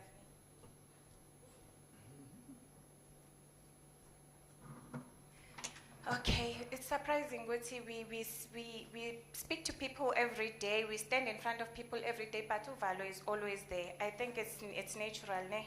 Let me just shake it off. Okay, thank you, colleagues. The research that I did was based on my experience, 8 years of being a teacher at a foundational level, because when I started teaching, I started in high school, but I got lucky and I got a permanent job in a primary school. So when when technology was introduced in schools, I saw a gap in the foundation. But besides technology alone, I saw a lot of gap in the foundation in how curriculum was being carried out. The teachers, they lack training. Teachers are neglected at foundation level. I once said this when we had a meeting with the DD, that you will never get the results that you want in the intermediate, senior, and FET phase as long as you neglect the foundation. So that is when my love for research grew to say, what is it that we can do to change the policies in the foundation phase to make sure that these teachers are capacitated well enough to produce learners that are ready to move or transit to the senior phases. I therefore decided to conduct my study, Technology Integration in Early Childhood Education. I selected a few primary schools in Winterveld because that is where I worked. That is where I observed this happening. Like my colleagues have mentioned here, there were PLCs and workshops going on, but those workshops were very not so fruitful. Why? There's a guy called Daniel Matibet. I think it was 12 years ago, but I still remember his name even now. I've got 2 certificates in ICT education, but I could not stand and integrate it into education. Like a doctor has outlined, there are people who are being called to come and capacitate us, but they will stand here like this and tell you how to open a computer and everything, but they were not being specific on how to assist educators to use technology to teach and how learners will receive this. So that is the gap that I saw, which made me to then do this investigation. I will just quickly go through my abstract.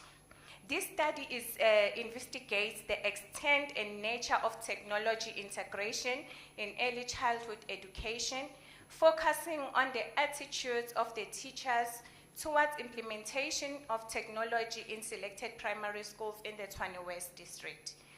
The study used quantitative research methodology to explore the current state of technology integration and teacher perception in education context. The findings reveal a significant gap. The majority of teachers lack pedagogical training in utilizing technology and face challenges due to inadequate technological tools and infrastructure.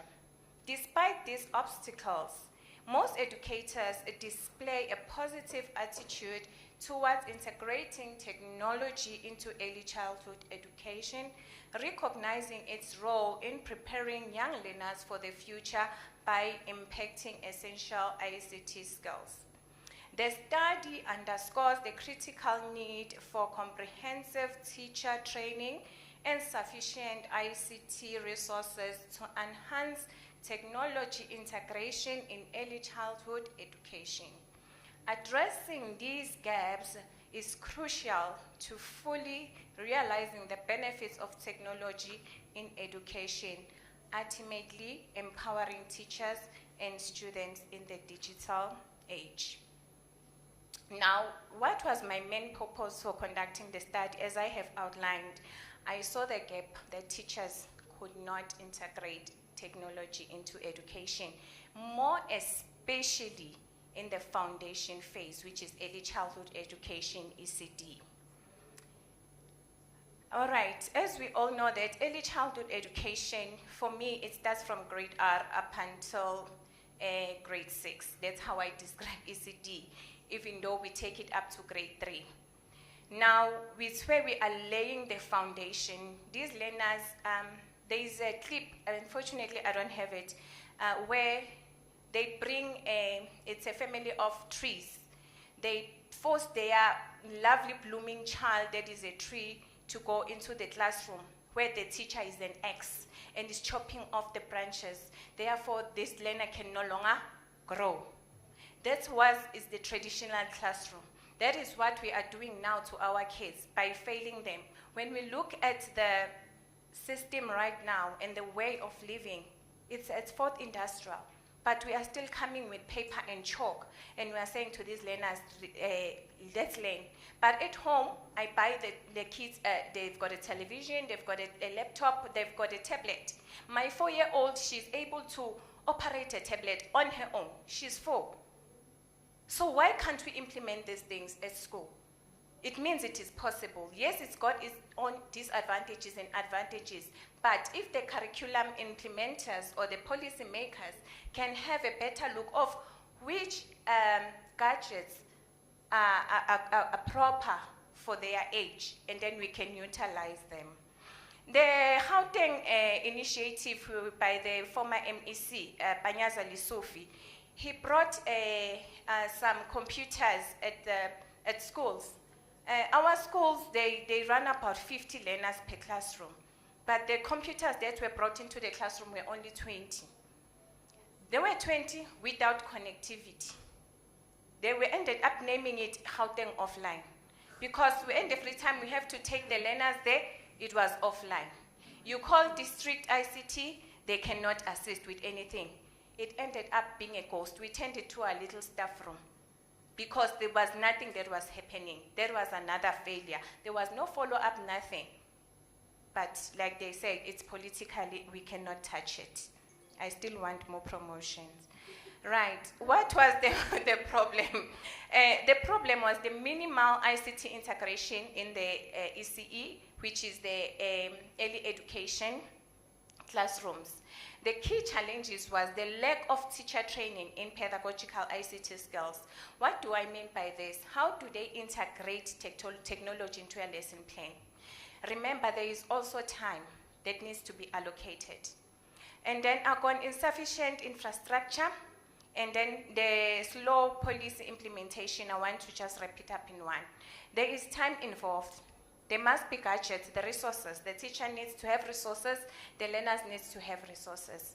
So how is the teacher to implement this?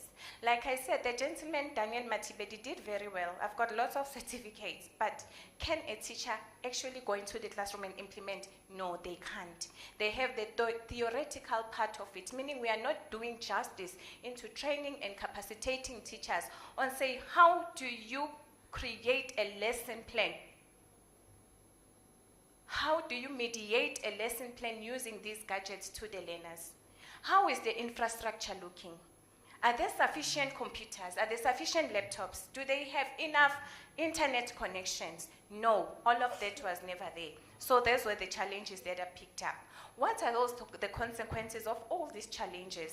Learners unprepared for the fourth industrial demands, meaning we are still grooming learners who are going to get to grade 12. After grade 12, they are sitting at home, jobless, like now, because they are not inclined, they are not moving with the world.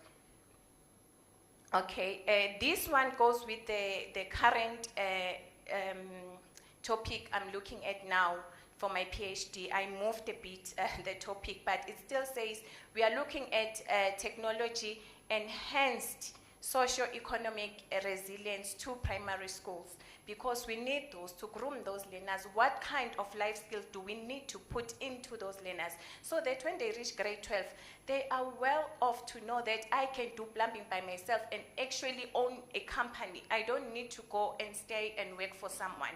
But everything starts at the foundation. Like we always say, it's an old saying, a house built on good foundation, it will never collapse.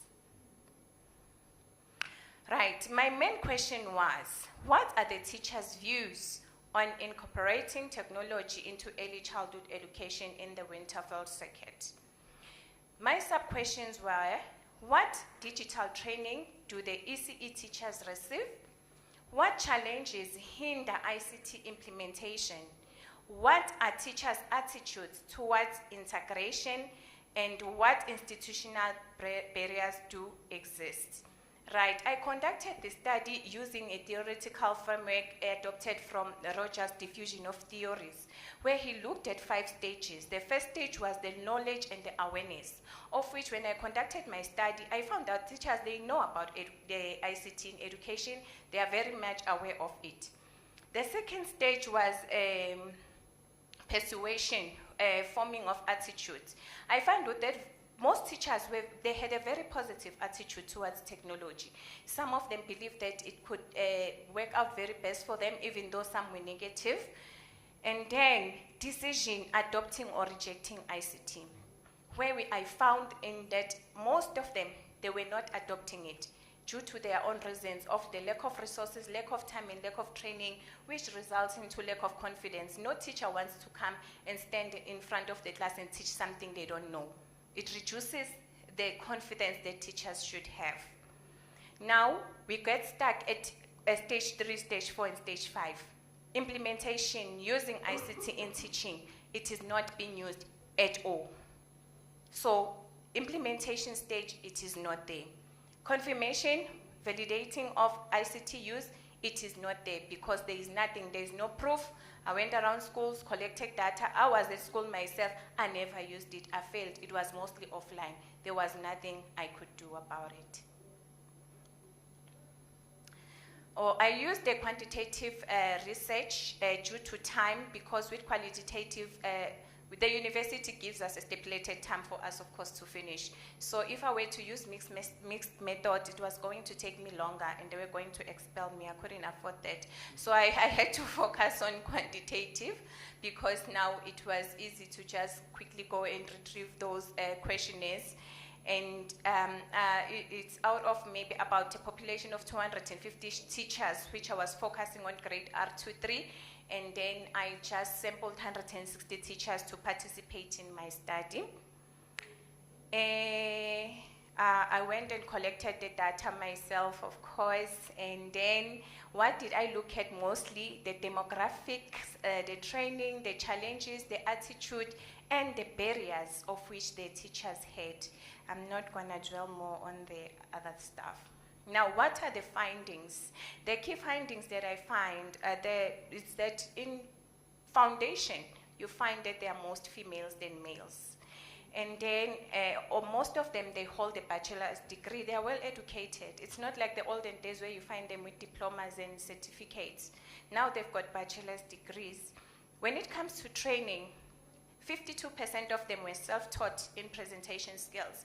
It's like I'm using whatever knowledge that I have, and then I can just quickly do some slides and put it on a projector and just project for my kids. I never got training. That's the basic skill I believe they had. 80% lacked training in digital lesson planning. This was the proof that gave me to say it is true that teachers are not trained on how to use these digital resources to actually plan a lesson. 38% trained in finding education websites. You find most of them, they said, they were trained during their university time or at school to say they were trained how to go to e-learning website and retrieve some contents that can help you to enhance your teaching. But it wasn't technology per se, it's just to access those websites that have the technological documents or resources that could help you. Another findings now, when I look at the implementation, we find that most of them reported insufficient computers, of which these I had went and observed as well. Like I said, you've got 50 learners, only 20 computers that are offline, or only 20 tablets that were delivered at school, and learners were expected to share. They face connectivity issues. Sorry, it's English land. They face the connectivity issues. Like I'm saying, they were struggling with network. It was never connecting. The lack of pedagogical ICT skills. They only know how to open a laptop, but they don't know after that what is it that they need to do going further to retrieve more information on lesson planning, lesson presentation.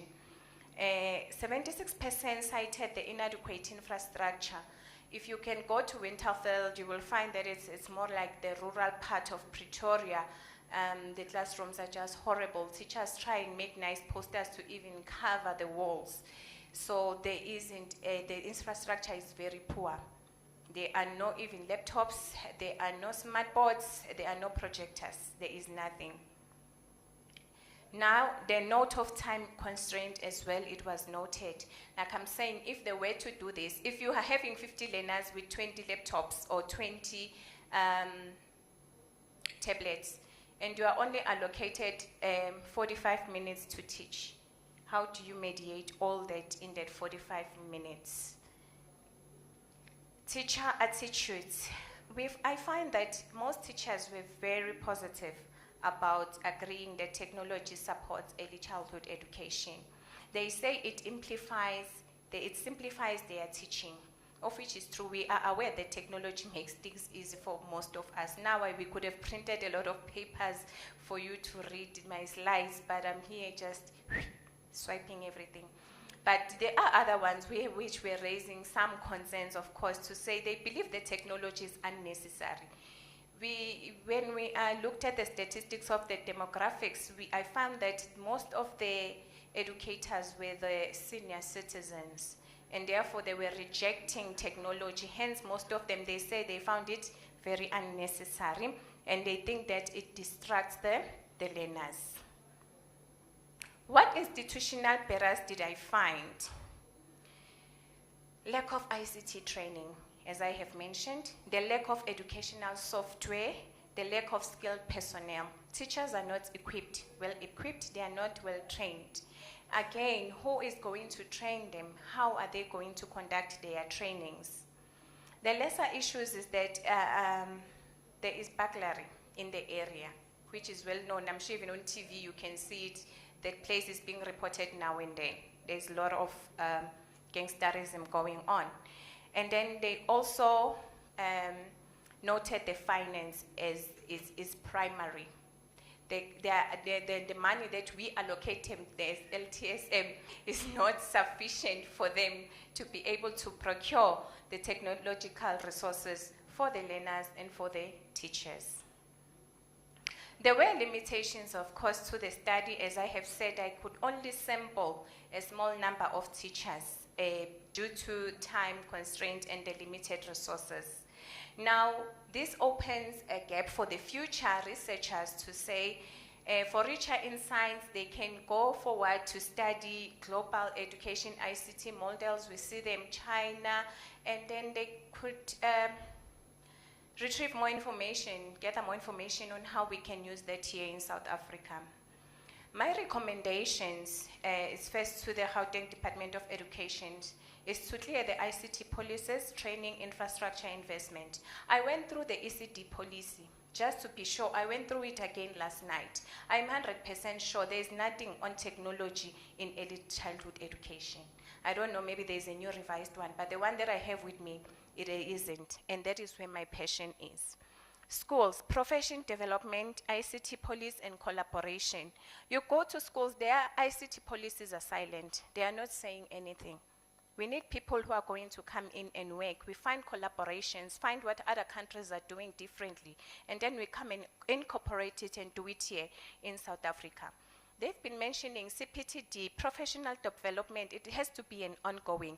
What they are doing to the grade 12 teachers, they must do it to grade R1, 2, 3 teachers.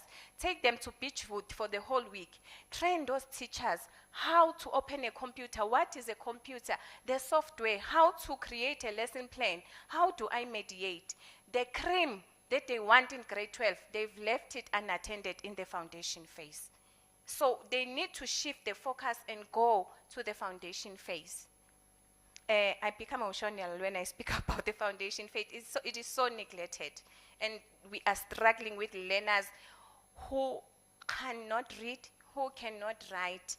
We are rushing to train them in the FET while we left them unattended when they were still young and fresh. NgesiZulu sithi ligotshwa lisemanzi.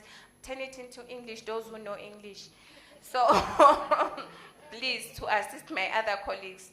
So, you take me twice till still young, something like that. So it's so much better to catch them at the foundation. Right, to the teachers, you must embrace training, you must adopt positive attitudes. We are so resistant to change, especially as teachers. When someone else comes, like Mem was explaining, if you are coming from Tshwane West, you are now hired as an HOD or deputy, you find resistance from the very first day. They don't even know you and want to come already. They are rejecting yourself just to see your face. You are being rejected. It takes time for them. So we are, as educators, are rejecting change. People are given mathematics. They already come with a bad, like Doctor has outlined, they already come with a bad attitude, a negative attitude. We don't know math. They are not willing to learn. But yet, we are saying teachers are lifelong learners, but teachers do not want to learn. Therefore, we must stop resisting change. That's the contribution to stakeholders, monitor progress, foster partnership. We have Old Mutual, we had UNICEF as well. We need money, we need funds. If it's possible that they can go to schools, especially rural areas where parents have no money, they cannot pay fees. And then we say we are here to donate. And then they implement some security measures as well. In my conclusion, teachers value ICT, but they face training and infrastructure barriers. Positive attitudes indicate potential for adoption with support. Addressing barriers is critical to bridge the digital divide. Education, early childhood education, ICT integration is essential for the fourth industrial readiness to prepare our learners. Thank you. I have also published a paper I've extracted here. You can get it online on ResearchGate and read more about inadequate teacher training into integrating ICT into early childhood education.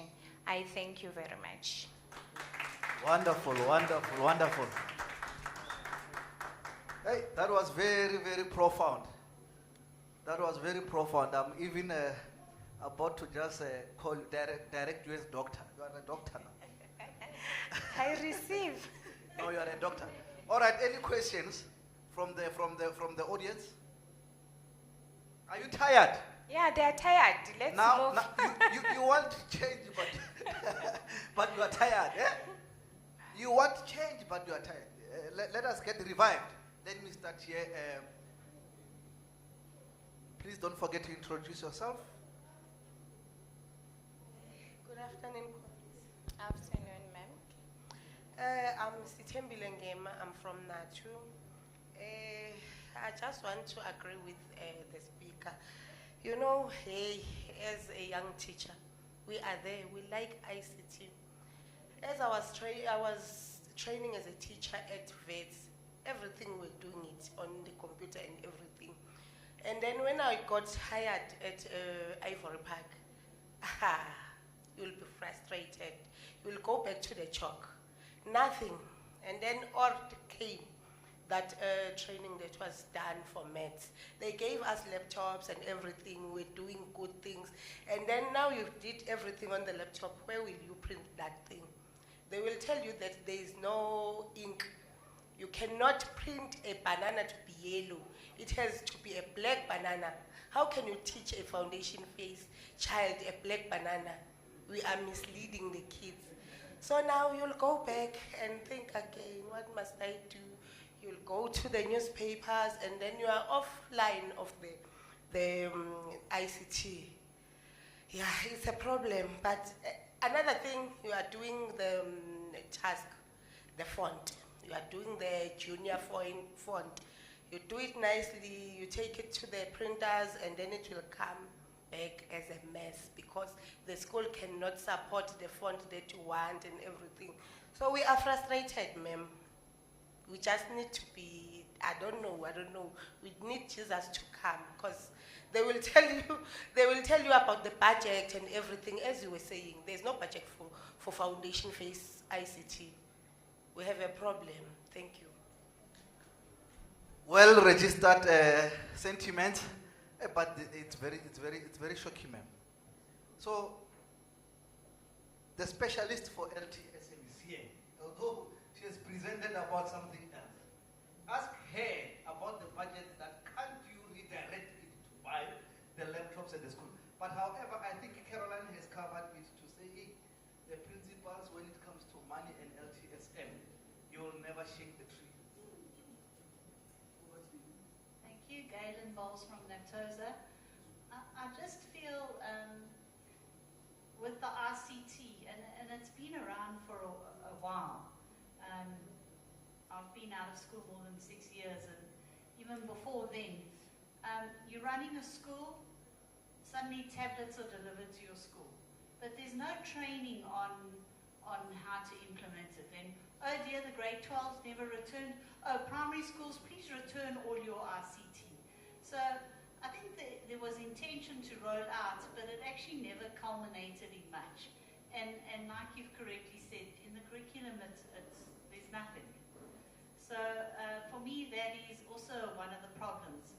And I know as much as we're saying LTSM, but in the Gauteng province, ICT is run under a separate budget. So it doesn't always come through as in LTSM. So that is also limiting the actual use of technology and ICT in the classrooms and that. And then obviously our school security is always a problem. Because somehow, as soon as something's delivered, I remember the first time my previous school we got computers, that very night they broke in and stole the whole lot. So the word gets out there. So security also becomes a problem. But I do fully agree with you that our young children are more ICT inclined. I mean, you see young children playing on the phone and things like that. And there's a lot of that they can learn if directed in the correct way. As well as within NAPTOSA, we ran some of our courses, some using ICT, and then trying to also teach the same concepts, like your phonetics and that, without the actual ICT involved in that. And that actually turned out to be quite successful in assisting within the foundation phase. So I think it's more, let's keep looking for programs and that, but yes, South Africa is being left behind. Thank you for the submission. Is it wrong, colleagues, that we can request parents to buy tablets for their children and bring them to school? Because they are already there at home.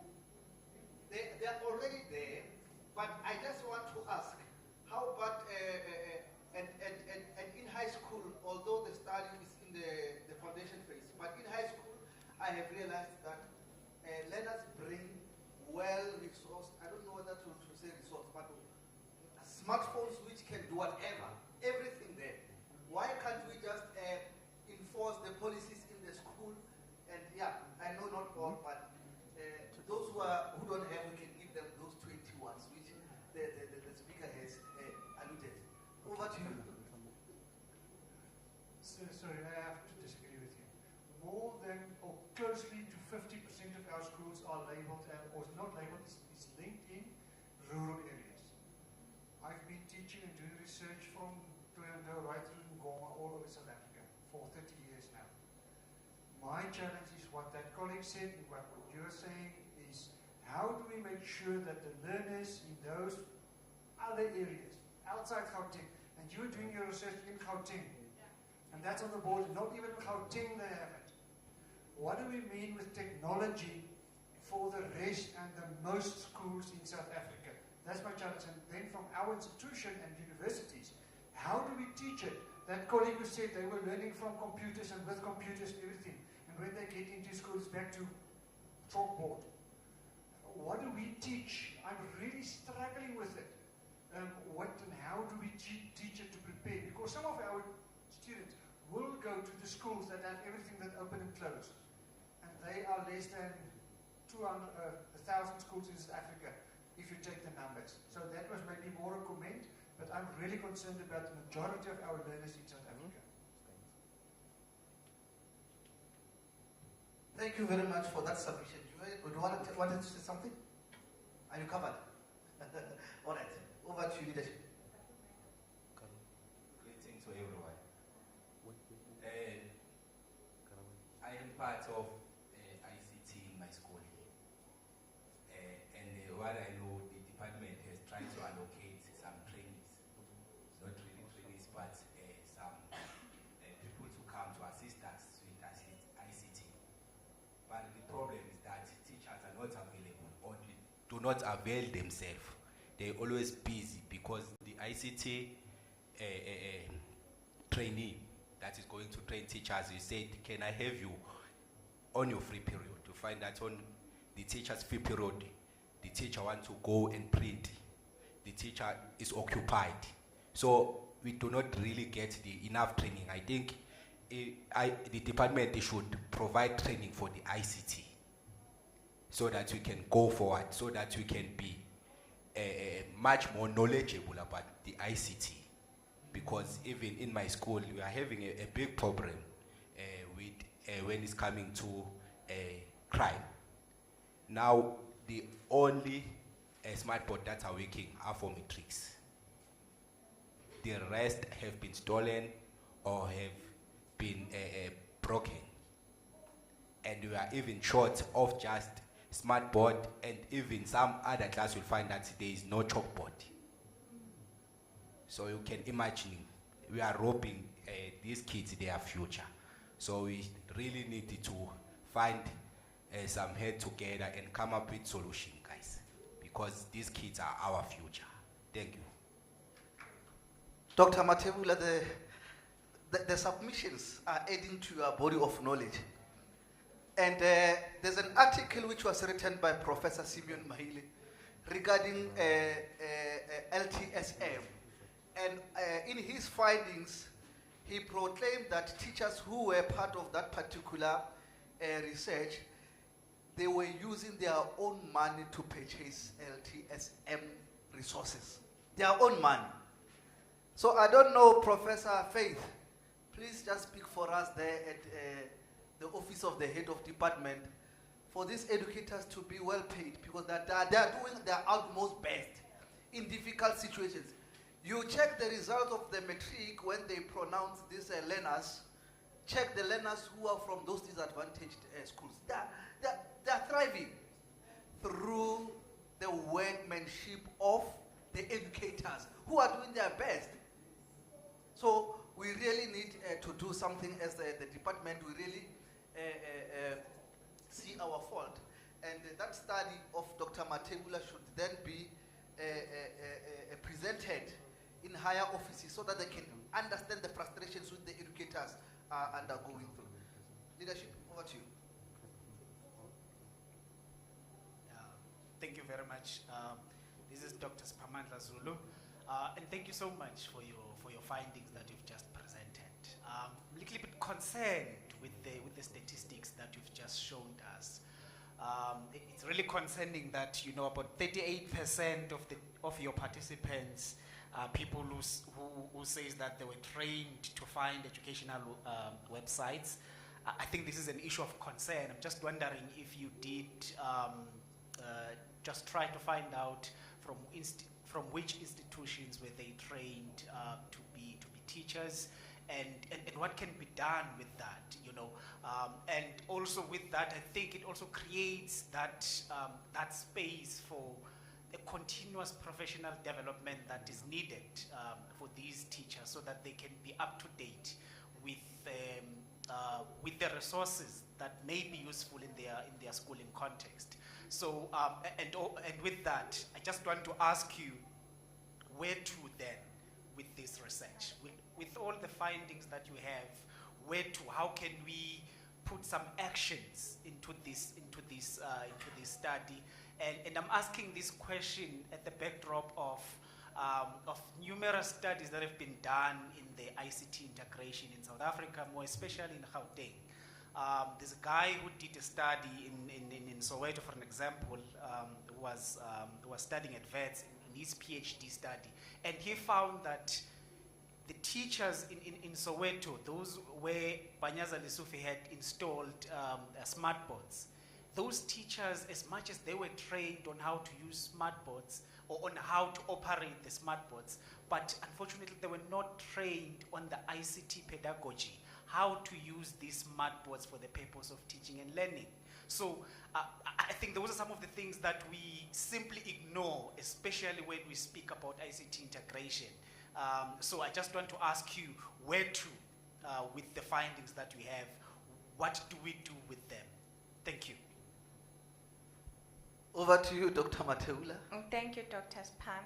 If you heard me well, I came with the recommendations that teachers, they need to be trained on pedagogical skills of how to implement ICT and integrate it into lesson planning so that they can be able to go into the classroom with confidence and teach. Because like you are saying about the smart boards and the training that we received, it wasn't enough for us to be confident to stand in front of the learners and open the laptop and do what I needed to do. Hence, I put the laptop and put it aside. I went to my chalk and I went to my paper where I was confident because I knew what I was doing. I was trained at university. I went 4 years for teaching practice for paper. So that's what needs to be done. It should start at university level where they need to train, like Prof was saying in MEM in the front there, to say it needs to start at university level.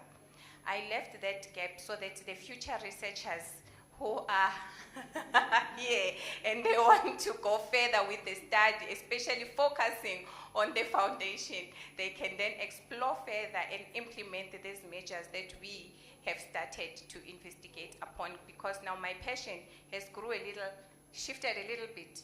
I want to focus on another research, but still in the foundation and technology, looking at the socio-economic resilience that we have. So I would love to continue to it, but another passion just popped in. So I'm leaving it for other researchers. I don't know, I answered you. Thank you. No, you must engage. He should tell you where to. No, he says it's okay. Yeah, where to. But thank you, Doctor, for that response. There's a question here from the principal. Okay, thank you so much, ma'am. Thank you so much for your research. I just want to say, I beg to differ slightly. My name is Nadia, and I'm from Sunwood Park High School, and we were one of the first ICT schools in the country to go digital, okay? And I'm the principal there now, and it's like almost more than a decade later, we have everything that you need, the tablets, the ICT in classes, the resources, whatever you think the SGB supports. But teachers are not engaging, like how you are saying. And it's not the same dynamics as yours.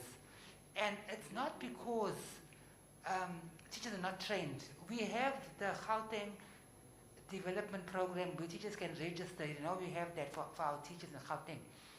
Our teachers are registering for certain things, but they're not at the right level. You know the SAMR model, where you got substitution, augmentation, and redefinition and modification. They're not on the last level after 10 years. So what is the problem? The problem is, when I did a bit of reading, I found that the principals are the drivers. If you don't have a principal that drives ICT, you are not going to get implementation. And as much as when you want to implement something, there must be monitoring.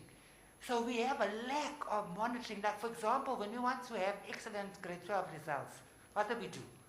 We're constantly reporting to the district about how many learners attended intervention, what is your intervention program, and all of the other things. So we need to do the same with ICT. We need to make sure that we are monitoring our teachers, we are monitoring the implementation of ICT, and then it will work. So I think it's time to capacitate your principal. Like the leader of the house has to be capacitated in order for them to filter it down. And that's my recommendation. And I also want to do research on why our teachers are not doing their work. Thank you so much. Principal, you have just covered the sentiments of Dr. Matilda. Do you want to say something, Doctor? No, I wanted to say thank you very much. It's not, but I summarized, but although that she's saying it's there in my study, I'm actually going to write another article based on teacher resistance in accepting and adopting technology, because it is there in my study as well. So what you are saying is very true. With us, the stakeholders tried while I was at school, but the principal took everything and put it in the strong room. And then that was the end of it. So it is very true what you are saying. It starts with the leader. I read about you and your school, and I know what you are saying. Wow. Wow.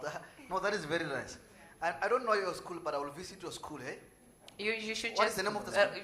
read about it. You will find the information is there. Even in the booklets here that we are having, the information is there as well. That's wonderful. Yeah. You know what I like about your sentiments? that the principal as the headmaster must be the driver.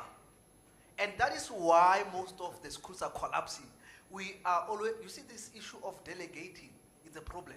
Because we even delegate the most important roles which we ought to be playing and pushing. The second one is monitoring. How do you do it? Okay, also I want to just add before we go there, sir.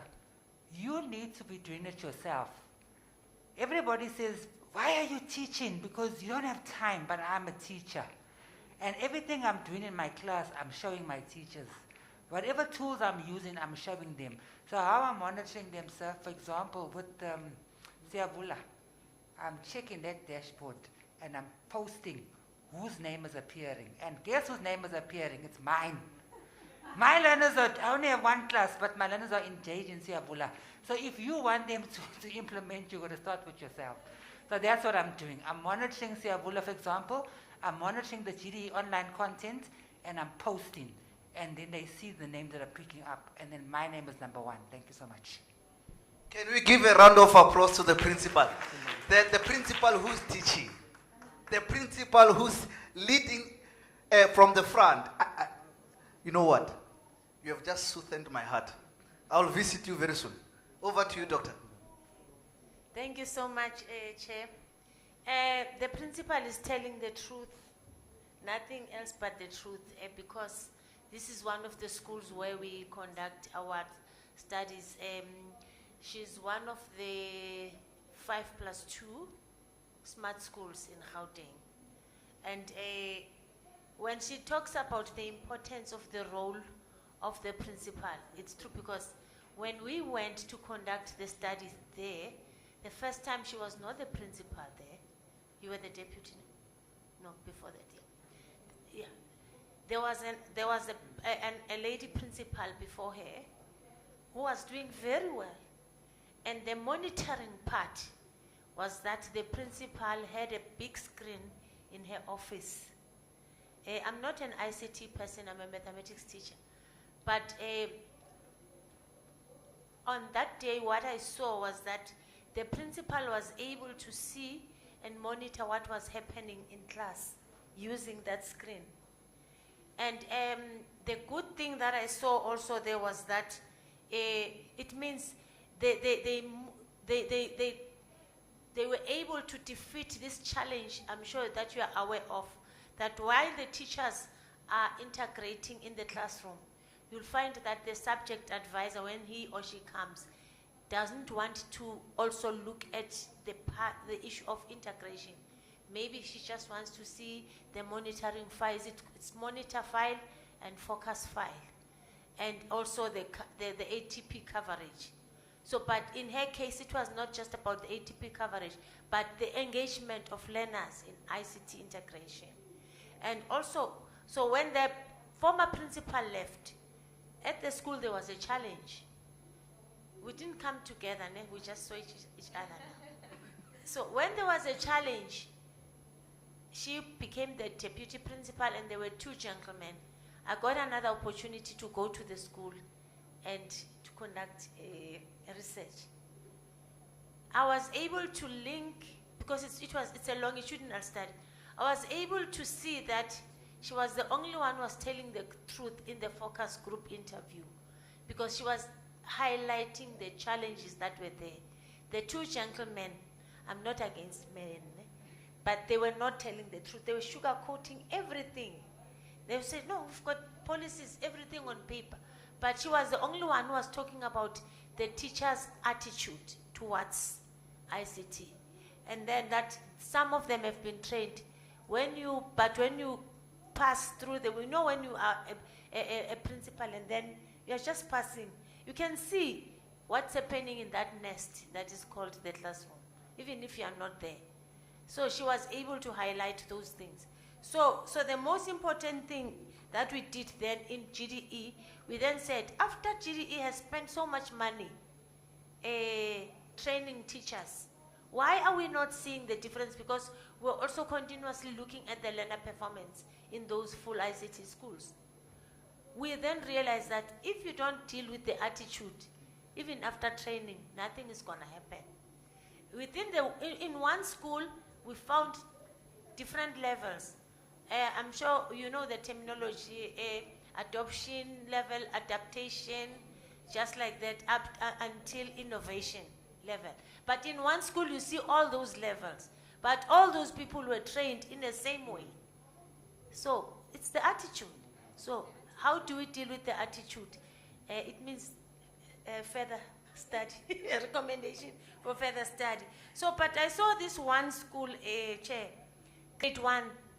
They didn't have tablets, they didn't have anything besides the software on the board that the teacher was using on the smart board. It was excellent. It was a grade 1 teacher who was able, within one lesson, she was able to teach, to move from phonics to comprehension using ICTs in a grade 1 class. But there were no tablets. Learners were still writing. Because when we benchmark, we realized that some countries dropped some of these aspects because they said learners still need to practice their handwriting and their kinetic skills need to still develop. So, but she was able to move from phonics to comprehension in one lesson, just using the software on the smart board. So you don't need everything that has to do with this. One gadget effectively used, we saw something coming out effectively there. Thank you. Let us clap hands for ourselves, colleagues. Great interactions. Doctor, do you want to sum up? Yeah, I want to sum up. I just want to go quickly to the ladies concerned about LTSM. In our schools, I want us to be true to ourselves. In our African black schools, it's mismanagement of funds.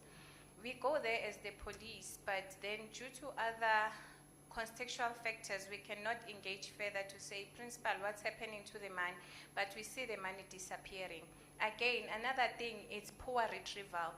Every time you buy 200,000, 600,000 every year textbooks, when are you going to develop into an ICT school if you are still wasting money buying textbooks every year?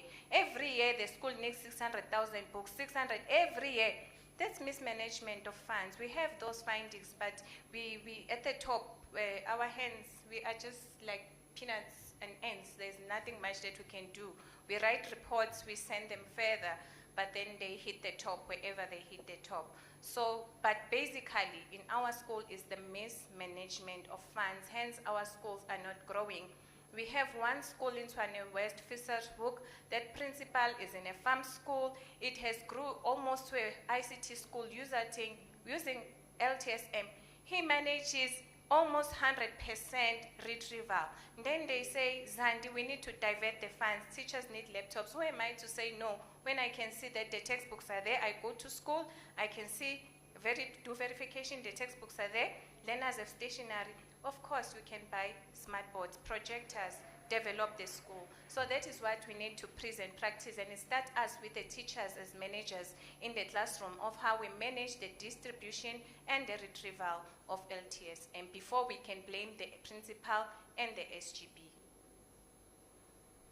Well articulated. But before you come, don't you think this process of buying textbooks, it benefits us as principals? Maybe that is why we are not leading in the front like the principal has alluded. Because I believe that if we wanted change, we would be ensuring that teachers account to those textbooks. But don't you think through the supply chain, or rather through the purchase of textbooks, that is where we get our share? As the principals and the SGBs. That is a topic for another day, for another colony, not this one. Thank you so much. Thank you very much. All right, colleagues. Thank you. There's tea which is prepared for you there. I don't know whether you want us to continue, and when we go out for good, or let us break away for tea. And also there are room keys at the reception. They've got a list of all the attendees here, so I want you to guide me. Do you want to take a break? Doctor? Can I suggest that we just continue? Is it one or two? No, it's two. We have got Dr. Philip and Dr. Sheldon and Mr. Wiseman. Do we have Mr. Wiseman here? Yes, Mr. Wiseman here. Dr. Philip and Dr. Sheldon. Where's Dr. Sheldon? All right, so guide me. Do you want to break for 10 minutes, collect keys and coffee? Or should we just proceed? Or it will be difficult? No, we are professionals. We can't. Okay, there's a motion on the table. Seconded. Right. Okay. No. Thank you so much, colleagues. But let me check, Dr. Philip. No, let me give Wiseman a chance. Are you ready, Wiseman? Are you ready? All right. Let us welcome Wiseman with a round of applause.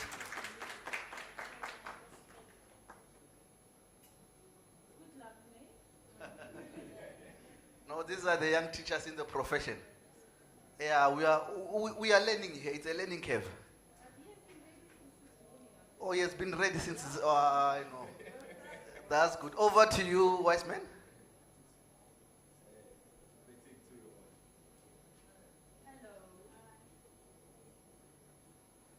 How are you doing, colleagues? I'm also doing wonderful. It's just that Kichimama ashes for me. Meaning a horse are riding in my chest.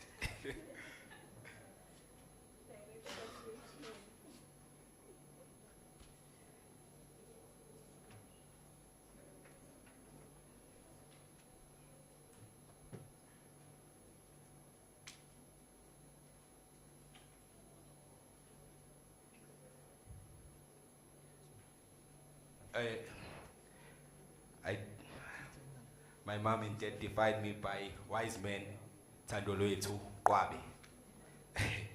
So, I am 3 years experience. Still,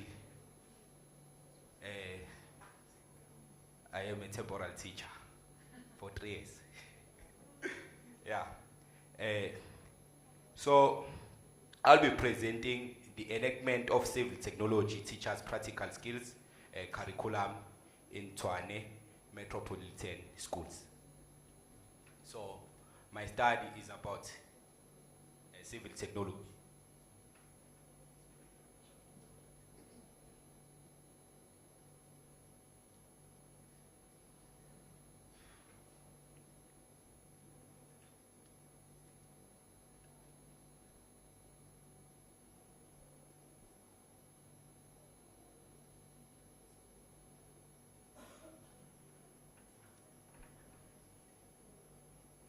Let's get on it. As I have said, the title of my study is The Enactment of Civil Technology Teachers Practical Curriculum in Grade 11 Tshwane Metropolitan. The introduction. My study is about the fifth industrial revolution, bringing about significant changes in technology, and this is having a major impact on the educational of learners in technical high school. These learners need to be equipped with the skills of and knowledge to succeed in a rapidly changing world. The classroom plays a very crucial role in preparing these learners to meet the demands that are needed by the industry. The classroom should allow learners to navigate through different challenges and adapt new situations, instilling sense of flexibility, enactment, educational quality in technical schools in the most important objective. This will ensure that the learners are prepared for a future of work that is ever changing and unpredictable. All right. So, there's something that motivated me or inspired me to do masters. I remember I'm from Tshwane University of Technology. And then when I was doing my honors, I was attending with the principals, principals of college and schools, HODs, and then respectively, and old people.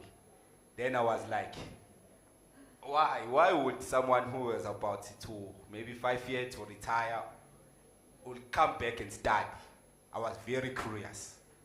That is where I started to be motivated to further my education.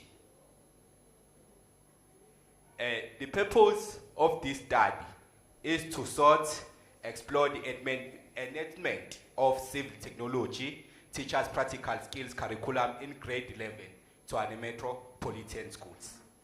That is the purpose of the study. Then the main research question, what are the experiments and challenges of grade 11 civil technology teachers in enacting the practical skills curriculum? Then we have sub-research questions, which are 3. The first one is, how do civil technology teachers prepare grade 11 practical skills curriculum?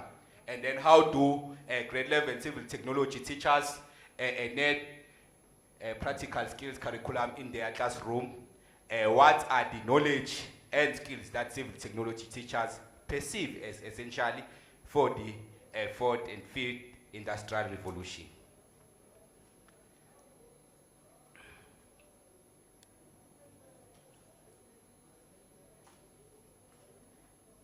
Okay, these are the research objectives. The first one, which is to develop a comprehensive understanding of how civil technology teachers prepare and plan the grade 11 practical skills curriculum. The second one, which is to explore the ways in which grade 11 civil technology teachers implement and deliver the practical skills in curriculum in their classroom. And then the last one is to identify and analyze the essential skills that civil technology teachers perceive as crucial for preparing learners for the 5th industrial revolution. Then the theoretical framework that I used is cognitive apprenticeship, which is more about the mastering into participant perspective, attitudes, and experiments for collection of the data. And then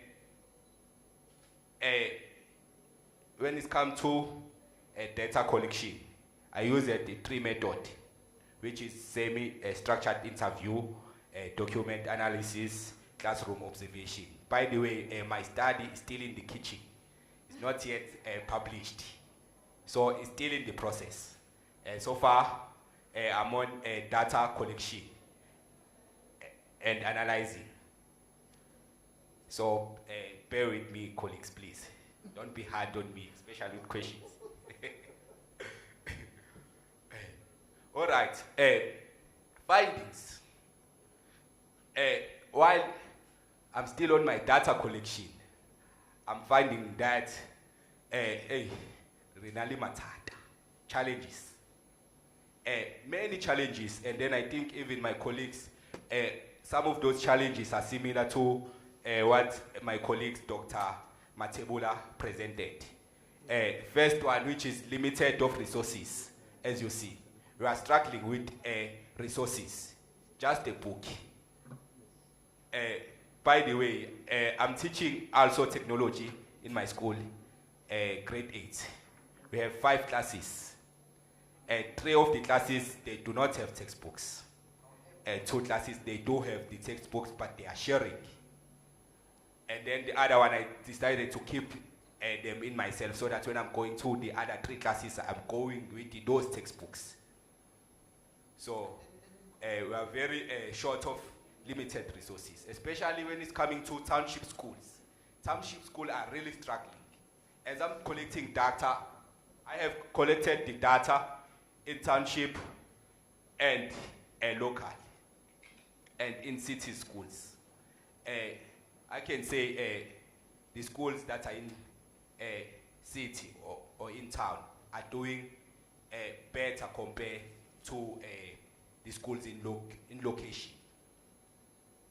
When it's coming to managing the funds.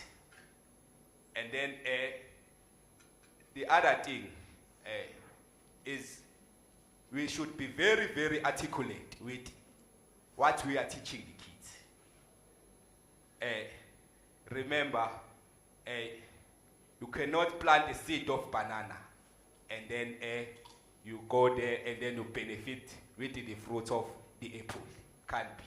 So what you plant will come back to you or will be generalized. So you must be very careful. So I think we are very left behind. I think South Africa is still a developing country till today. So the biggest challenges that we are having is corruption. Corruption and crime. As I mentioned it while Dr. Matebo was presenting, that in my school we only have 3 projectors. All the projectors, they were stolen. And then once we were able to find the criminal, and then we handed the criminal to the police. Guess what the police said? They know the guy. They said, aye, this one, aye. We've been arresting him, releasing him. I just deal with him. Just deal with him now. Whenever you get him, just move him. Was the police. So you can imagine. And then another thing, student engagement, motivating students and addressing a diverse learning style. It's very important, that one. Even when teachers are coming to the practical workshops, they should, one of my research questions was, that I asked the teachers was, how do you motivate learners to come? Learners must be motivated to come to a practical. And then while I was collecting in one of the schools my data, the teachers will just go and fetch those learners, ensuring that all of them, they come to the class. After that, some of the learners, while the teacher is presenting, they are still moving around the class. They are still on their way to coming. So you see that some of the learners are not motivated. And then another thing is our policy. For me, I think we should be more practical than theory, because the industry is more about practical compared to theory. So the time that is allocated for teachers, especially for the practical work, is very small. It's not enough. Because hence some of the hardworking teachers, they try to do it after school and then on the weekend, so that they can finish practical assessment PET.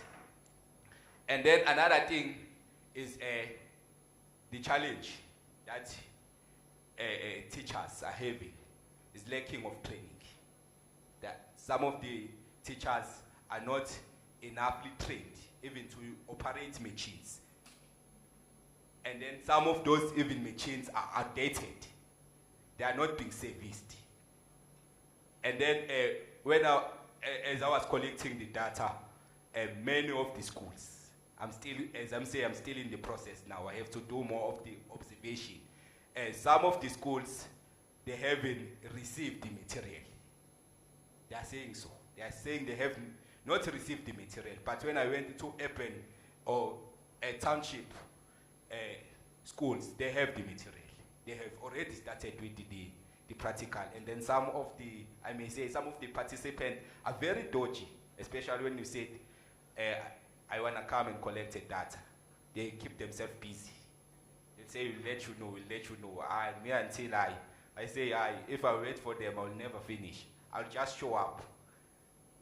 And then I said, just in a few questions, then you are done. 15 minutes of your time. because they will never be ready.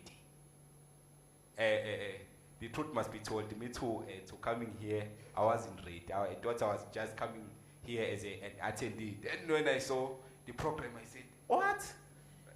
Which one is this one I'm presenting? So, and then something in my mind, I was like, no, I'm not going to embarrass myself. I'm not going to present. Then I told myself, no, man.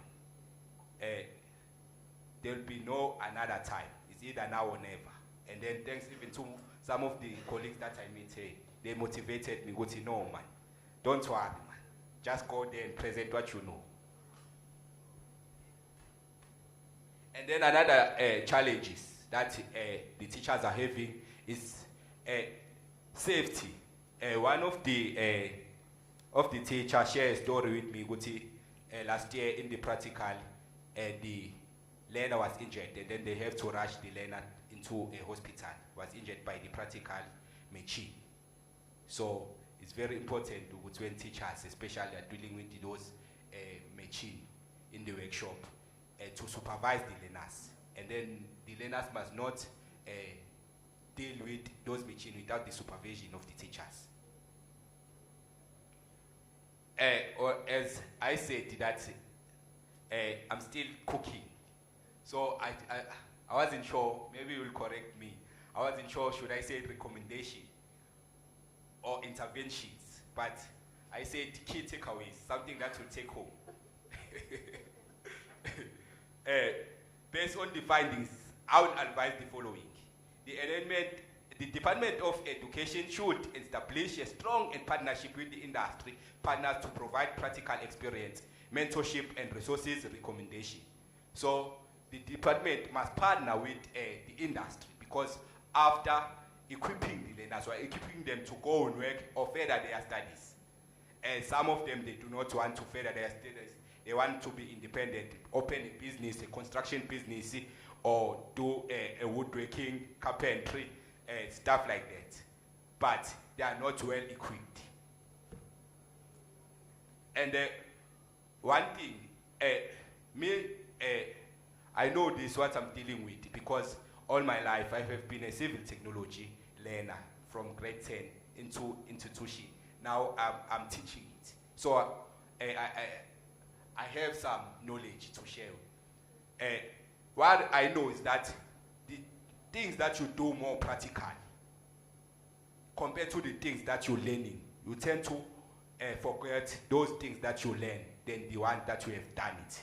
And then you find that some of the schools, they never really invest or do the practical. They just allocate marks, and they said just have a PET file and then we'll see.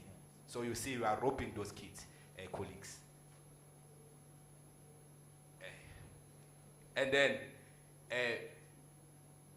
resource allocation. Allocate sufficient resources for practical training, including equipment, facility, and technology. As I have mentioned it earlier on, that most of the schools in location are struggling with the resources. It's much more better when you're going to suburb schools. And then another thing that is a challenge, it is the crime in townships. As I went into the urban or suburb schools, they are having cameras. I think that also should be implemented into the location or township schools. Safety protocol. Develop and implement a robust safety protocol to ensure student safety in practical training environment. As I've mentioned it again earlier on, that one of the participants said they have a problem where the learner was injured in the practical class. So this is my takeaway or my suggestion. Student engagement into innovating teaching method. Use real-world example to engage student and promote practical skills development. This one is also very important. I almost skip it. And then the last one, which is assessment and feedback development. Clear assessment criteria and provide the regular feedback to students to improve their practical skills. as I mentioned it, that almost all my life I have been a civil technology and engineering graphic design learner. But unfortunately, I never done any practical in my school. I completed my matric without doing any practical. I started doing practical in a university, which is Tshwane University of Technology. That was my first time, because I thought when I was going there, I'll be much more articulate with what I'm dealing with. But when I was finding myself, I find like that I'm new like everyone. So it's very important, this thing of equipment and resource allocation. Because maybe, who knows, I should have been in, or I could have been much more knowledgeable, and then helping those, because when it was coming to theoretical part, I was much more active. I was helping those learners, which I knew, because some of the learners, they were not able to get the space maybe from their specific subjects. Maybe they were doing history now, because there's a space in civil technology, they just took them. So they are empty. But when we were going to practical, we were all the same now. So it's very important, this part of practical skills.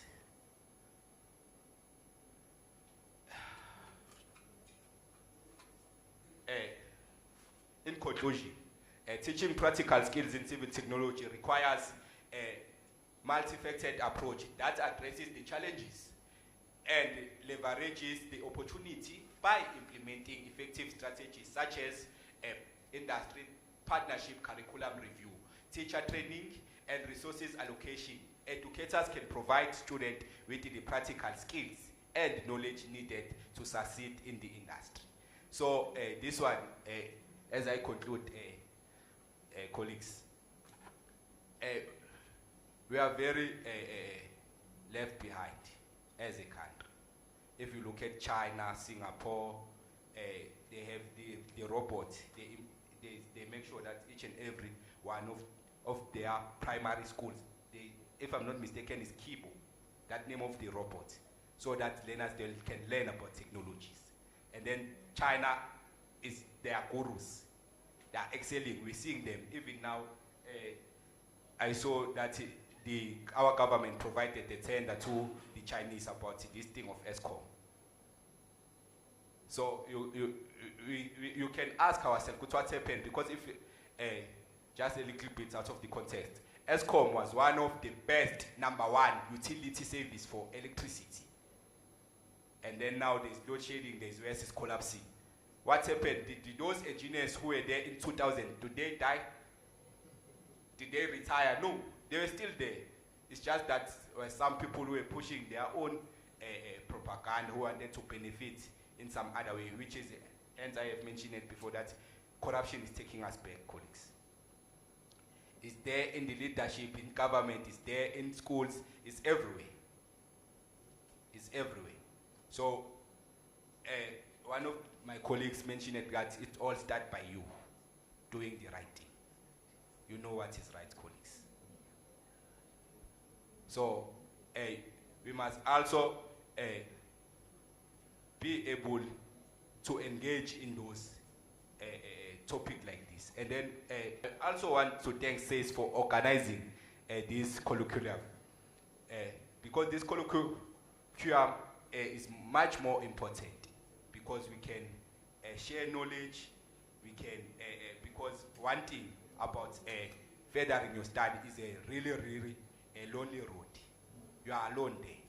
So having doctors, they are furthering me also to say, no, you can also do this. And I'm seeing that women, most here is dominated by women. Women are doing wonders. Can you give a round of hands there, women? They are doing wonderful.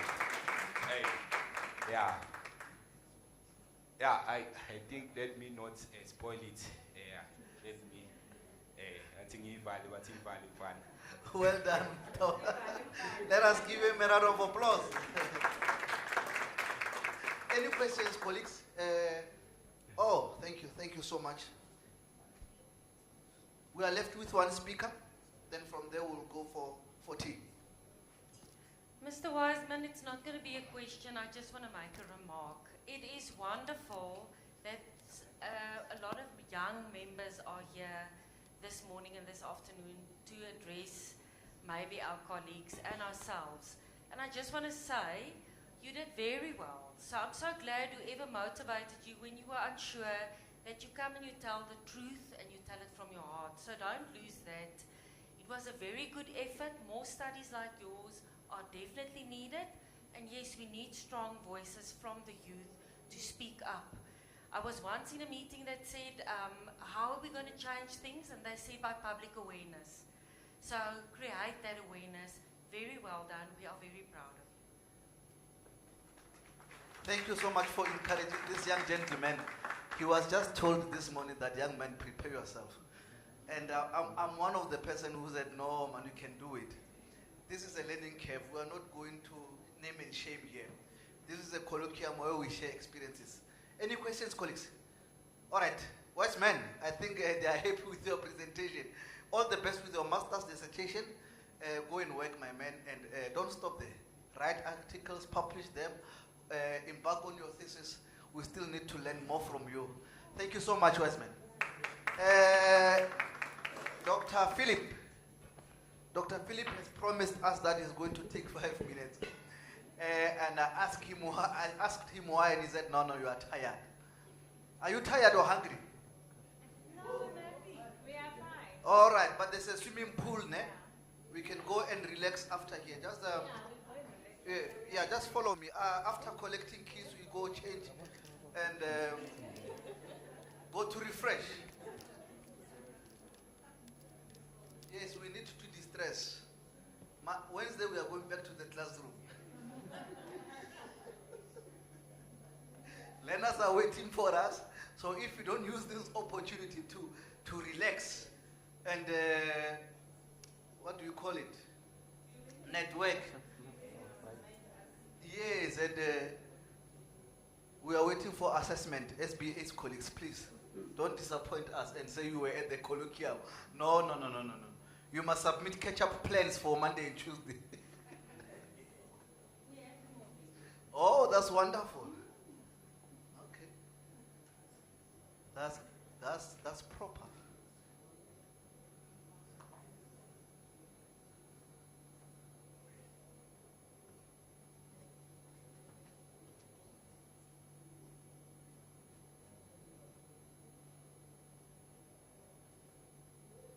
And our technical team is hands-on. We really appreciate. You see, that is why technology is very imperative. We can't maneuver here. Huh? We can't maneuver. So we really appreciate your efforts, colleagues.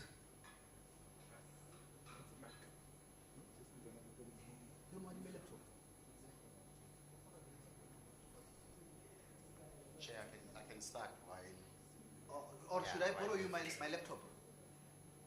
He's just... all right. No, we want to see your presentation, Doctor. Yes. Remember, we've got student teachers here. They want to learn from the best. So since you are the last speaker, we want to gain more insightful knowledge.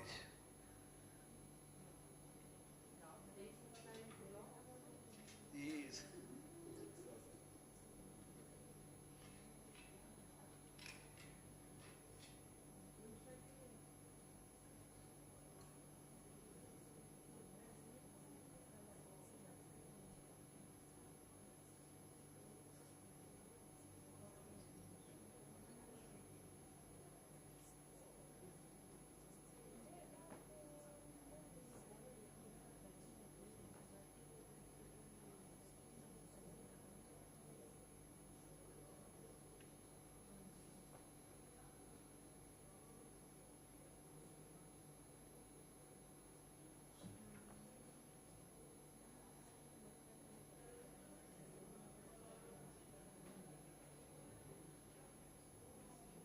Don't forget that you must go and submit evidence of development.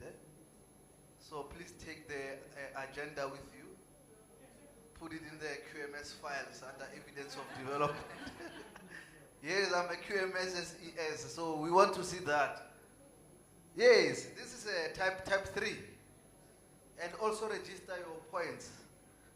Yeah, on the CPTD portal. If you are unsure on how to maneuver, there are says team here. Go to them and request assistance.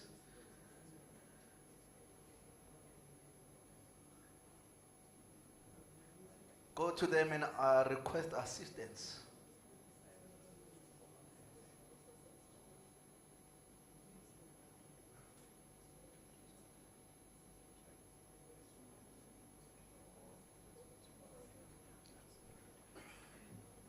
Over to you, Doctor. Thanks, Chair.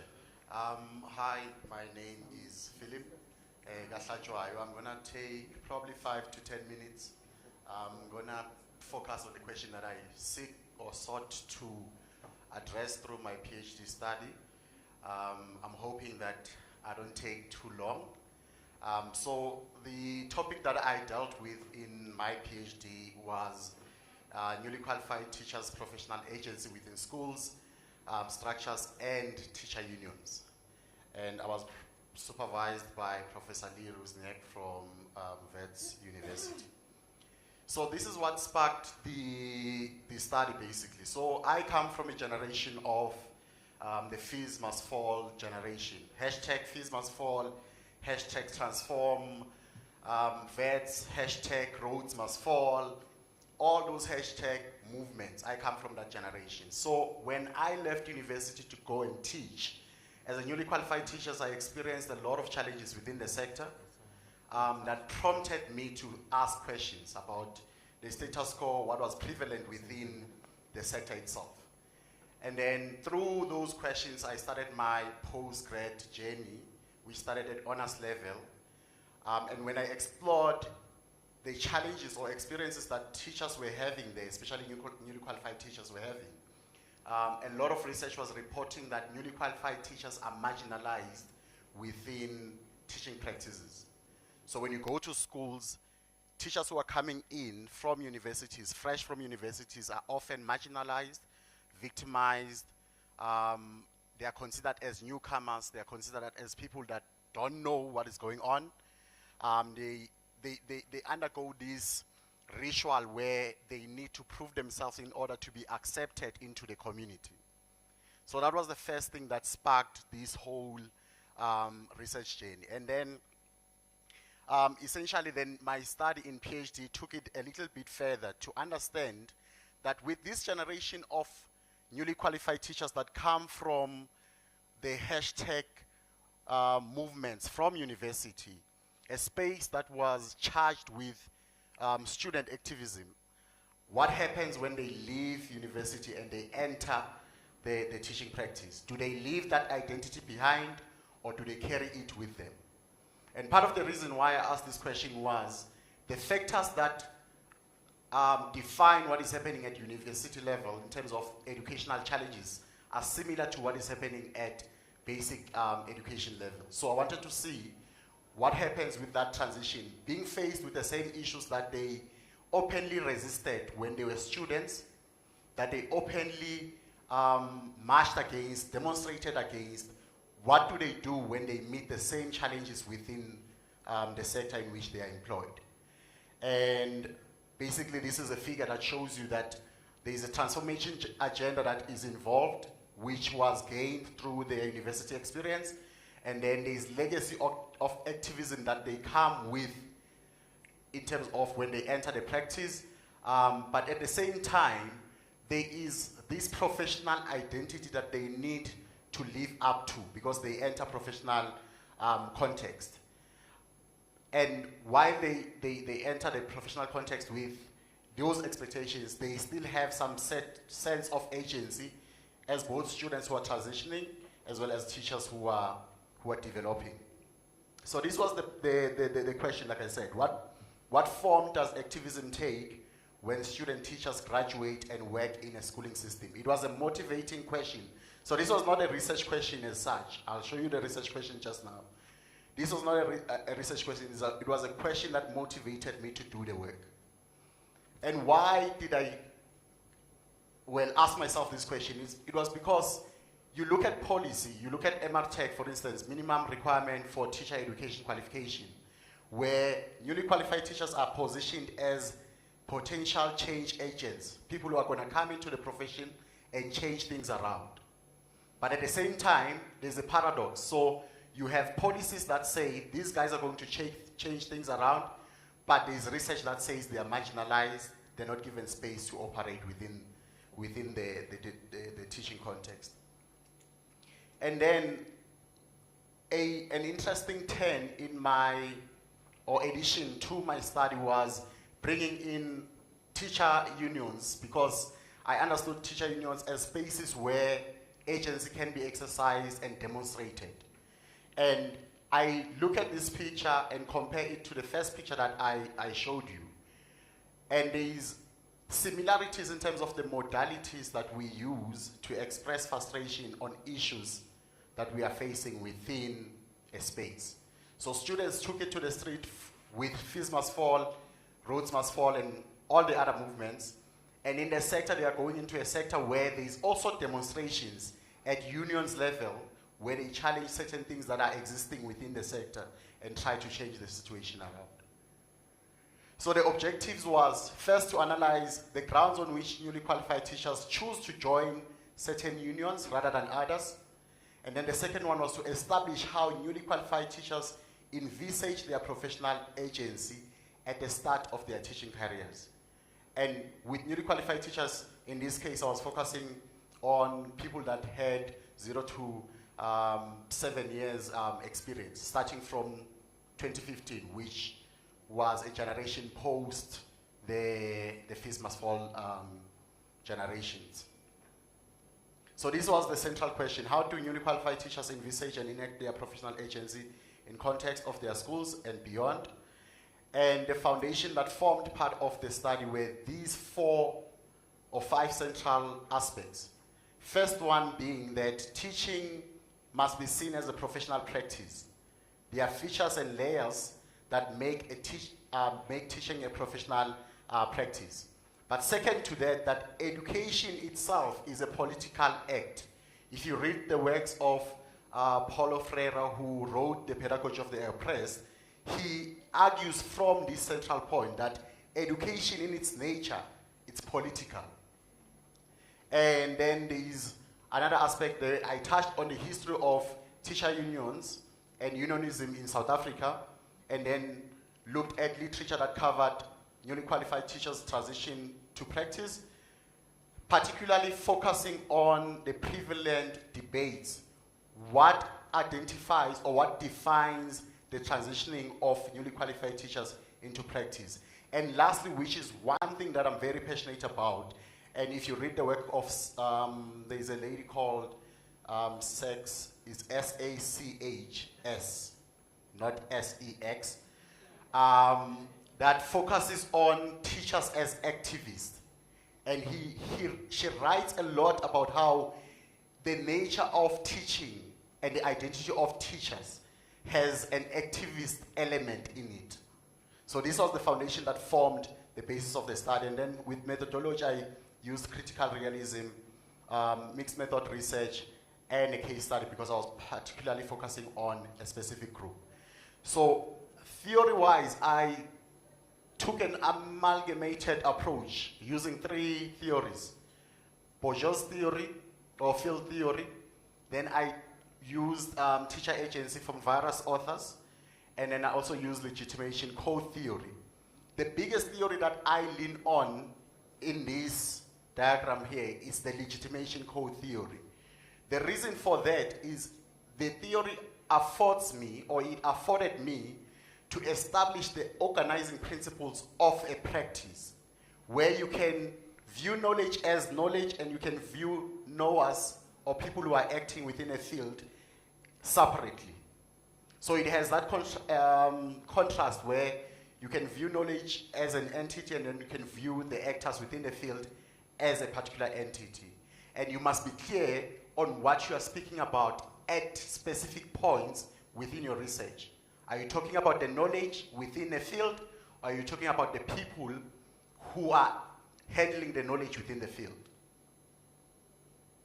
And this was a thinking framework based off those 3 theories. I'm not going to go much into it, but just to give you an indication of what is happening here, I've grouped the 2 things in the 2 aspects for, well, theories into 2 areas basically, wherein how do these ideas play out at university level and how do they play out at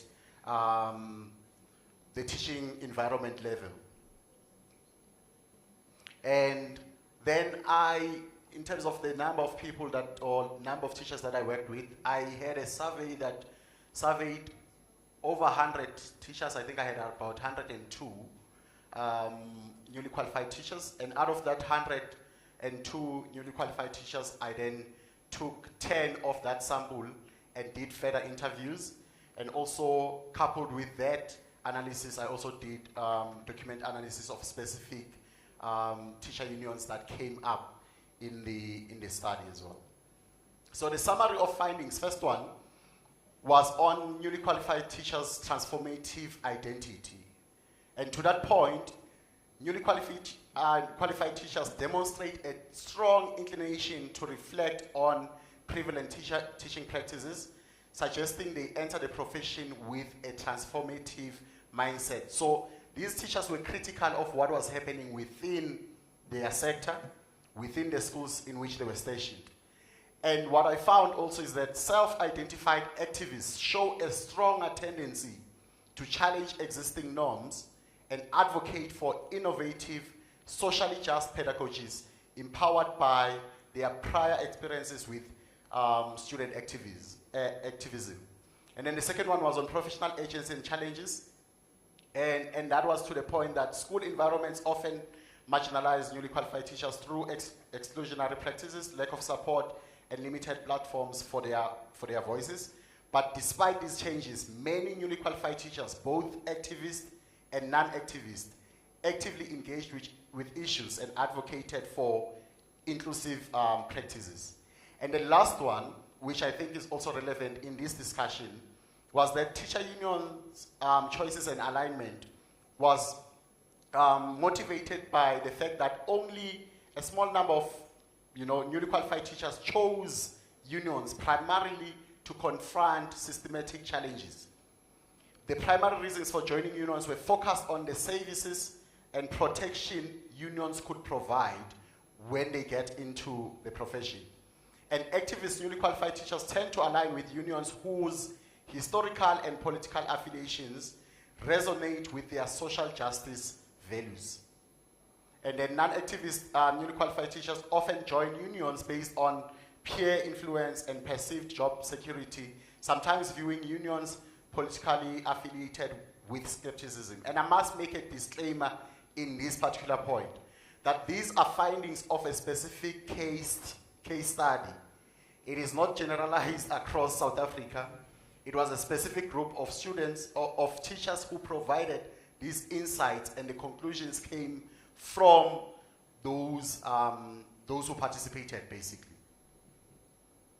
And I want to perhaps conclude with showing you how I further analyzed using the legitimation code theory, which basically puts the whole idea of axiological values as well as epistemological values together. And I found that most of the newly qualified teachers, in terms of the challenges that they were experiencing within the sector, most of those issues had to do with them as a teacher, their identity, not the knowledge that they interact with in practice.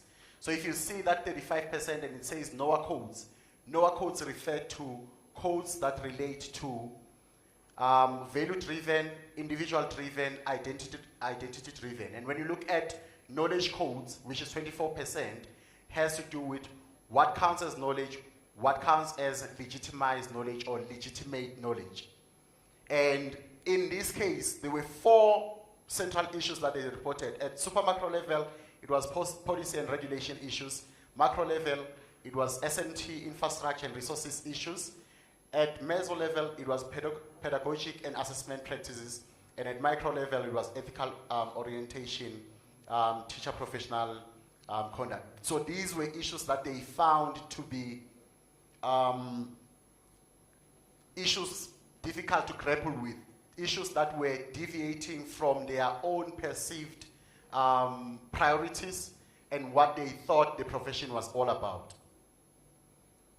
And I'll show you once on unions as well, that with the unions as well, most newly qualified teachers were aligning with unions for personal reasons. That's why you see that 46% there of NOAA codes, where it was, they protect me, they help me do this thing, they help me. So it was me, and less about what unions per legislation, per act were commissioned to do. That's why you see that 10% of knowledge codes, even though newly qualified teachers were aware that unions are supposed to stand in terms of mediation with labor issues and represent them at the talks with the government. It was only 10% of the sample that indicated that kind of an understanding.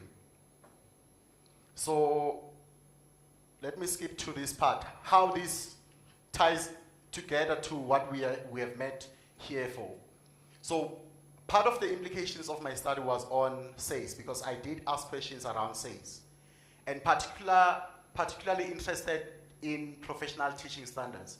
And the first implication that I derived from the study was that most of the issues that newly qualified teachers raised and some of the choices that or reasons that they used to join teacher unions.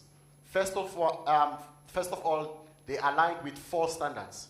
So newly qualified teachers' actions aligned with ethical commitment, which was teaching standard 1, desire for collaboration, which is teaching standard number 2, and focus on social justice, which is teaching standard 3, and aspiration for better learning environments, which was teaching standard number 4.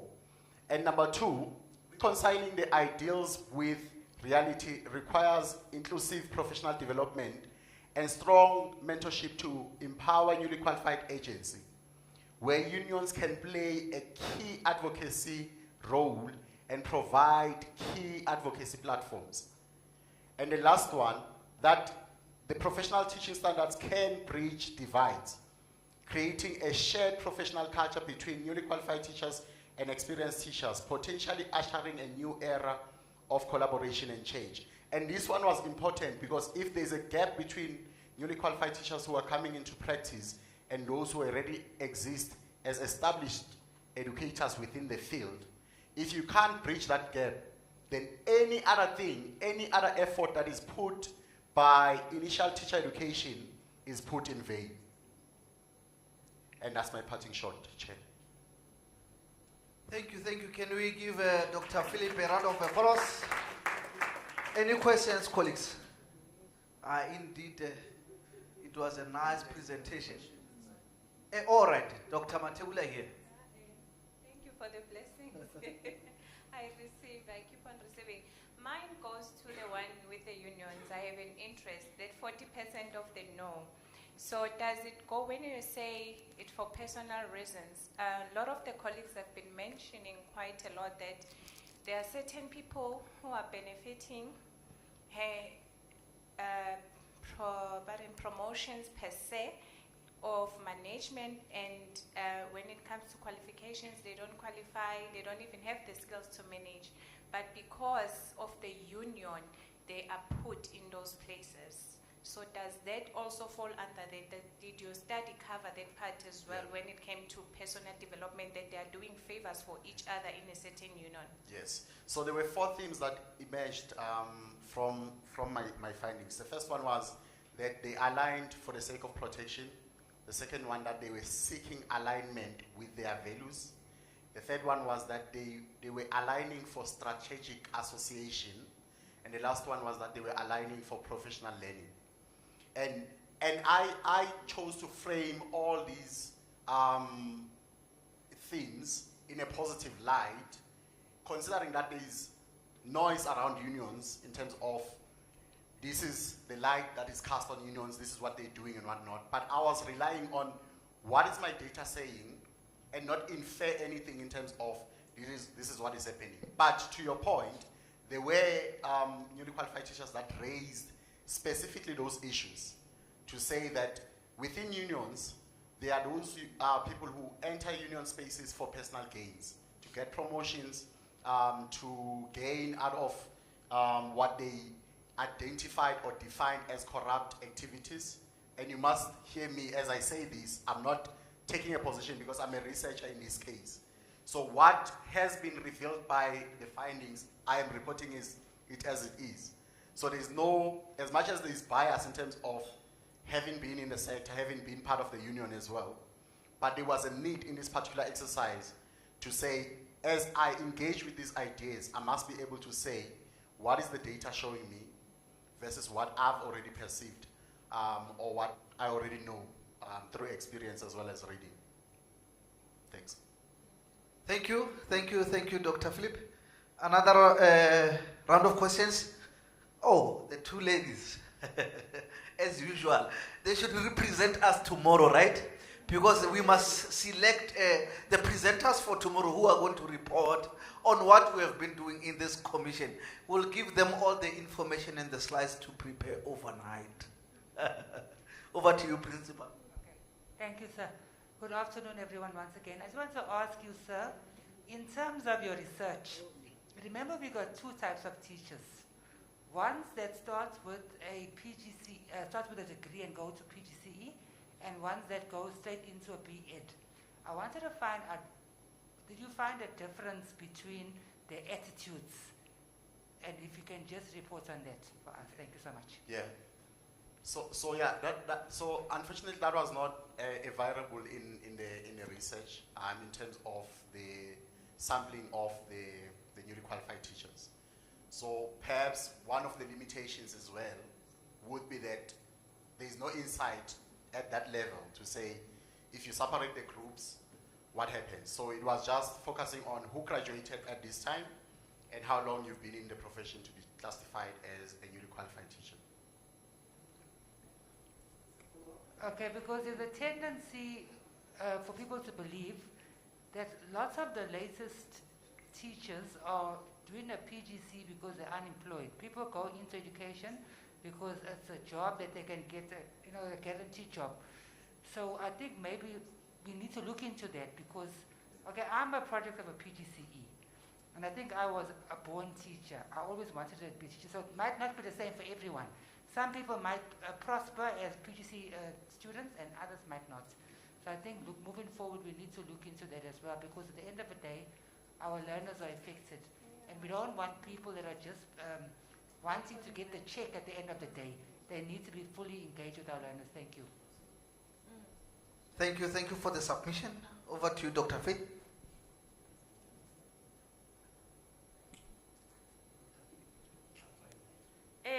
Thank you so much, Dr. Hlachwayo.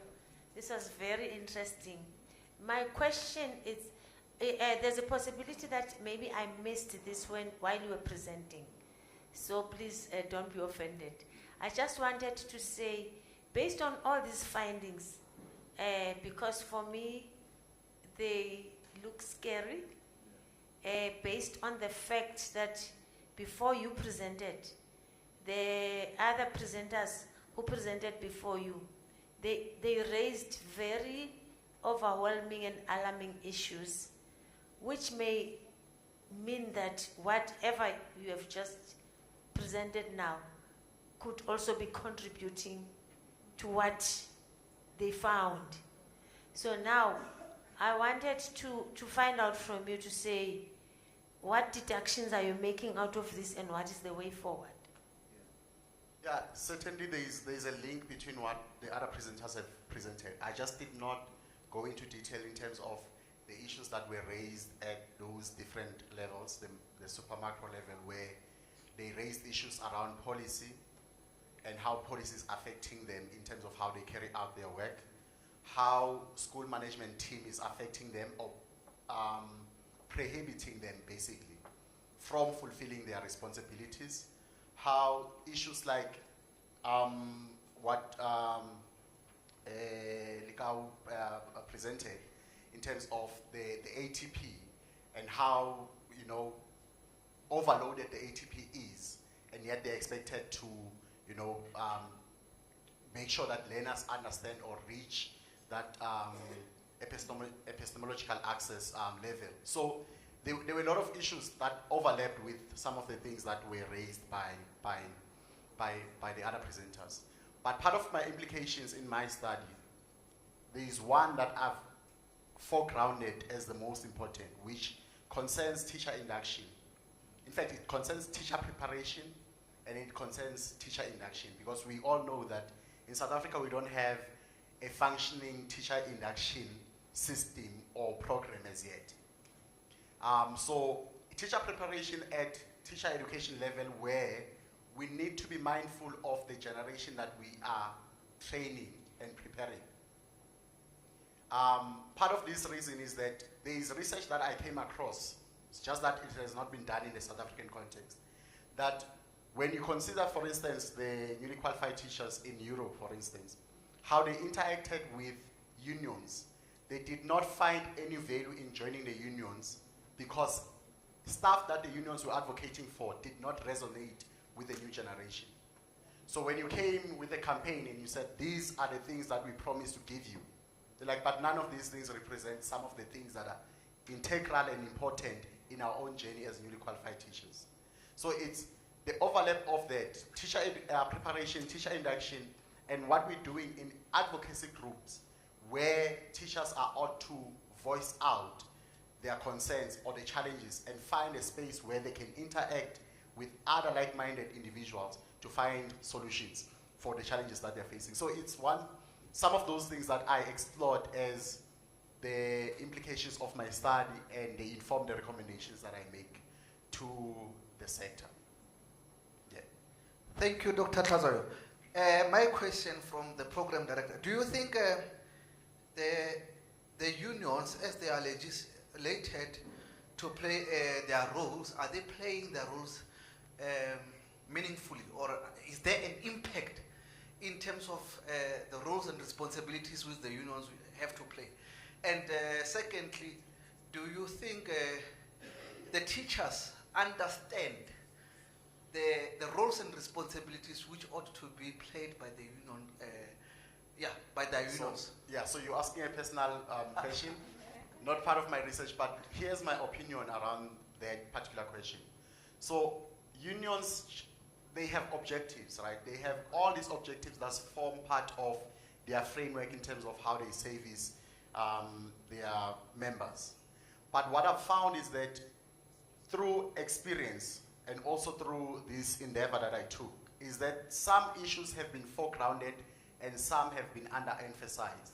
So unions need to find a balance in terms of saying, we have focused so much on this particular aspect and we have forgotten that we are a holistic organization that has to touch on other levels of the education engagement. Because there are issues like curriculum engagement, informing what goes into the curriculum, making sure that people are represented, class, gender, and all that. Those are things that unions are supposed to advocate for. But it's unfortunate that the cloud around unions has now dominated around the protection aspect, where it's, I'm going to do this and I have the union to protect me at the end of the day. Meanwhile, there are other roles that the unions play. And then your second question, Chair, sorry. No, I'm covered, Doctor. Thanks. Thank you so much. Thanks. Because, colleagues, why am I raising this question? He has shown us the statistics there. I think 46% were indicating that teachers are joining unions for their personal reasons. Ne? And personal reasons, I think they do differ. And there might be reasons which are objective or rather subjective, but I'm of the view that the unions, it is my view, ne? I think the unions have forgotten their primarily objectives. Why am I saying this? Because at the school level we've got union representatives. It shouldn't be the SMT who should tell the teacher to go to class. Actually, it should be those particular reps who must tell the teacher to say, go to class. We are not going to represent you if you get charged. But they are waiting for the teacher to get charged, and they come to the office of the principal to come and defend that particular teacher. Hence, I raised that particular question, colleagues. And if we can work collaboratively with our unions, I think we are going to achieve a lot. And do away with this issue of minority or majority testing of powers. It will never take us forward. But thank you, Dr. Tlhatswayo, for an insightful presentation. Colleagues, we have arrived at the end of our colloquium for day one. Tomorrow we are meeting here. Don't forget to collect your keys. They look like this. It looks like a bank card. Go to the reception. You'll collect something like this one. And again, I'm not sure about the SAPA, but let us go out. We'll get information from there.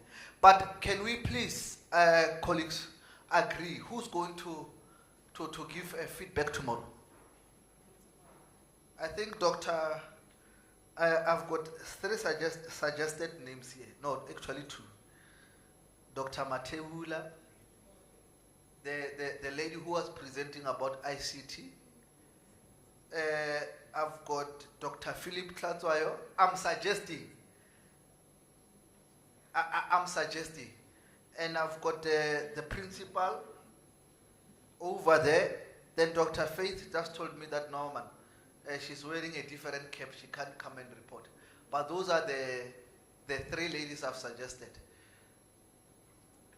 Which one are we going with? Because if I can say any volunteer, I can stand here until 6 o'clock.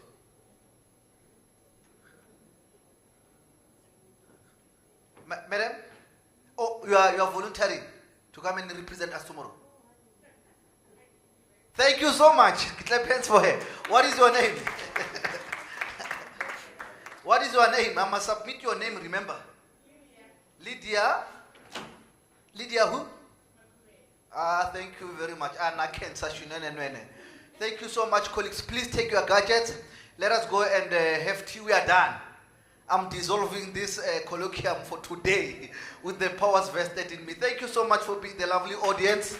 I really appreciate and enjoyed your session and interactions. You are indeed a lovely audience. I love you so much. You want the researchers? Oh, the researchers who are presenting here, Dr. Faith from the Research Directorate at the Gauteng Department of Education, she wants to talk to you. Hey, I sense bursaries here. Come. No. They want to give you something. I'm not sure. Mr. Wiseman, please come. Veronica, Doctor, I'm told that they want you here. It's going to be a quite lengthy discussion. But thank you so much. We are done. Thank you so much.